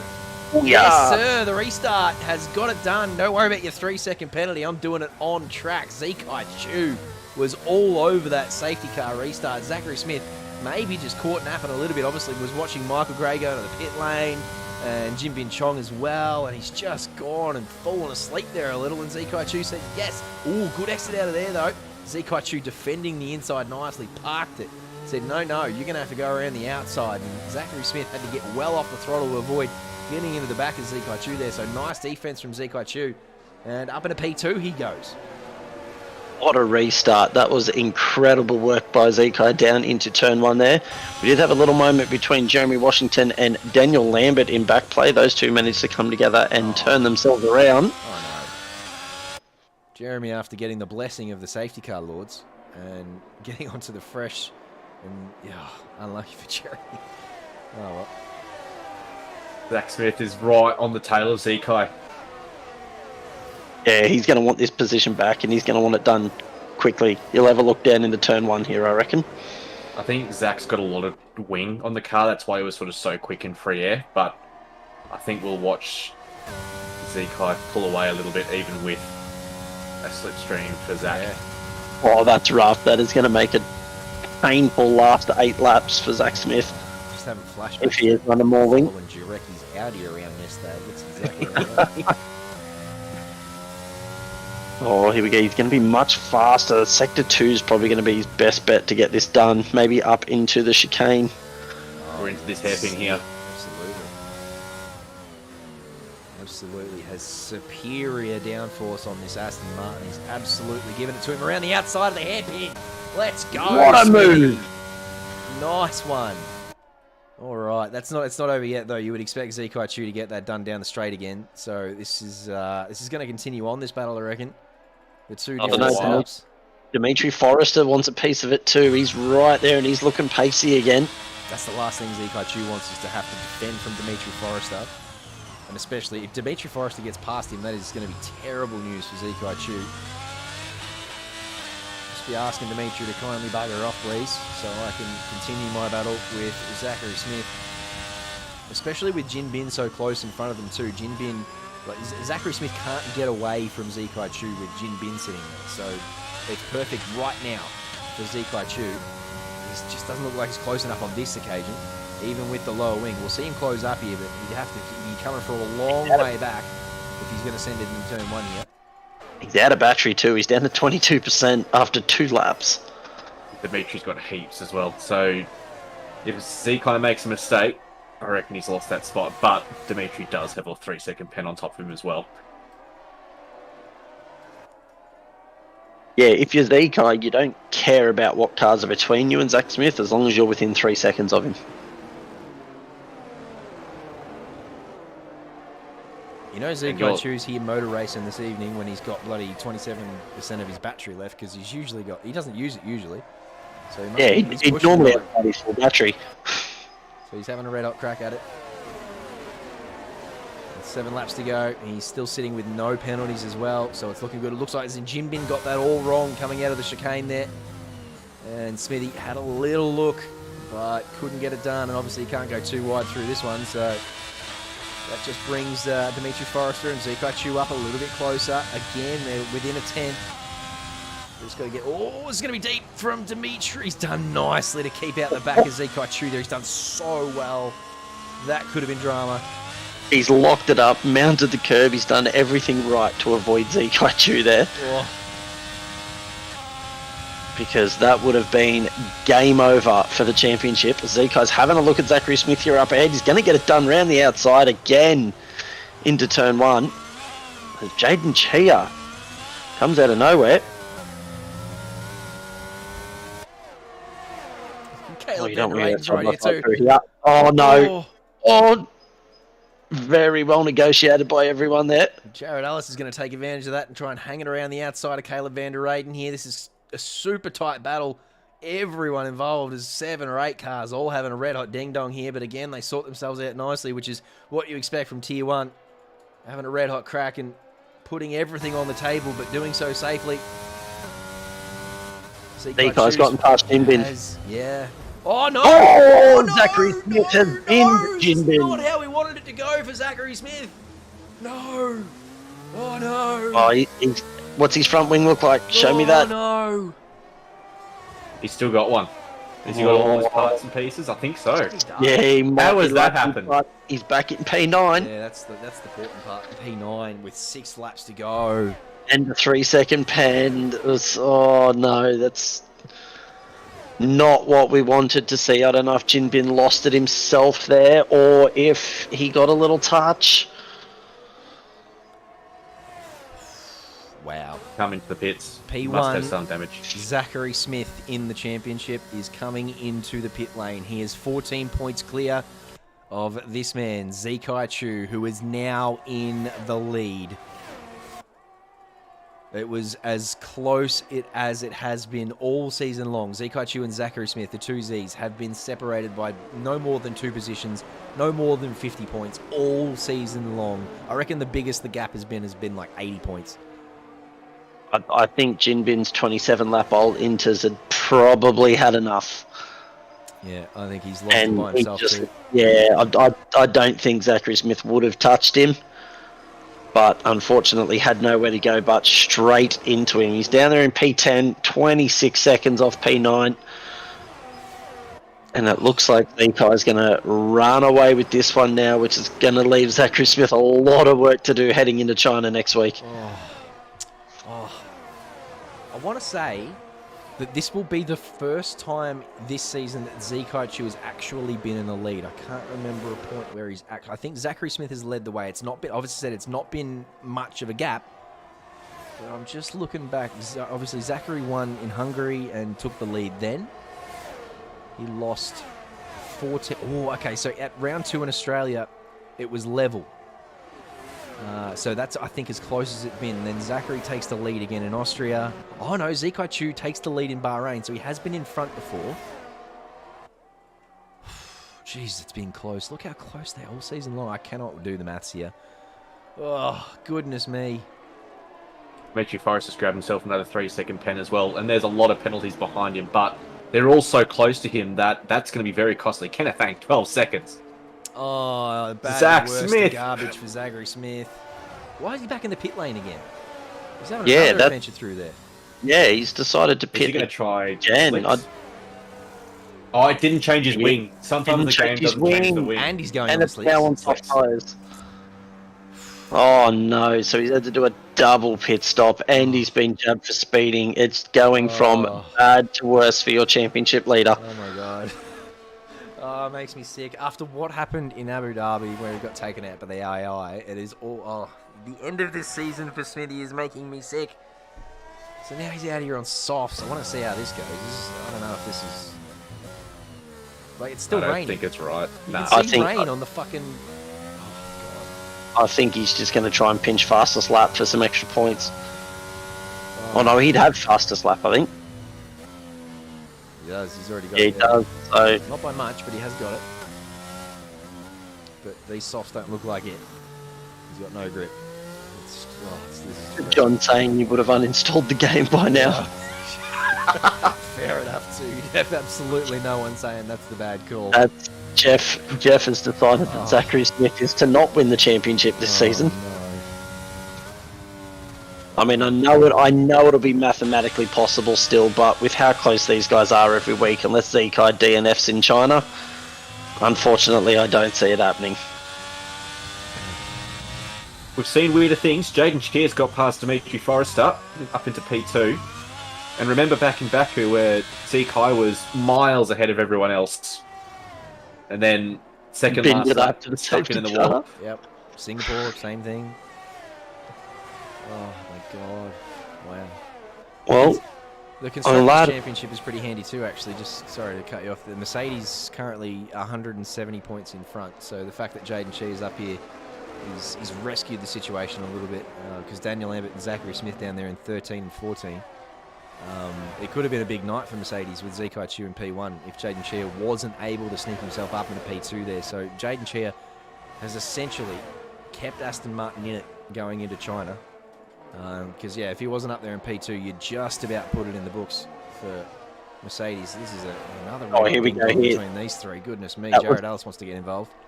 It was deep from Caleb van der Reyden into turn 1. He's going to get that move done, and Jared Ellis wants a piece of it as well. He's going to get past Dimitri Forrester, who just gets absolutely mugged there. This is the battle for the podium because they've all got the same amount of penalties sitting here. So Caleb van der Reyden currently in P3, he's got 3 seconds. Jared Ellis also has 3 seconds, so it's not going to be a case of penalties shooting anyone down. Whoever finishes P3 is going to be on the podium here. That's nice and wide there from Jared Ellis. Obviously, he's got a couple of speed tickets left in the book. He's going to use those. Caleb's grabbed another 3. Oh, no! Just as we were saying that it's not going to have any effect. Indeed, it does. So Jared Ellis just needs to hold position now, and he's going to come home on the podium for this one. Caleb van der Reyden, a very late 3-second penalty. That's not ideal for him either. Oh, goodness gracious. I tell you what, Nathan Monks isn't far... Oh, no, he is. It's just that he is 3 seconds behind. Sorry, I was looking at the wrong delta. So he is going to make up a bunch of positions, but probably not sneak onto the podium, which is what I was originally going to say. Yeah, those soft tyres for Zach Smith aren't doing much good. Daniel Lambert's easily reeling him in. Oh, sadness. I'm so sad.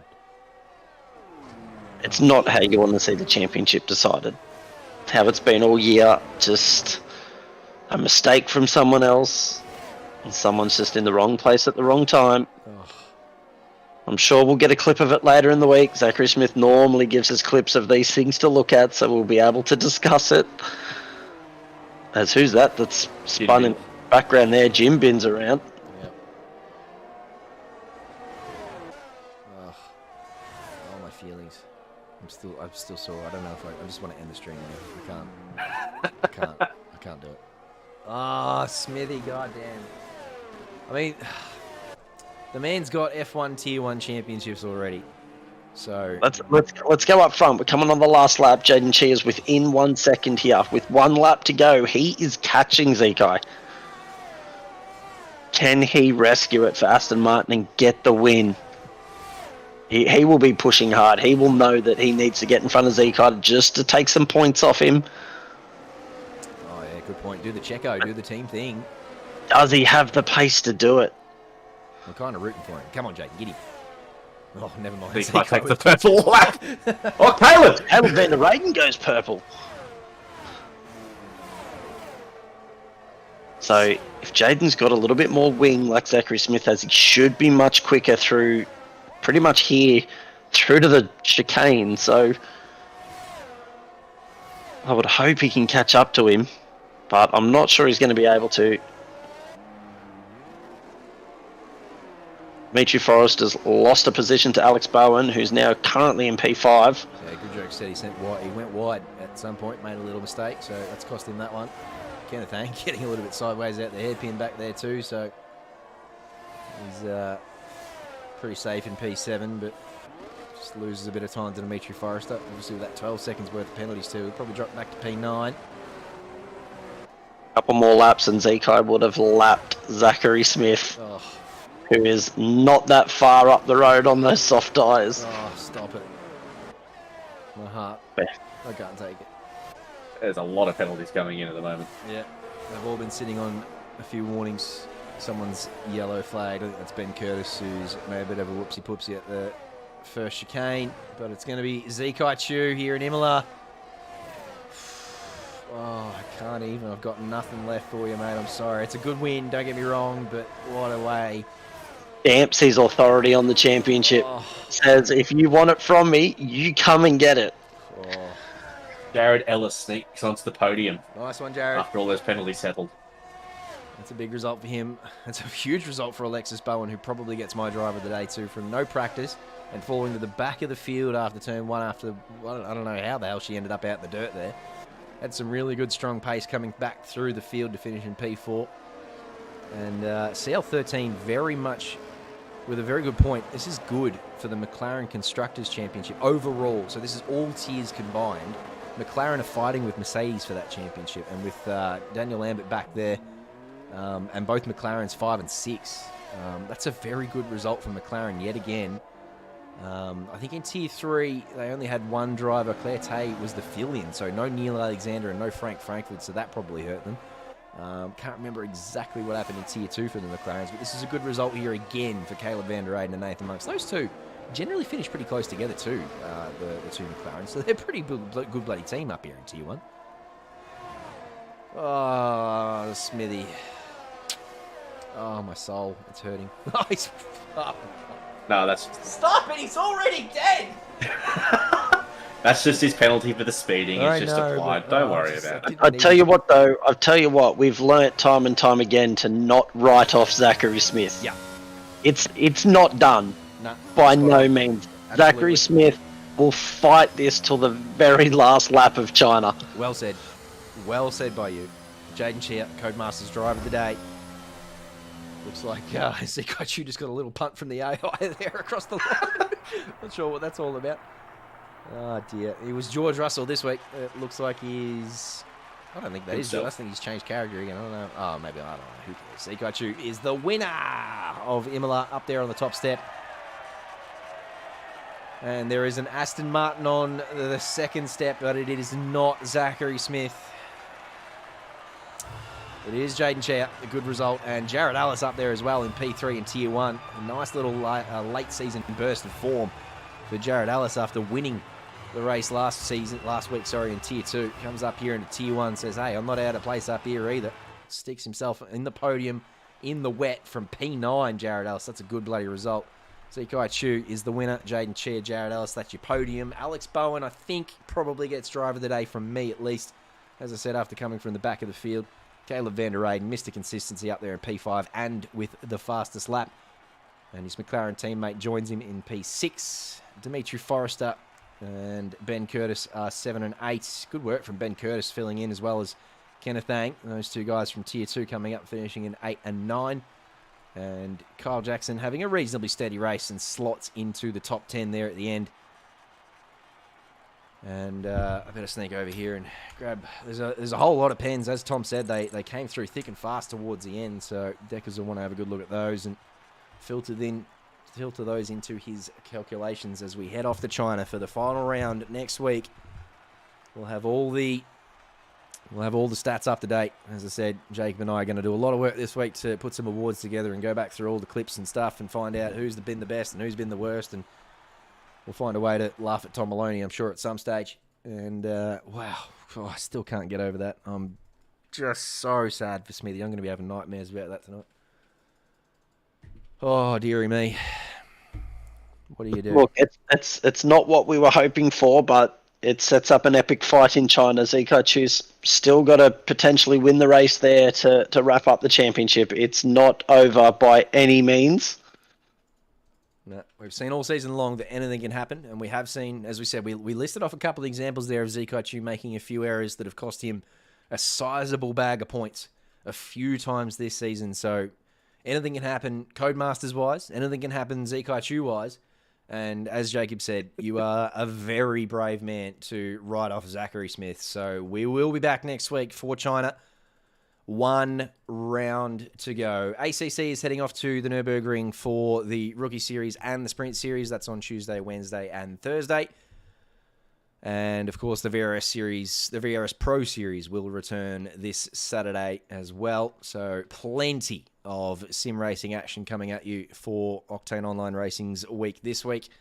Tom Maloney and Jacob Weatherman have been with... Oh God, I can't even finish this bloody stream at the moment. Smithy, I'm sorry, mate. Tom Maloney, thank you, sir. Nice work in T1. Yeah, thank you for having me, mate.